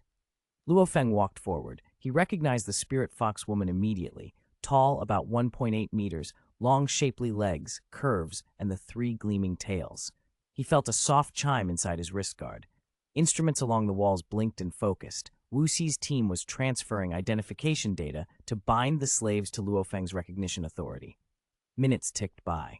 One by one, the slaves' eyes sparkled back to life. Then, in perfect unison, more than 1,000 voices rose, full of respect and obedience. "Master!" "Mr. Luo." Wu Qi approached Luo Feng with a silver box, grinning. "It's all arranged. Inside are 1,017 miniature control terminal chips for the slaves. 1 chip per slave. These mini-chips can be inserted into an auxiliary optical computer to operate them. I also put a detailed instruction card in the box." He handed the silver box over. Luo Feng nodded and signaled to Luo Xia. "Mr. Wu Qi, it's been a pleasure. My brother will transfer the funds now." Luo Xia completed the remaining payment to the slave merchant's account. When the auxiliary optical computer confirmed the balance, Wu Qi laughed out loud. "Mr. Luo, truly a pleasure doing business. Here's my virtual universe contact. If you ever need more slaves, come to me. Tell me your requirements, and I'll give you the best discount." "Certainly." After exchanging pleasantries, Luo Feng led the newly acquired slaves. "Follow me." "Yes, master." They fell into line by rank and trailed after him. Luo Xia walked beside his brother and overheard some of the slaves whispering. "Acknowledging a master makes my head hurt. I hope this one's high-ranked. Maybe we'll have a better life now." Luo Xia chuckled and shook his head. They soon reached the C-class docking area where the Black Dragon Mountain X-81 was moored. The green-skinned strongman, who had greeted them earlier, stood respectfully as Luo Xia and Luo Feng, surrounded by slaves, passed. "Welcome to Chu Longstar. Please visit again." They watched the slaves file onto the ship. This time, Babata handled the docking and engine control. Once clear of the port and in the Chu Longstar system, the Black Dragon's command room became busy. The 7 astral rank slaves, including the spirit fox woman, stood respectfully behind Luo Feng. A group of astral rank level 1 martial artists and psyker masters took charge of the 1,000 planetary level slaves housed on the middle and lower decks. "Ship has left Chu Longstar," Babata's cute avatar announced on the control panel. "Accelerating. 10 seconds to light speed transition." The cabin trembled faintly for more than 10 seconds. "Transition successful. We are now in the dark universe." Luo Feng looked back at the 7 slaves. "Xia, want me to transfer some of their authority to you?" Luo Xia shook his head, then fixed his gaze on the spirit fox slave. "Brother, just give me authority over her. I've almost finished developing a new servitude soul imprint based on Master's version. I'll use her for a test." The spirit fox slave's body trembled, but she did not resist. She had no means to. Luo Feng complied and followed Wu Xi's instructions to transfer the highest level recognition for the spirit fox slave to Luo Xia. The slave bowed slightly and with respectful eyes said, "Master." Luo Xia's expression hardened. "Do you have a name?" She nodded. Translated into the common language, "My name is Melissa Phantom Tail." "Phantom Tail?" Babata's avatar on the panel brightened. "You're of the Phantom Tail line." Luo Xia and Luo Feng exchanged surprised looks. "Babata, what's special about the Phantom Tail line?" "The spirit fox race is large, but the Phantom Tail line is a branch with exceptional talent for illusions," Babata explained. "My database records that the Phantom Tail line was wiped out millions of years ago. I never expected to find a living Phantom Tail. Luo Xia, Luo Feng, we found a treasure." Melissa's face went pale at the comment, and she fell silent. Luo Xia probed gently. Are there any other Phantom Tail members you know of? She shook her head. After my mother died, I never saw any others. Understood. Luo Xia's sympathy was slight. Follow me from now on. I won't let you live like before. Melissa brightened at those words. Luo Feng turned his attention to the Haimeng race slaves. Their builds were human-like and each was attractive, but when they spoke, they revealed fangs and glowing red eyes, lending an unnerving air. Do you have names? He asked. They replied in turn, long, ornate names that left Luo Feng with a headache. Forget it, he said with a laugh. Your names are too long. Call each other anything you like, but for me, you'll be Meng Yi, Meng Er, Meng San. He quickly assigned short names to the 6 astral-rank Haimeng slaves in one breath. Melissa watched and inwardly rejoiced that her own name wasn't elongated.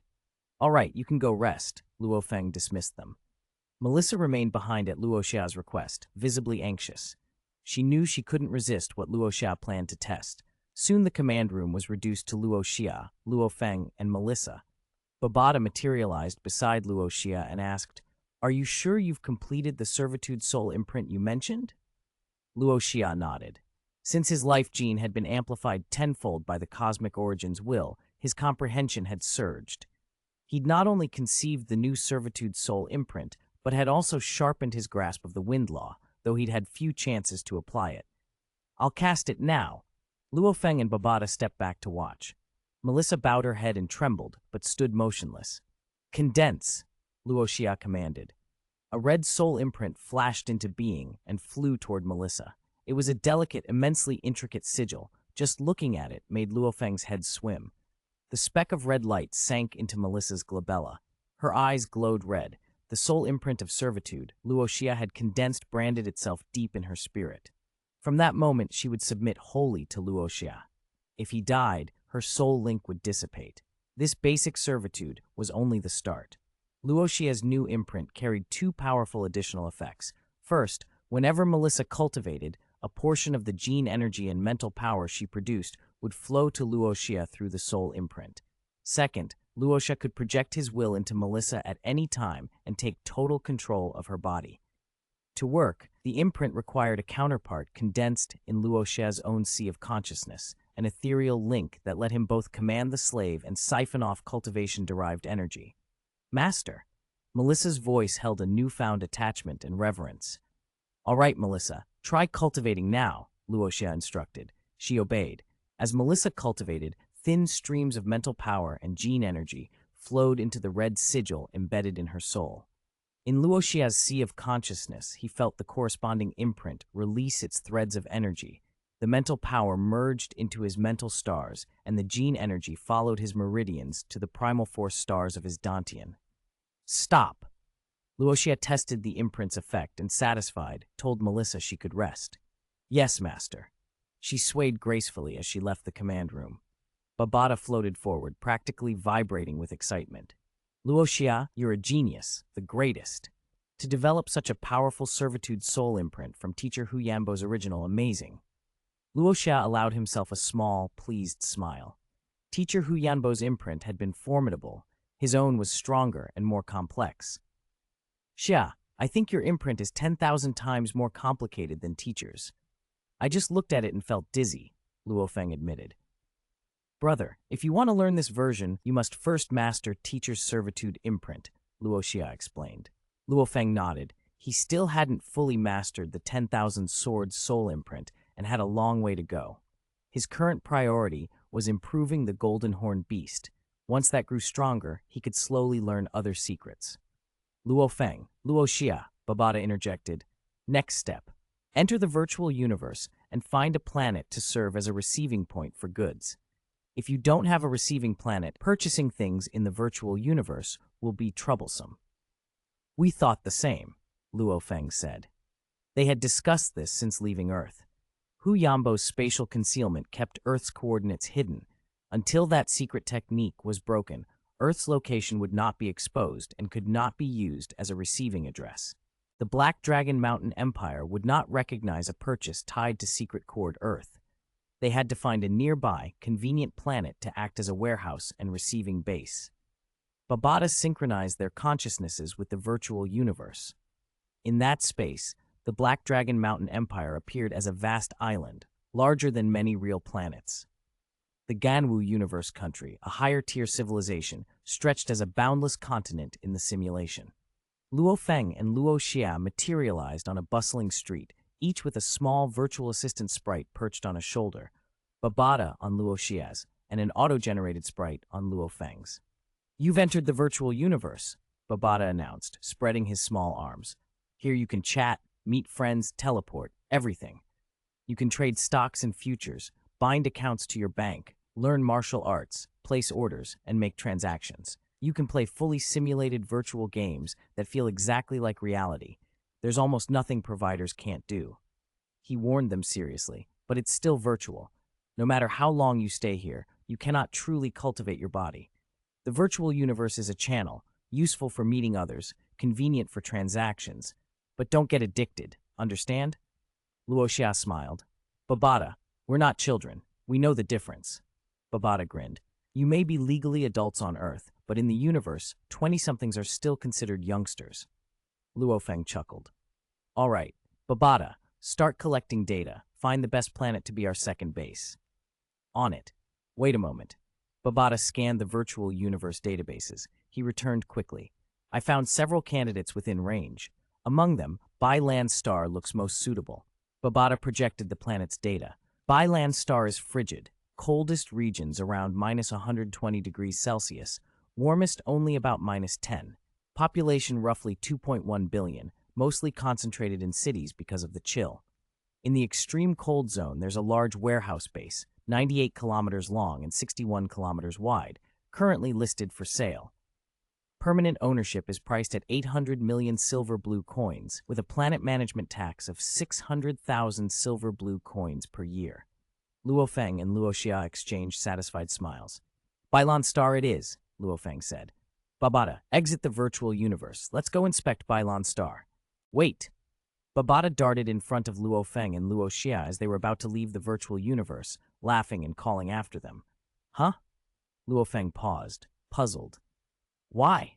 We've still got so much to do. The sooner we finalize things with Bailan Star, the sooner we can move on." Babata pointed at Luo Feng's forehead. "Think, why did I ask you to come into the virtual universe in the first place?" Luo Xia blinked. "Because the Bailan Star matters can be handled entirely in the virtual universe?" "Exactly. Don't keep using Earth's old way of thinking here. Universe-level tech is far more advanced. A lot of things you'd travel for on Earth can be done from here. You don't need to actually go to Bailan Star to rent warehouse space. We can contact the people in charge right here in the virtual universe and negotiate. Many official organizations and companies maintain offices in the virtual universe. We talk, sign, and arrange delivery. Have the resources sent to Bailan Star, then go pick them up. No waiting on the planet for every little delivery." Luo Xia and Luo Feng exchanged rueful smiles.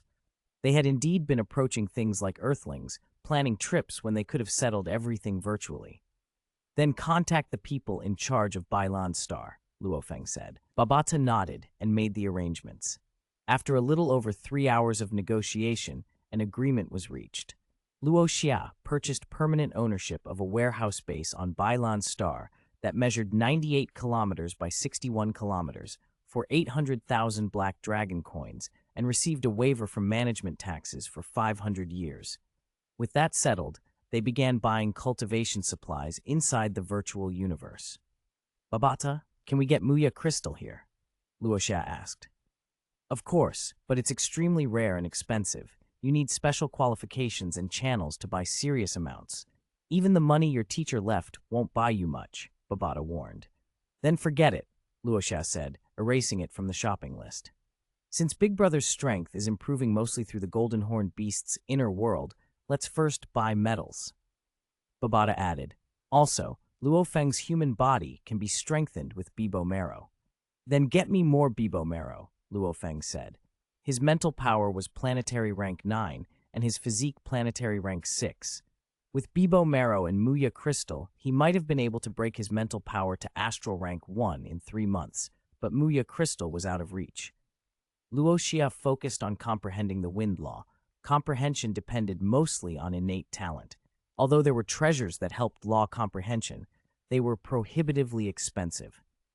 Luckily, Luo Xia's natural comprehension was exceptional.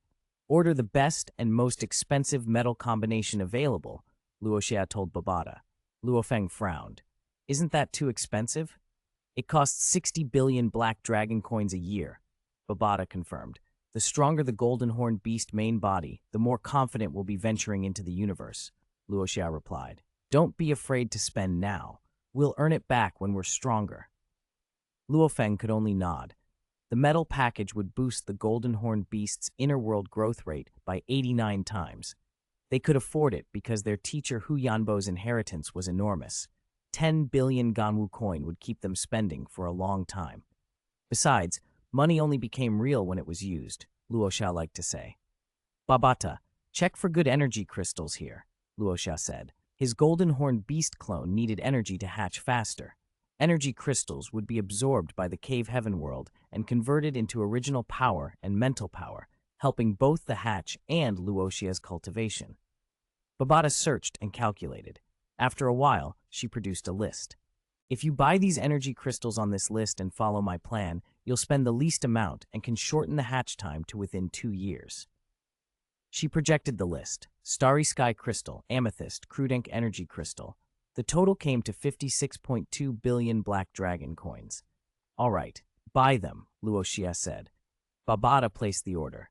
These crystals can be absorbed by your cave heaven world, and they'll accelerate your cultivation while the golden horned beast clone hatches. In just the time we talked, we've already spent over 100 billion, Luo Feng complained. Anything else? Babata asked. Luo Xia looked at his brother. Shouldn't we also buy potions to improve ordinary Earth humans' physiques? Luo Feng agreed. If Earth was to integrate into universe civilization, more people needed enhancement. The two of them alone couldn't secure Earth's future. Babata searched and projected a purple vial. This is Purple Glow Dew. 15 milliliters can let a high-level student at a martial training gym on Earth advance to apprentice rank 1. It's cheap, 10 black dragon coins per kilogram. Really? Luo Feng asked. It's perfect for high-level students. If you give them something stronger, they can't handle it, Babata said. How much can we get? Luo Feng asked. 100,000 tons, Luo Feng decided. Are you sure? Babata blinked. Sure, Luo Feng said. 100,000 tons would be enough to turn billions into martial artists. If Earth increased the number of martial artists to hundreds of millions, it could accelerate genetic evolution so that future generations would be born with martial potential. Babata completed the purchase. Because you bought so much, the merchant gave a 20% discount. It cost 800 million black dragon coins. After that purchase, they did nothing more.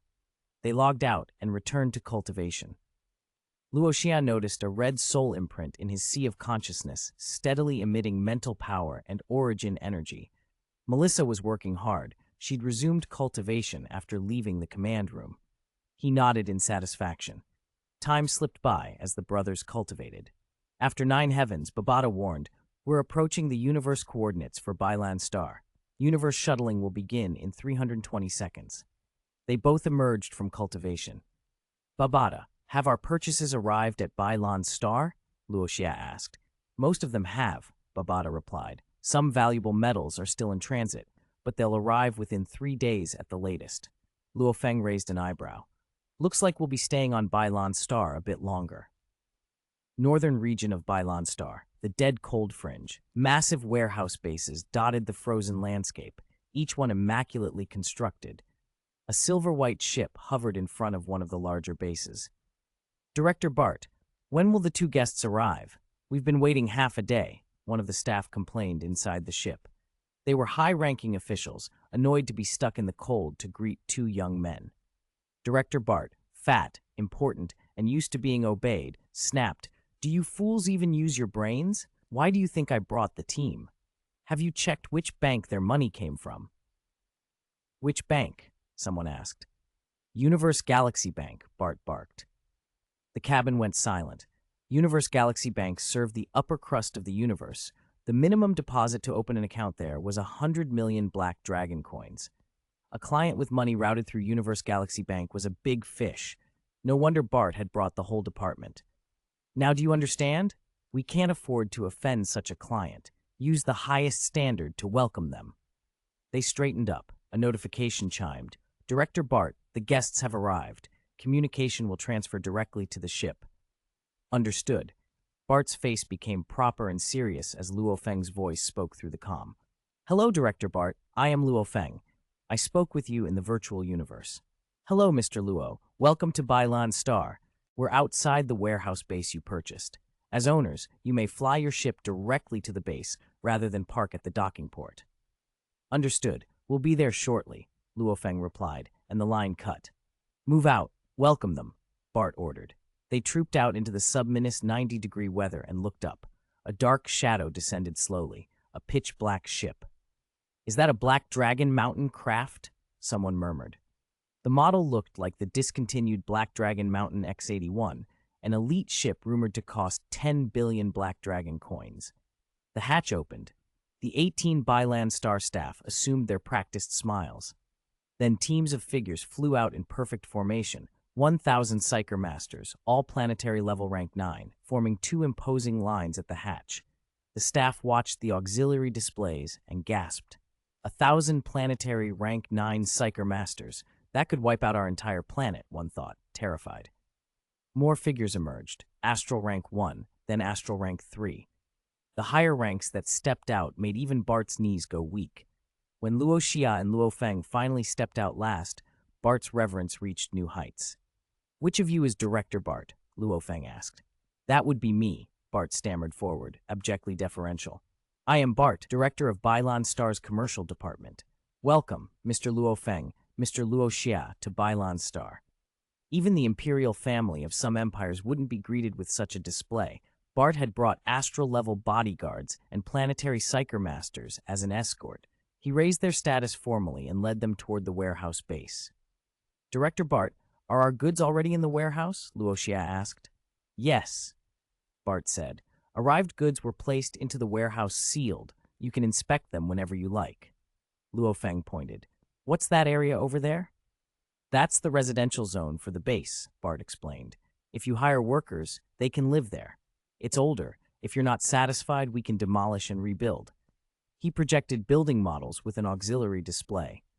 You may choose any villa. They're detachable. Parts can be transported and assembled on site in short order. Movable, detachable villas gave the brothers an idea. When they brought people to Earth, those people would need places to live. The modular villas would be ideal. They exchanged a look and nodded. Luo Xia and Luo Feng stayed on Bailan Star for 5 days. Once they'd finished collecting all the goods, they prepared to leave. To make sure the second base would be safe, Luo Feng left 1 astral rank Tier 1 martial artist and 100 planetary-level Tier 9 Psyker Masters to guard Bailan Star. The rest of the rescued people came back to Earth with the two brothers. About 8 hours after they departed, the ship began to circle. Luo Xia frowned and asked Babada, Babada, why are we circling? We've entered the dark universe region that corresponds to Earth, Babada explained. But your master concealed Earth's coordinates with spatial concealment techniques. That means we must follow a special trajectory and circle until we find the true universe coordinates.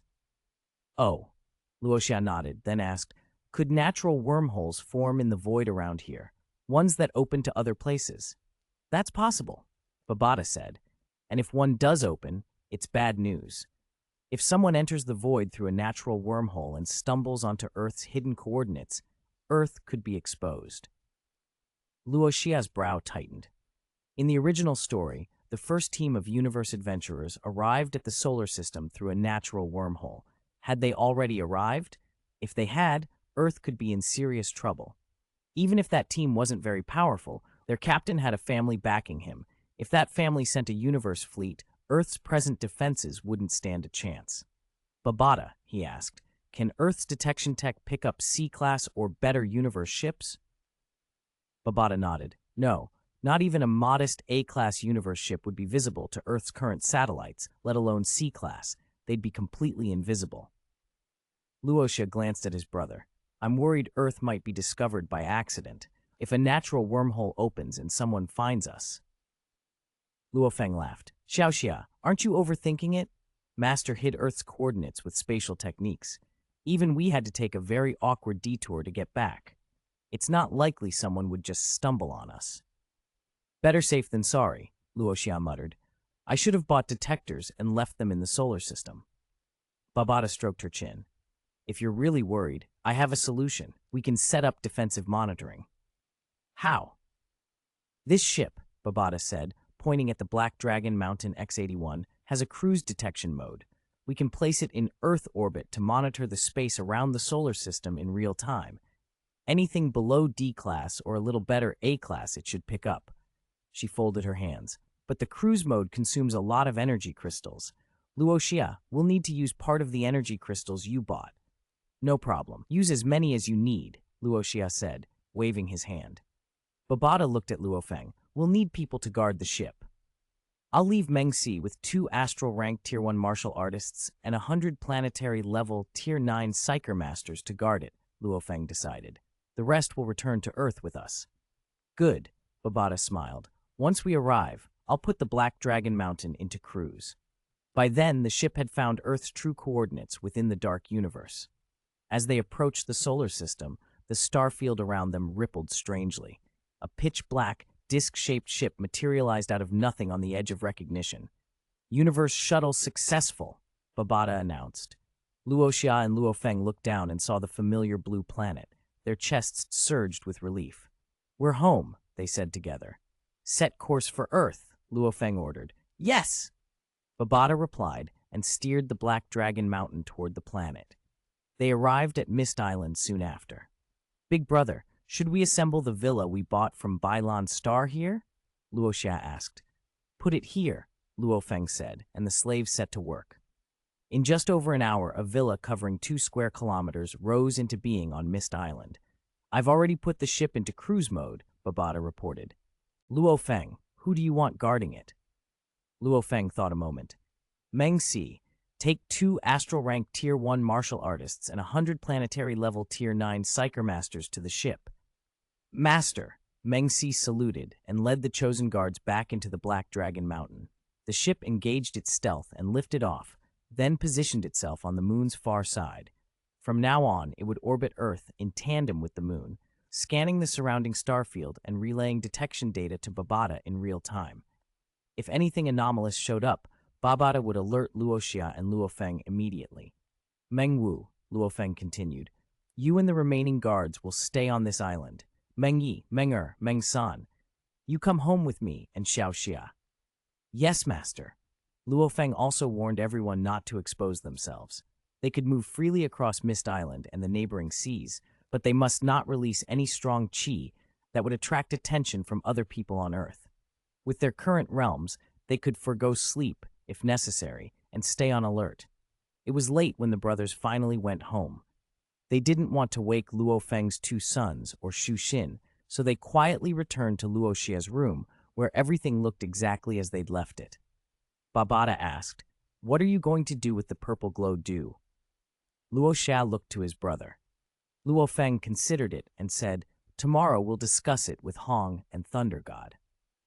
They took showers and went to bed. Even though they'd been away less than a month, both brothers felt as if they'd been gone much longer. During their time in the universe, they hadn't been able to relax. Now back at home, their hearts finally settled. Early the next morning, Luo Xia's enhanced hearing picked up his parents talking. Last night I thought I heard someone moving in Xiao Xia's room. Could they be back? Gong Xinlan asked. You heard movement? Luo Hongguo grumbled. I slept through everything. You sleep like a log. You wouldn't hear anything, she scolded. Luo Hongguo got up and walked to the room. Xiao Xia? He called and brightened when he saw both sons in bed. And Luo Feng, are you back? Did you come back last night? Dad, Luo Feng said, getting up to dress. We came back last night. It was late, so we didn't tell you. Luo Feng had been given a room, but he'd chosen to sleep in Luo Xia's big bed rather than make the other one. Their father laughed. Your mother's a light sleeper. She insisted she heard movement, but I thought she was imagining things. The 2 brothers followed their father downstairs. When Gong Xinlan saw them, she was ecstatic and immediately called Shu Xin, asking her to bring the two grandsons over for breakfast and to keep them from letting Luo Feng slip away. "Dad," the little boys shouted when they arrived. Luo Ping and Luo Hai ran straight to Luo Feng, calling him Dad. Luo Hai clambered into Luo Xia's arms and grinned. "Third uncle, where did you and my dad go? I missed you so much." "Did you miss us or our gifts?" Luo Xia teased. "Both," Luo Hai giggled. Luo Xia handed each boy a gift he'd bought on Chulong Star, a model of a universe ship. Luo Hai's face lit up as he took the half-sized model and kissed Luo Xia's cheek. "Thank you, third uncle." "Go play with your brother," Luo Xia said, ruffling the boy's hair. Then Luo Xia announced, "Oh, by the way, there's someone I want to introduce." "Who?" his parents asked. Luo Xia used his soul imprint to call Melissa. "Melissa, come in." "Yes, master." Melissa entered the villa. Gong Xinlan's mouth fell open. Melissa was a member of the Spirit Fox clan. She had fox ears and 3 tails, and she walked in with a calm, reserved air. Shu Xin stared in surprise. "Wow! She has tails!" "She's our bodyguard," Luo Xia said with a smile. "Her name's Melissa. She was hired on Chulong Star, and she'll be staying with us to help protect the family." "A bodyguard?" Gong Xinlan brightened. She went forward, took Melissa's hand and asked, "Can you speak our language?" Melissa answered in the universe common tongue, and the auxiliary optical implant Babada had installed translated it. "I'm sorry, old mistress. I can't speak the earth tongue yet." "Old mistress?" Gong Xinlan laughed at the formal address. "You can call me auntie." Melissa tried it out, calling her auntie in halting Chinese. The smile that spread across Gong Xinlan's face made the older woman beam. "Yes, auntie. From now on, call me auntie." Luo Feng and Luo Xia exchanged glances and almost laughed. Melissa's true age was actually older than Gong Xinlan's, but astral-ranked beings live almost forever. A single epoch is 10,081 Earth years, so appearances were misleading. Shu Xin raised an eyebrow. "You said them. Do you mean Melissa isn't the only one you hired?" "There are others," Luo Feng admitted. "They're hiding around the villa." "Are they all alien beauties like Melissa?" Shu Xin asked. "No, most of them are men," Luo Feng hurried to add. Gong Xinlan was delighted with Melissa, and the mood softened. Luo Xia and Luo Feng finally had the opportunity to call Hong and Thunder God. Luo Xia rang Hong. "Hello, Luo Xia. Anything I can do for you?" Hong asked cheerily. "Are you at headquarters?" Luo Xia asked. "Yes." Hong paused. "What's up?" Luo Xia glanced at Luo Feng. "We have something to discuss in person. If Thunder God could join us, that would be best." Hong hesitated only a moment. "Is it important?" "All right, I'll inform Thunder God. Come to headquarters. Wait there for us." They ended the call. "Let's go," Luo Feng said. They left without Melissa and the other bodyguards. There was nothing on Earth now that could threaten them, so there was no need to bring extra company to a meeting at headquarters. Chapter 36, Unveiling the Darkness and Cruelty of the Universe. Outside the Dojo of Limit's global headquarters, the sleek fighter jets carrying Luo Xia and Luo Feng descended and touched down. As the two brothers climbed out, the guards on duty snapped to attention and saluted in unison. "Inspector Luo, little Inspector Luo." They walked briskly into the headquarters. "Lord Hong is already waiting for you," a receptionist told them. "Miss Yao Rao?" Luo Xia asked, surprised. Yao Rao stood by the entrance, her face half hidden behind a golden mask. She smiled, gestured for them to follow, and led them to a reception room. "Lord Hong is inside," she said, inclining her head. Then she swayed away. Luo Feng pressed the doorbell. From inside, Lord Hong's voice called, "Is that Luo Feng and Luo Xia? Come in." They entered. The reception room had only cushions on the floor. Lord Hong and Thunder God were already seated, waiting. Thunder God perked up when he saw them. "Lord Hong said you had something important to report," he joked. "What's going on?"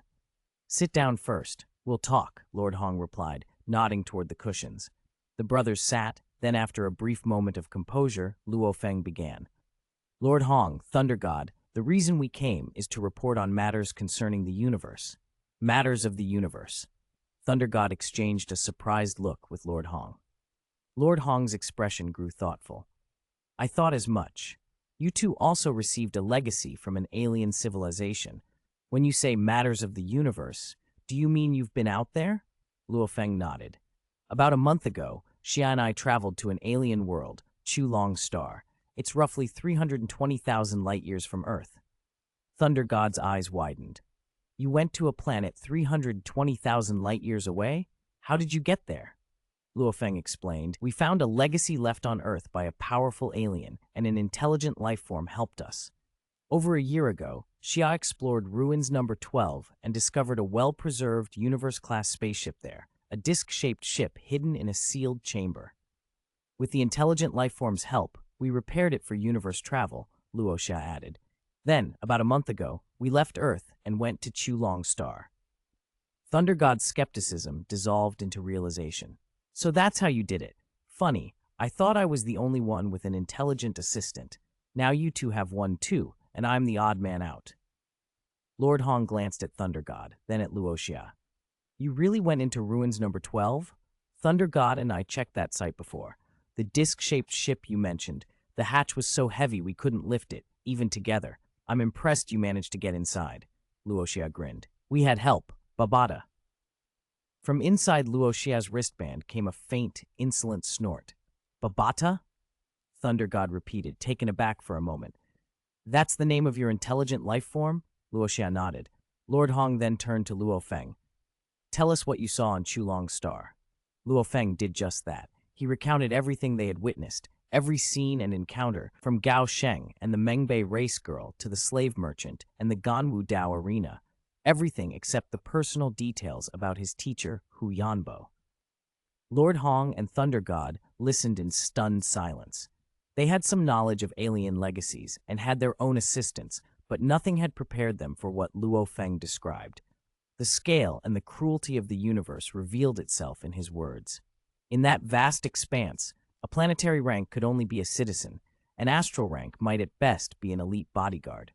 Worse still, even powerful universe rank individuals could be reduced to slaves.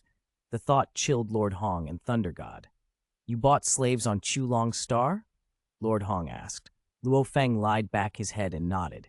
Yes, we purchased 7 Psyker Masters of Astral Rank Level 3 and above. The slave merchant also threw in 10 Astral Rank Level 1 martial artists and 1,000 Psyker Masters at Planetary Level 9. Lord Hong and Thunder God both broke out in cold sweat. Those forces, amassed on Earth, could sweep the planet clean. Thunder God swallowed hard. Do you have any plans to rule Earth? Luo Xia and Luo Feng exchanged a wry smile. Lord Hong laughed and waved the question off. Why ask them that? If they wanted to seize control, they wouldn't tell us anything. They'd just wipe us out. Thunder God scratched his head. 17 astral rank and above powerhouses suddenly appearing on Earth as their sworn forces. It'd be hard not to panic. Lord Hong shook his head and steered the conversation to the matter at hand. You also mentioned you bought 10,000 consciousness induction helmets and 100,000 tons of purple glow dew on Chulong Star? Luo Feng nodded. Yes. Xia and I intend to distribute them globally. Earth is a speck in the universe, small, weak, and unnoticed. If we were suddenly exposed to the greater universe as we are now, humanity could face annihilation. He stared at them. These helmets and the purple glow dew can boost global strength and accelerate human evolution. Only a united, advanced species stands a chance in this cold, dark universe. Lord Hong's face brightened with approval. You two aren't selfish. You understand the need to lift the whole race, not just yourselves. He thought for a moment, then proposed a plan. Stay here for the next couple of days. We'll map out how to distribute the helmets and the purple glow dew. If we distribute this stuff, we must also disclose your experiences in the universe to the appropriate leaders. He sighed. Thunder God and I have always worried humanity isn't ready for the universe. But from what you described, if we don't accelerate our progress, Earth could be finished. Luo Feng and Luo Xia agreed silently. Over the next days, they worked with Lord Hong and Thunder God on a strategy. Lord Hong made arrangements to call a global meeting. Leaders and high officials from all base cities were to assemble at the Dojo of Limits headquarters in 3 days. The purple glow dew will be distributed according to a schedule, Lord Hong announced. Every 10 years, 100,000 tons will be released. After distribution, each recipient decides how to use it. The helmets will also be handed out, but there's one condition. Anyone who receives a consciousness induction helmet must fully disclose and share whatever information and technology they extract from the virtual universe. And your slaves? Thunder God asked. Lord Hong's expression hardened. Those must remain secret. The purpose of the upcoming meeting is to show the world the universe's cruelty and reality. If people know there's a powerful guard that will always protect them, they'll lose the sense of urgency. Only by making everyone feel the crisis will they actually work to increase the number of martial artists and speed up our evolution. Thunder God nodded, and Luo Feng and Xiao gave their agreement. 3 days later, under a clear autumn sky, the dojo of Limit's global headquarters became the center of the planet. Fighter jets arrived from all over, depositing leaders and officials who were escorted to a large conference chamber inside an interstellar transport ship. At 9 a.m., the meeting began. A hush fell over the crowd. 3 days earlier, Lord Hong had called and said this would be an important meeting about humanity's evolution. Everyone had cleared their schedules and come. Suddenly, the lights dimmed. A three-dimensional projection materialized in the center of the circular room, a spinning, detailed model of the universe. Lord Hong nodded toward Luo Feng. Luo Feng stood and walked to the center. He scanned the assembly and spoke in a solemn, steady voice. Today's presentation will be given by me, Counselor Luo Feng. A murmur ran through the crowd. When Luo Feng waited out the whispers, he gestured to the projection. What I'm about to say is at least as important as the Great Nirvana. A gasp. The Great Nirvana was a pivotal turning point in Earth's history, comparable to an industrial revolution for the planet. If he meant what they thought, this meeting would be historic. Look at the projection. Earth, the moon, the solar system. We're all familiar with these, but what lies beyond the solar system? The display zoomed outward, sweeping over the Milky Way and beyond. Then the image froze on a world Luo Feng had visited. This is Bai Lan star. It's only 18 light-years from Earth and sits in the Milky Way, which, along with Beta and several other major galaxies, is under the control of a primary civilization known as the Silver Blue Empire. The projection shifted to show the Silver Blue Empire's vast territory, dozens of major systems. The crowd went silent. Even the skeptical couldn't deny the evidence. An empire spanning multiple major galaxies was powerful beyond imagination, yet Luo Feng pressed on. You might think an empire ruling so many galaxies must be among the most powerful, he said. But the Silver Blue Empire is only a primary-level civilization, one of the weakest among the universe's recognized nations. Voices rose in disbelief. How can an empire spanning galaxies be considered weak? It is a matter of scale, Luo Feng replied. There are primary, intermediate, and advanced universe civilizations. A primary-level empire like the Silver Blue is minuscule compared to what comes next. He flipped the projection. I also visited Chulong Star, which belongs to the Black Dragon Mountain Empire, an intermediate-level civilization. How many galaxies under its control? Someone guessed.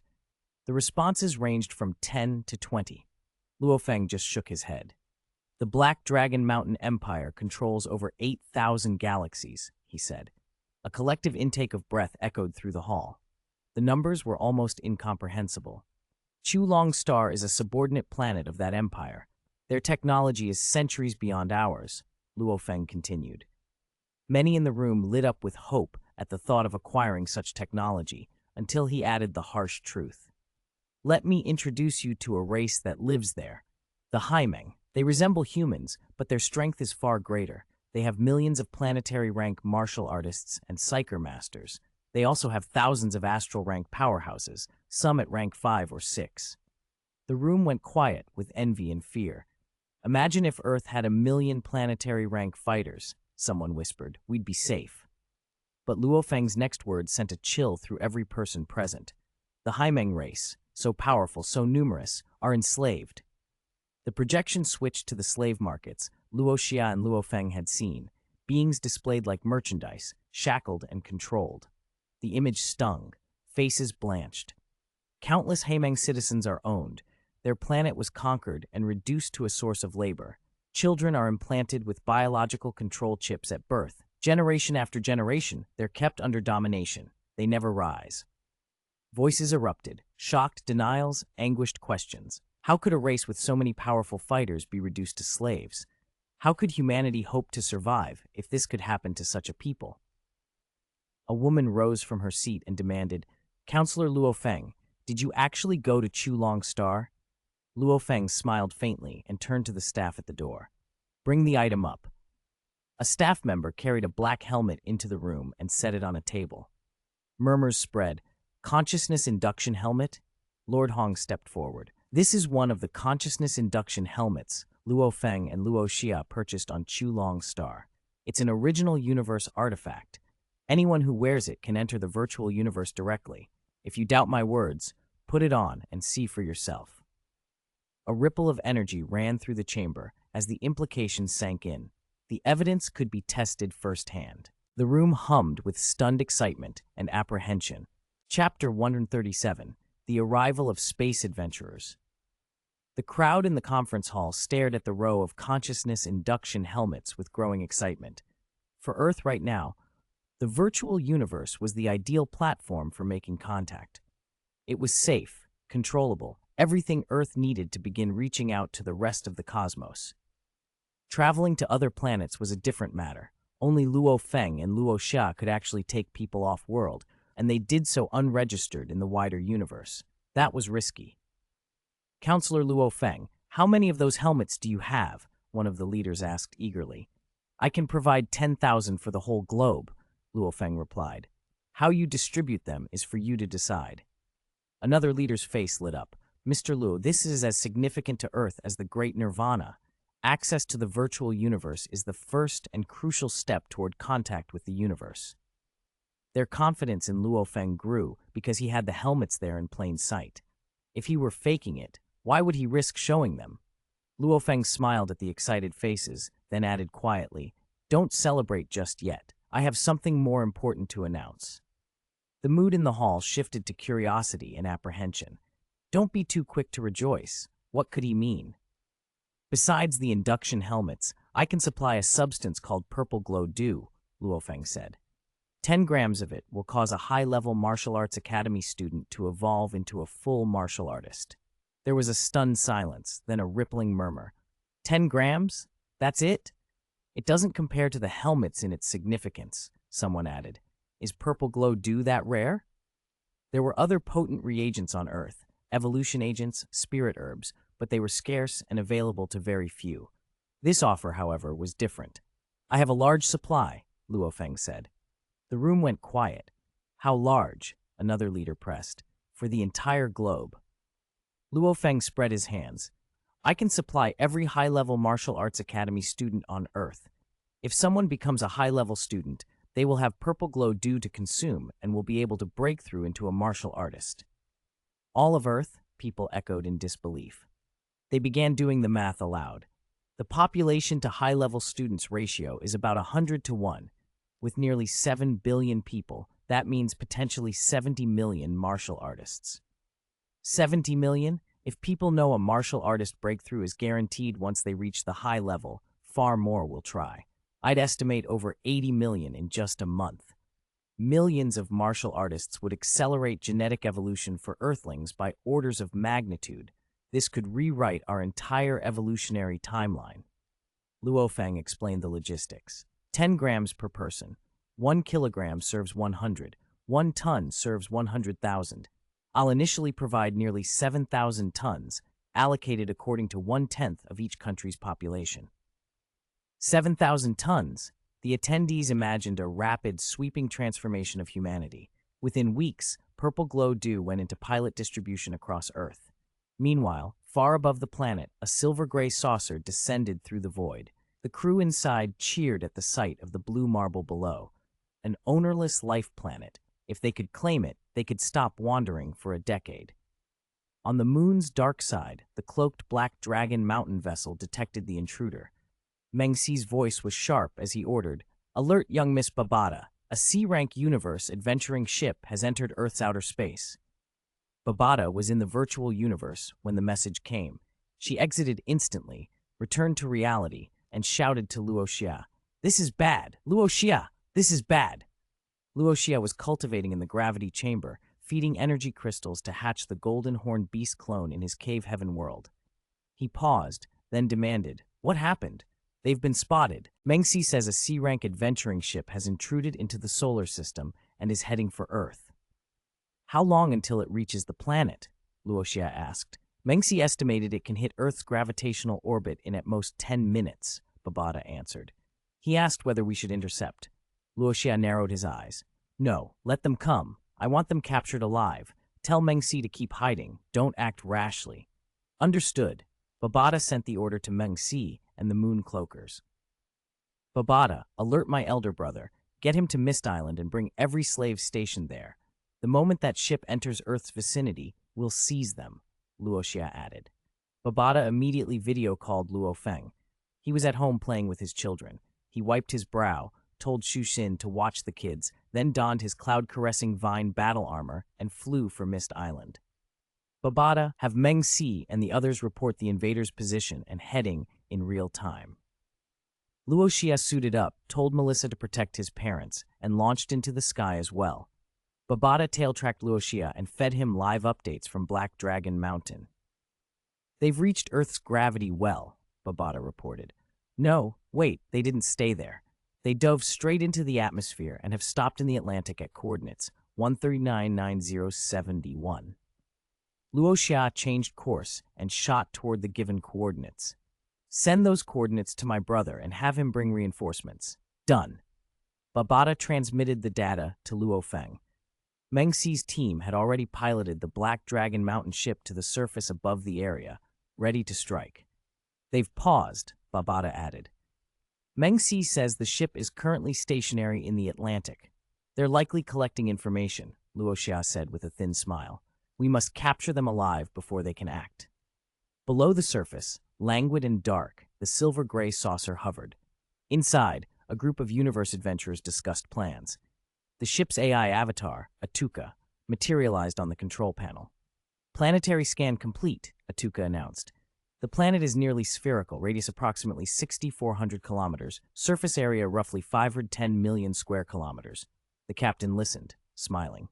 He had 8 crew members under him. This was an opportunistic haul. He addressed them calmly, tempering the crew's excitement. "We're on the verge of a great victory. But be careful. This world may have powerful native beings. Many teams have been wiped out by careless assumptions." His words sobered the crew. "Understood, Captain. We'll stay sharp. We've faced life-or-death situations before." Atuka interjected, "This planet has an information network. I can infiltrate it to retrieve detailed economic, military, technological, and social data." The crew brightened. Most planets discovered by adventurers were primitive. This could be richer than they expected. "Infiltrate it immediately," the captain ordered. "Prioritize identifying strong individuals." Atuka penetrated Earth's networks with ease. Outside of a few offline, physically encrypted files, she extracted as much as she could. Only Babata and Luo Xia noticed. Alien technology was simply overwhelming compared to Earth's. If not for Hu Yambo's spatial cloaking, Earth might already have been taken. "Captain, data collection is complete," Atuka announced. "Report," the captain said. Atuka spoke in the universe's common language. "The natives call their planet Earth. Population, nearly 7 billion. Apprentice-rank warriors number close to 1 million. Planetary-level individuals number fewer than 100. There are no astral-rank individuals detected." Silence. The crew exchanged incredulous looks, then burst out laughing. "No astral ranks? We've hit the jackpot. We can conquer them outright. Only a few planetary levels. This is child's play." They were confident. Among them were 3 astral rank fighters. Any one of those astral warriors could crush a planetary-level foe. "Atuka, continue," the captain ordered. "There are 2 particularly famous strong individuals, one called Hong, one called Thunder God," Atuka said. "Both are planetary level. Hong is at planetary stage 7 and possesses a domain. Thunder God is at planetary stage 9. A domain? The crew was stunned.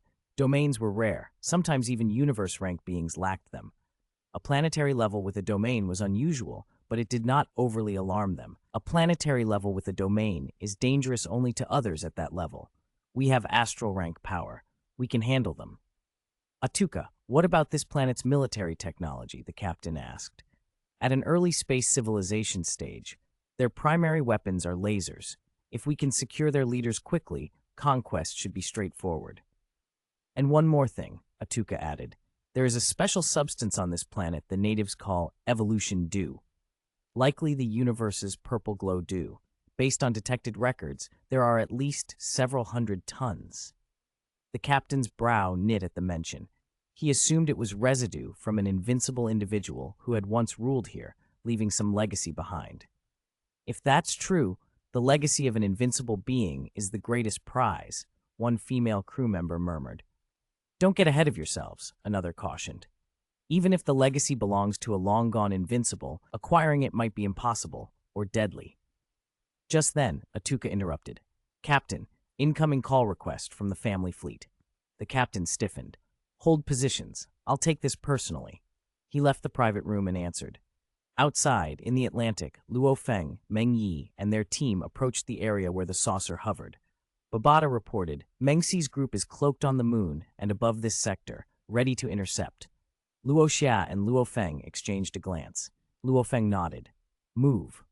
They lunged upward. From their vantage in the cold seawater, Luo Xia hovered beneath the enemy craft and listened as Babata tracked Atuka's network intrusion. Let it infiltrate, Luo Xia said. We'll learn everything when we have them in custody. Babata tried to offer another option. Can I eavesdrop on their onboard conversations? She asked. No, Luo Xia said. Their ship AI is advanced. If you try to slip inside now, you'll be detected. We'll interrogate them after capture. Atuka's infiltration had already given the adventurers a near-complete picture of Earth. The crew laughed and relaxed, convinced they faced no astral-level threat. They didn't notice the shadowy presence moving from the ocean floor. Earth's defenders were closing in, intent on capturing the intruders alive. The adventurers were still dreaming of easy riches when Luo Xia, Luo Feng, and their forces began their approach. Chapter 138, Buying Earth. The ocean exploded outward as Luo Xia led the charge, charging straight at the Silver Gray Universe-class ship. With Babata's link guiding him, he aimed for the hatch and unleashed everything: double reinforcement, his wind Godspeed domain, divine wind leg, and 16 consecutive force exertions. The hatch detonated. Before Meng Yi and the others could even see what he'd done, Luo Xia had vanished inside. The ship shuddered from the impact, but Luo Xia's domain already wrapped the entire vessel like a second skin. What's... a crewman began, but his words trailed off as time seemed to slow under the domain. To Luo Xia, their faces and movements crawled at a fraction of normal speed. He gave them no chance. 8, he breathed, and 16 blood-red soul imprints shot from him like wraiths, streaking toward each crew member's sea of consciousness and dantian. Seal! In an instant, their mental power and primal energy were blocked. The domain retreated. The crew members sat frozen, eyes wide, their powers sealed and useless. It's an aboriginal from this planet, someone hissed. He's got a domain. What did you do to us? Why can't we use our power? Another swore. They said the strongest here were Hong and Thunder God. Who is this guy? Panic spread fast. None of them could access their inner strength. Not good. There's still one missing. Babata's voice came through Luo Xia's link. While Luo Xia had sealed the control room, Babata had hacked the ship's systems and found that the captain wasn't at the helm. Where is he? Luo Xia asked. This way. Babata guided him. Luo Feng and the others burst into the command room to find 8 terrified crew members under Luo Xia's control. Luo Feng's eyes searched for his brother. Where's Xia? Just then, an explosion rocked another part of the ship. Luo Xia returned, carrying a man in a silver-gray combat suit. He tossed the captain down in front of them. This is the captain, Luo Xia said. When I went looking for him, Babata said he was in the virtual universe, probably looking for a slave trader or contacting his family. Thrown to the floor, the captain's face was a mask of shock and rage. He couldn't understand it. Atuka had briefed them that the strongest on this planet were Hong and Thunder God. Who was this young star-level Tier 4 Psyker Master with a domain? And how had these astral rank Psyker Masters, some of them even astral rank Tier 3, been captured so easily? Atuka, explain, the captain demanded, projecting his consciousness to the ship's AI.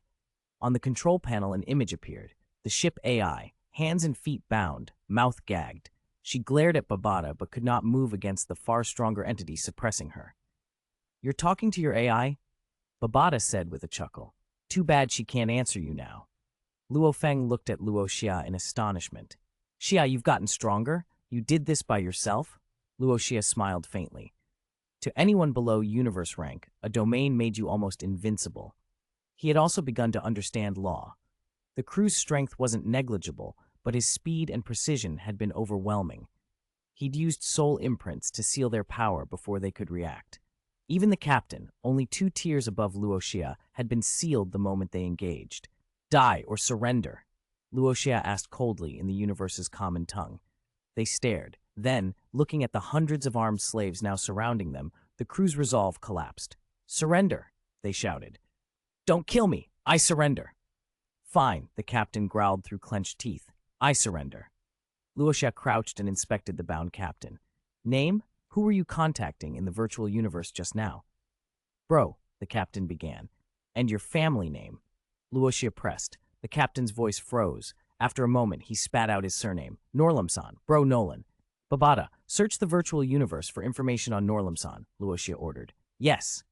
Babata dived into the virtual universe. Bro Nolan broke into a cold sweat. If he had known Luo Xia and these slaves were already in contact with the universe, he never would have rushed down to Earth himself. He would have waited for his family fleet. He hated the thought.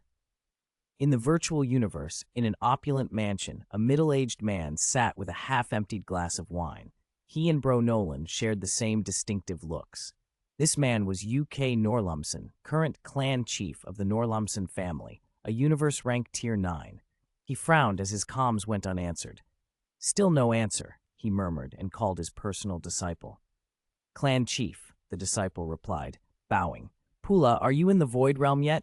UK asked. We're in the Void Realm according to Bro's coordinates, Pula answered, head down. But Bro didn't respond to my last communication. He didn't answer me either, UK said. He toyed with his wine. Perhaps he's run into trouble on that life planet? How long until we reach it? He asked. Even at full speed, it will take at least 3 months, Pula answered. Good. Give me 3 months. If that planet isn't under Norlamson rule by then, I'll make it so, UK said before ending the call.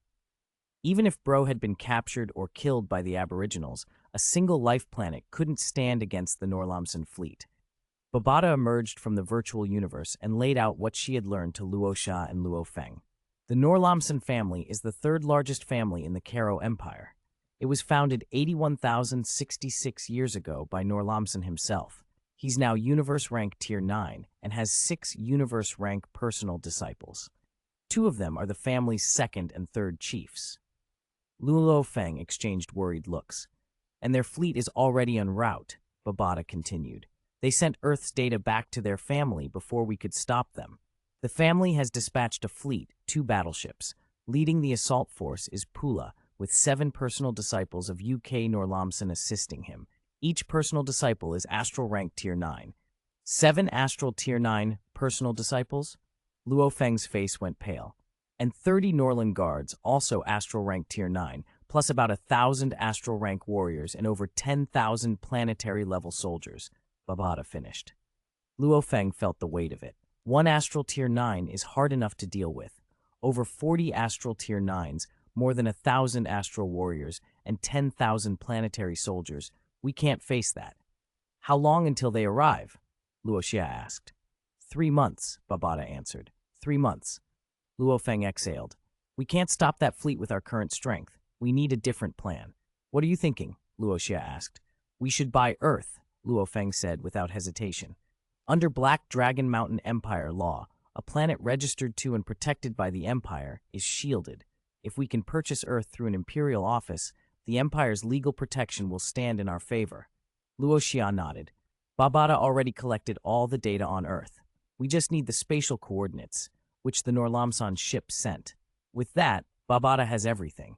They left the captured crew in custody. What about them? Luo Feng asked.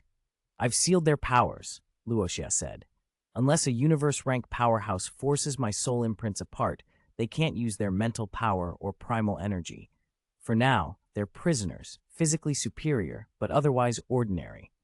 Luo Feng ordered Meng Yi and the others, take these 9 to Mist Island, pilot the Norlamson ship back and keep contact through the virtual universe. Yes, master, they replied. With the crew contained, Luo Feng and Luo Xia boarded their Black Dragon Mountain ship. Babata asked, to buy a planet, you must go to an imperial office. Do you want to go to Chulong Star? Is there anything closer? Luo Xia asked. Beyond Star, Babata said, displaying a star map. It's directly administered by the Black Dragon Mountain Empire and very close to Earth. We can get there in 5 days. Set course for Beyond Star, Luo Feng said. Under Babata's navigation, they departed. 5 days later, they landed on Beyond Star, a bustling world under the Empire's development. Babata docked the ship and led them to the Imperial office.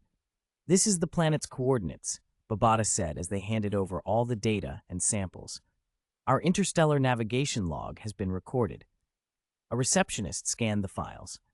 If all the interstellar coordinates and records check out, you'll receive a reward of 100 billion Black Dragon coins, she said.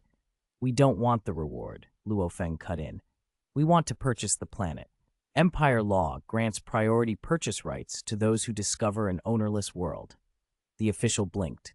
You want to buy a life planet? Yes, Luo Feng said. The staffer led them up to the 34th floor. Mr. Luo, you confirm you want to purchase the planet listed as Earth? The official asked. Confirmed, Luo Feng replied. The official's face grew solemn. As the discoverers, you do have first purchase rights. However, Headquarters has designated Earth as a life planet of the highest specification. That means the purchase price will be extremely high. How high? Luo Xia asked.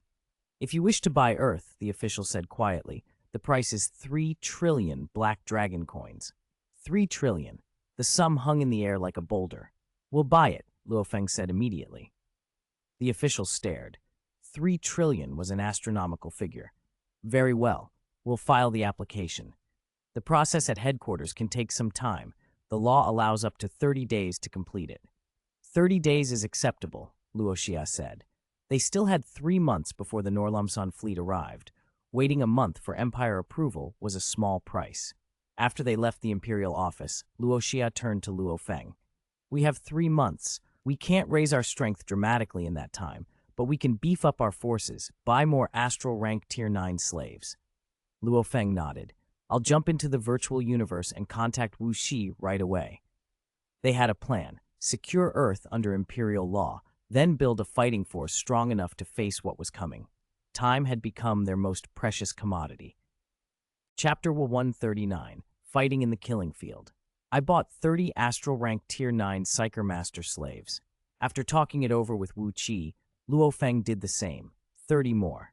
One astral rank Tier 9 Psyker Master costs 15 billion Black Dragon coins. 30 of them came to 450 billion Black Dragon coins. Another staggering sum vanished. But to protect Earth and their families, Luo Xia and Luo Feng didn't hesitate. Because the purchase was made inside the virtual universe, Wu Xi arranged for the slaves to be delivered straight to Beyond Star. Once the transaction was settled, and on Bada's suggestion, the two brothers went to the Killing Field. The Killing Field is a unique place in the virtual universe. It lets you customize opponents for a fee. If you have the money, you can create almost any challenger. Luo Xia could make another him and fight himself if he wanted, and he could set that opponent's attributes however he liked. 32 times power output, Godspeed domain at a higher level, whatever.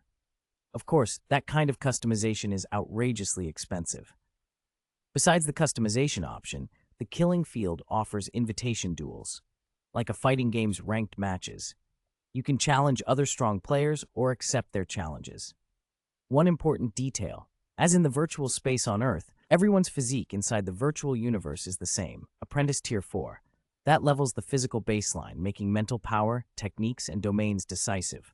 The hall they entered was enormous. A gigantic blood drop motif filled the background. It impressed Luo Feng. It's grand, he said. It's grand, and it's expensive, Luo Xia replied. Luo Feng, a planetary level Tier 9, only paid 1 million Black Dragon coins daily. Luo Xia, at astral rank Tier 4, faced astronomically higher fees. Without family wealth, you couldn't hang around here long. The crowd in the Killing Field was sparse and dangerous looking. Universe mercenaries and exiles radiating fierce reputations. Big brother, are you going to take on challengers or customize an opponent first? Luo Xia asked Luo Feng. I'll customize first, Luo Feng said. I've had an idea lately. Maybe a customized opponent can help me grasp it. Then I'll do the same, Luo Xia decided. They split up and entered separate combat passages.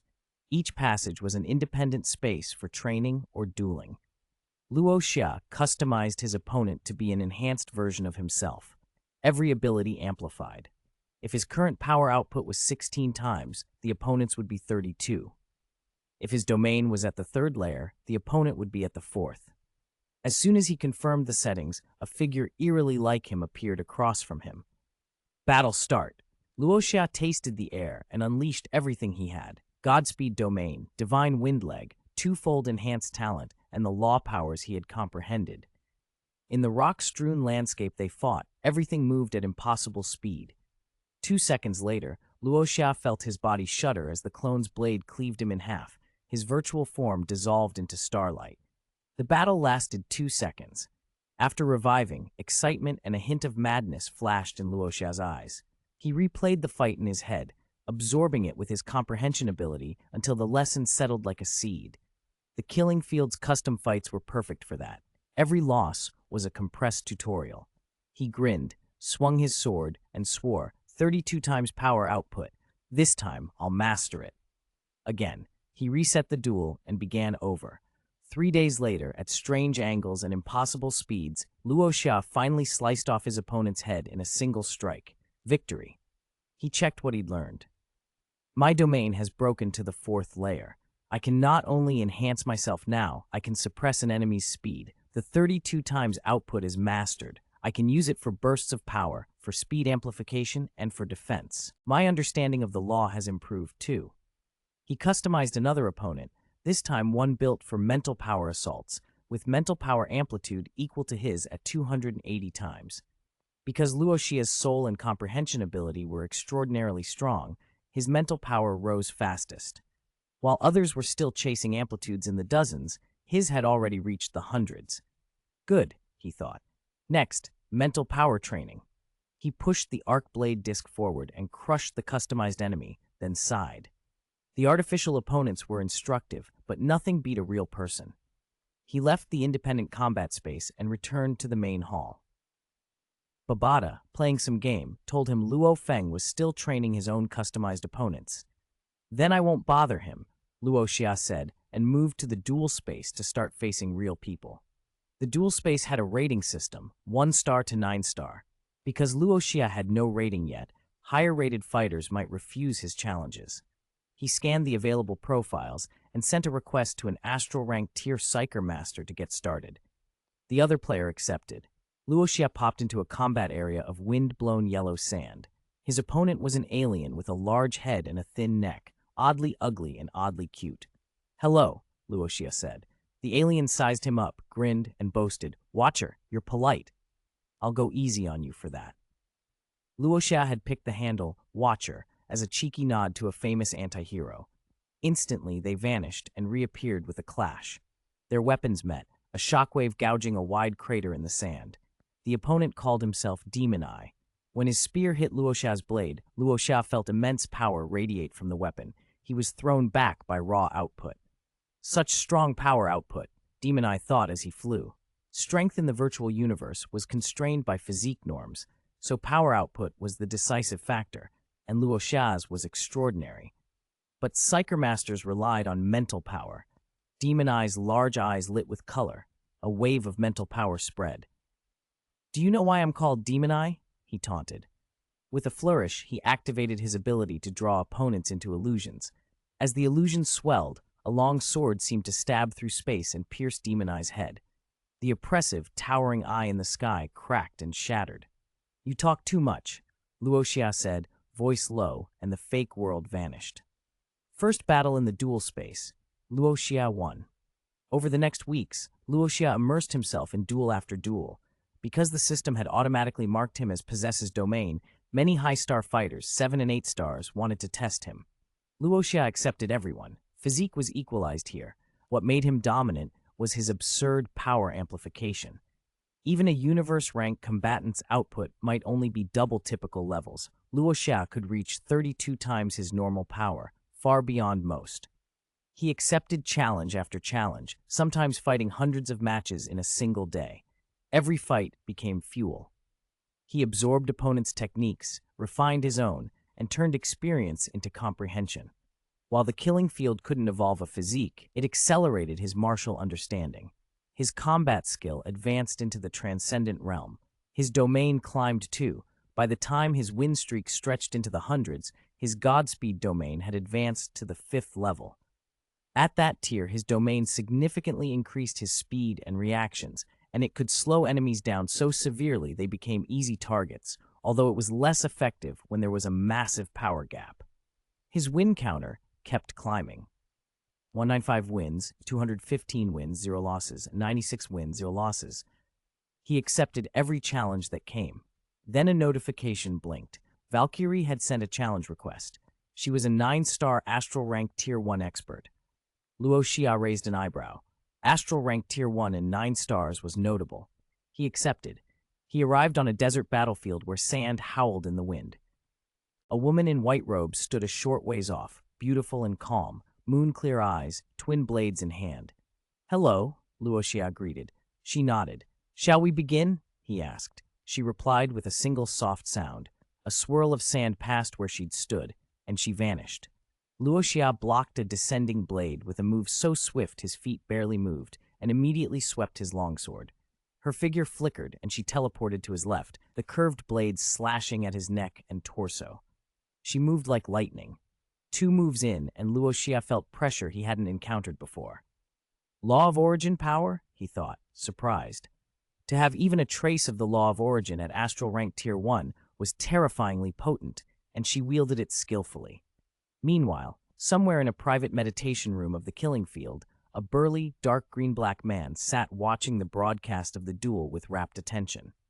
He wore heavy armor with a medal showing 2 planets on his chest, the insignia of a 2-star universe mercenary, territory lord rank or higher. He watched the fight with eyes wide and disbelief on his face. "Law of origin power," he murmured. "This kid not only has a domain, he's comprehended the law of origin too." He watched Luo Xia dodge and parry every fierce attack from the Valkyrie. It looks like his grasp of the law of origin is even deeper than Mira's. Mira was the Valkyrie's name. The burly man had arranged the match to test Luo Xia. He'd been tracking the boy since he first showed up in the duel space. Very few astral rank fighters could possess a domain, let alone one at such a high level. When the burly man learned Luo Xia's domain had risen to the 5th layer, his interest turned to excitement. Back in the duel space, Luo Xia's next strike swept the Valkyrie's blades aside and exposed a clean opening. Mira's head flew up, her form dissolved into glowing light. She departed the arena. Luo Xia reappeared in the hall, breathing out. Terrifying. To face a woman at astral rank tier 1 with the law of origin, she almost ruined my perfect record. Mira returned to a quiet corner of the killing field and touched her neck, stunned but appreciative. "He's so strong," she whispered. She glanced toward Luo Feng in the distance, then blinked and materialized outside the burly man's meditation room. She knocked. "Come in," came his voice. Mira entered and bowed. "Sir, I couldn't defeat him." The burly man chuckled. "That's normal. His comprehension ability is the highest I've seen among fighters here. Others may improve a little from fighting, but he gains comprehension and breakthroughs from every battle. His progress this past month has been astonishing. I sometimes think this place was made for him." He looked at Mira with a wry smile. "He not only has a 5-layer domain, he's also comprehended the law of origin. The depth he has is deeper than yours. So you losing is understandable." Mira accepted it without discouragement. The burly man laughed and told her she could leave the virtual universe. He'd already sent her the contribution points she'd earned. She bowed and dematerialized. Back in the hall, Babata informed Luo Xia that Luo Feng had not yet emerged from his killing space. Luo Xia nodded and rubbed the bridge of his nose. "It'll be 30 days and 3 days, Babata reminded him. "I know," Luo Xia said with a small sigh. The Black Dragon Mountain Empire's bureaucracy had been frustratingly slow. In the past month, there had been no official notice. Every time they inquired, the officials only replied, "It's still being processed." If not for the law mandating a maximum processing time of 30 days, the brothers might have worried the process would drag on forever. With the deadline approaching, they felt safer. No interference from the Norlumsen family could legally stop the purchase of Earth now. A staff member from the killing field approached them. "Sir, the owner of a meditation room upstairs wishes to see you," he said politely. Luo Xia's interest piqued. Anyone who could rent a meditation room in this place was at least universe rank. "Lead the way," he said. The staff member escorted him to a closed door and announced them. "Come in," a deep voice said. The staff bowed respectfully and left Luo Xia to enter alone. Inside, the meditation room was bright. The burly man sat there, the two-planet medal hung on his armor. Luo Xia bowed. "Luo Xia greets you, sir." The burly man returned the bow. "I've been watching you for almost a month," he said with a faint smile. "Since you appeared in the killing field, you've trained every day without stopping. Am I right?" Luo Xia nodded. "I'm waiting on something in the real world. That's why I've stayed here. Once it's resolved, I won't linger." The burly man's expression softened in understanding. "So that's why. For a moment, I thought you'd been seduced by the killing field's functions." Luo Xia smiled. The man's assessment had been sharp. He'd clearly been observing closely. The burly man continued to study him with interest, the two-planet medal gleaming darkly on his chest, as if measuring the boy beside him for future plans. Outside, Luo Feng remained in his killing space cultivating the Duntian shuttle, and the virtual world spun on.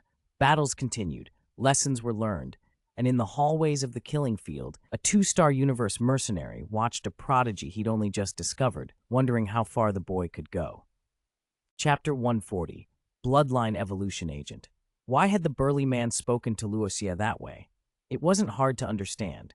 The killing field offered excellent combat training and guidance, but it couldn't truly evolve a person's life.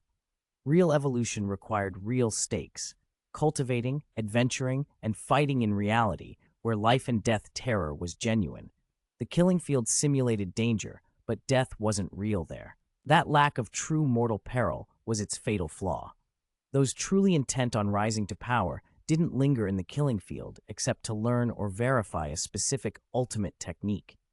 Yet Luo Xia had been fighting there incessantly, as if treating the virtual universe as reality, chasing meaningless win streaks.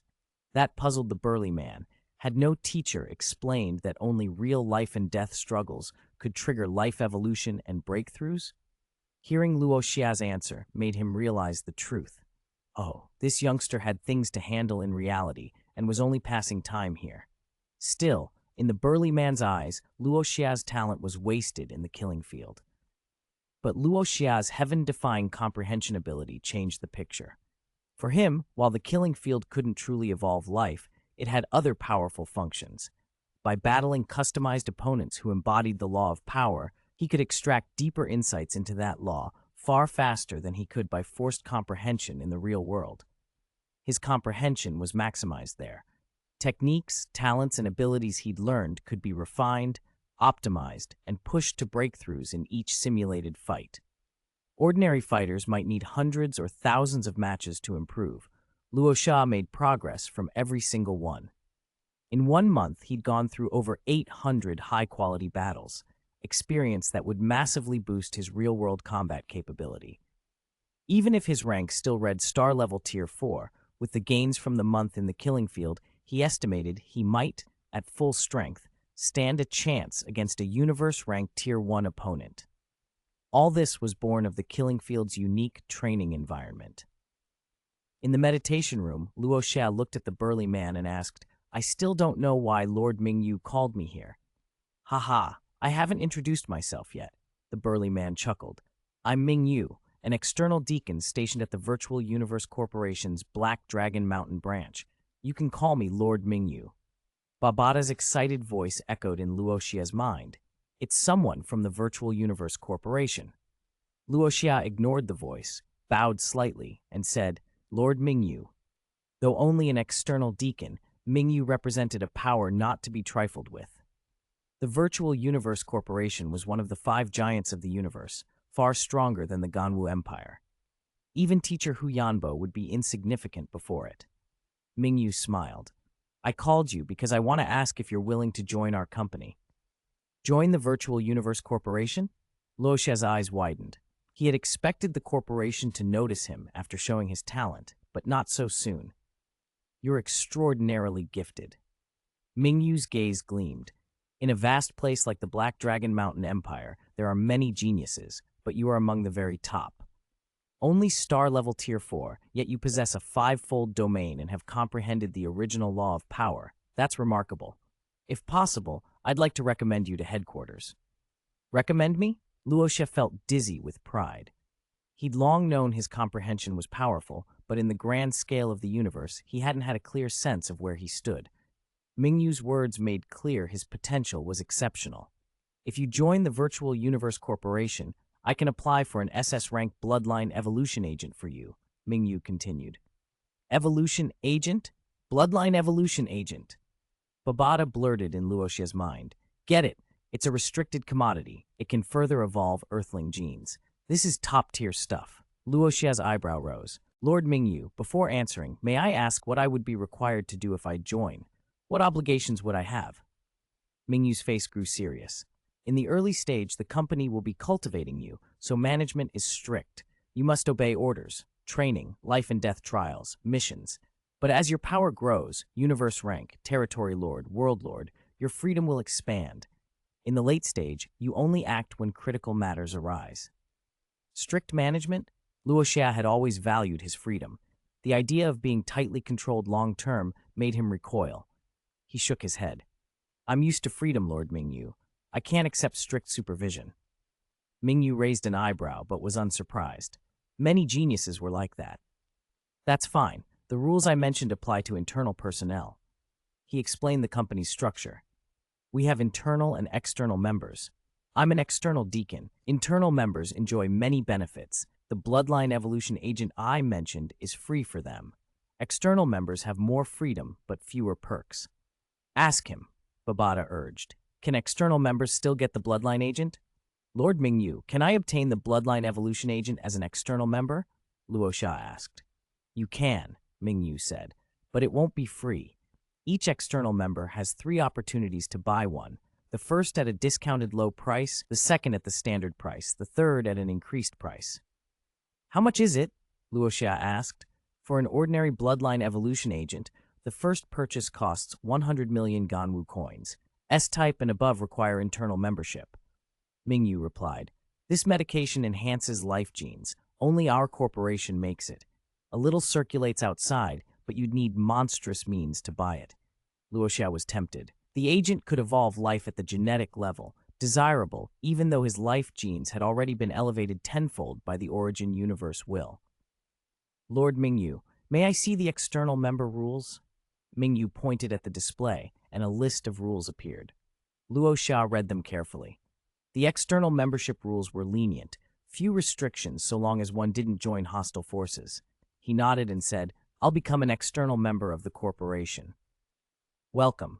Mingyu laughed. You're now an external member of the Virtual Universe Corporation, Black Dragon Mountain Branch, temporarily under my jurisdiction. Email me directly if anything comes up. Yes, Lord Mingyu. Luo Xia signed the contract within the virtual universe. Contracts there carried the same legal effect as in reality. After the formalities, he took his leave. As he walked through the Killing Field lobby, he asked Babada, Do you think I should buy 2 doses of Bloodline Evolution Fluid? The corporation only forbids resale, not gifting. Maybe I can give one to the family? That's allowed, Babada said, but 2 doses will cost 1.1 billion Ganwu coins. Ouch. Luo Xia winced. He still needed money. For Earth and the Norlamson family situation, and his teacher's legacy funds wouldn't last forever. Xia, a voice came from behind. What are you muttering about? Luo Feng, his older brother, had appeared. How goes your Duntian shuttle cultivation? Luo Xia asked. Luo Feng grinned. Second form swordfish formation and the sword matrix formation are mastered now. I couldn't release their full power before, but I can now. And your win streak? He asked. 897 wins, Luo Xia said with a smile. Not bad, Luo Feng beamed. They chatted about cultivation, called home to confirm things, then exited the virtual universe to prepare for Earth's purchase. 3 days later, they returned to the Imperial office and found Mr. Frost, the official who'd handled their paperwork. Mr. Luo Feng, Mr. Luo Xia, congratulations. The life planet named Earth has been certified by the Empire and is now eligible for purchase. Do you still wish to buy it? Luo Feng nodded. Confirmed. An hour later, Frost beamed. Congratulations, Mr. Eng. Luo Feng, henceforth, you are the lord of the planet Earth. Thank you, Luo Feng exclaimed and high-fived Luo Xia in excitement. We can go back to Earth now. Not yet, Luo said, smiling. We still need to stop at Bailan Star for the detectors. They hadn't stayed long on Bian Star. After gathering 30 star-level Tier 9 slaves, they detoured to Bailan Star to pick up detectors and the bloodline evolution fluid. 2 days later, they arrived and retrieved their purchases. On the Black Dragon Mountain ship, Luo Feng held the syringe-like vial, swirling with colorful light. What is this? Bloodline evolution fluid. Bought it from the Virtual Universe Corporation, Luo Xia explained. He'd told Luo Feng earlier about Ming Yu and the invitation. This greatly promotes bloodline evolution. Without hesitation, Luo Xia injected his vial. The multicolored liquid entered his body, and agony hit him like 1,000 blades tearing at his nerves. Ordinary people would never withstand it. He groaned but managed a warning. Brother, this hurts. Be prepared. Luo Feng hesitated, then plunged the syringe in. He collapsed to the floor, screaming, Damn it! A bit! Ha! Luo Xia couldn't help a small grin. Babada shouted in their minds, Tough it out. This rewrites your bloodline at the deepest level. It hurts, but you'll be fine. How much longer? Luo Feng spat through clenched teeth. Almost. Less than an hour, Babada said. An hour of excruciating pain felt endless, but they endured. When it was over, both were exhausted and sweating. Babada urged them to absorb the Muya crystal they'd brought. Its life force would replenish them and accelerate life evolution. They absorbed the crystal and felt their auras rise. Luo Feng's mental power broke through to astral rank Tier 1, and his martial artist rank climbed to planetary level Tier 7. Luo Xia advanced as well. Mental power astral rank Tier 5 and martial artist rank astral rank Tier 3. But when Luo Xia checked his life genes, the improvement was modest, barely exceeding 1-fold more than before. He'd moved from 10 times to about 11 times. It was disappointing, but not unexpected. Life genes were hard to elevate. Even many undying level powerhouses only had life genes 1 or 2 times stronger than ordinary life. After showering and changing, Luo Feng and Luo Xia met in the command room to discuss returning to Earth. The Black Dragon Mountain Empire's laws should dissuade the Norlamson family, Luo Xia said, but I don't think they'll give up easily. You mean they'll do something underhanded? Luo Feng frowned. They might withdraw the main force, but leave a small contingent to secretly search Earth for teacher Hu Yambo's legacy. Luo Xia said, If we catch them, the Norlamson family could claim no connection. They won't leave many people. If it's a small team, we can eliminate them on Earth. Luo Feng slammed his armrest and agreed. Whoever the Norlamsan family sent within the astral rank wouldn't be a match for the 2 brothers with their current strength. They weren't afraid.